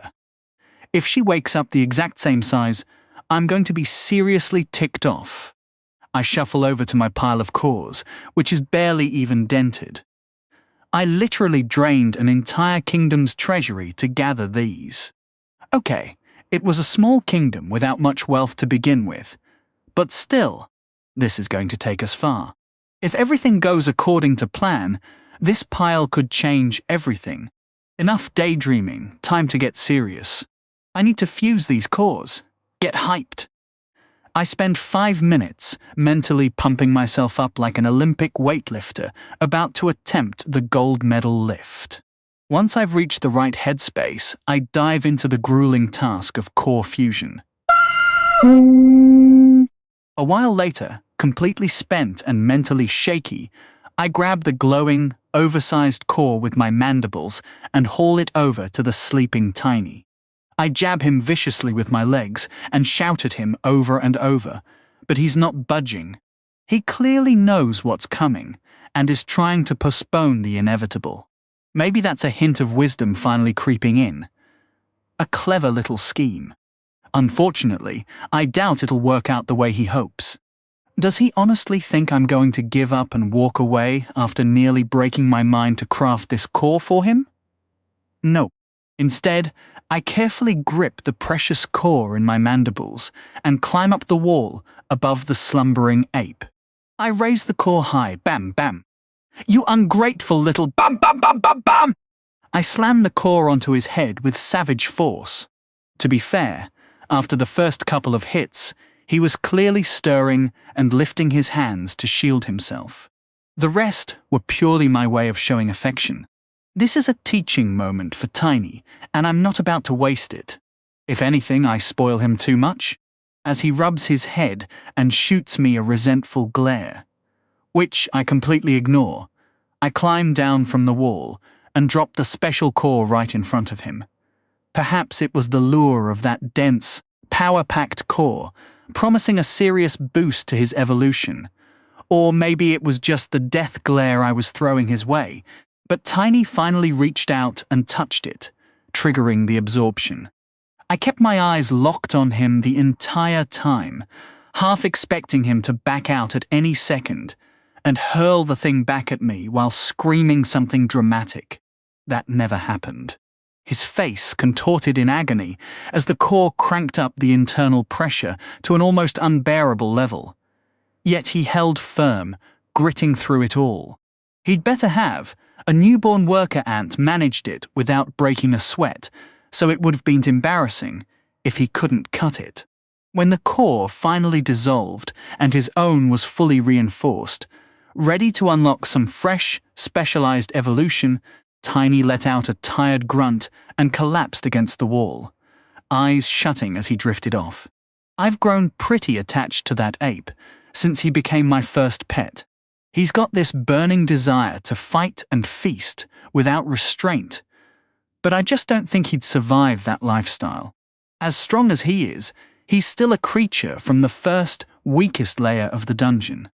If we ever venture deeper and face the horrors lurking below, how long would he really last? That's why I keep pushing him through this cycle. I'm trying to rewrite his fate. And speaking of which, my turn's coming up next.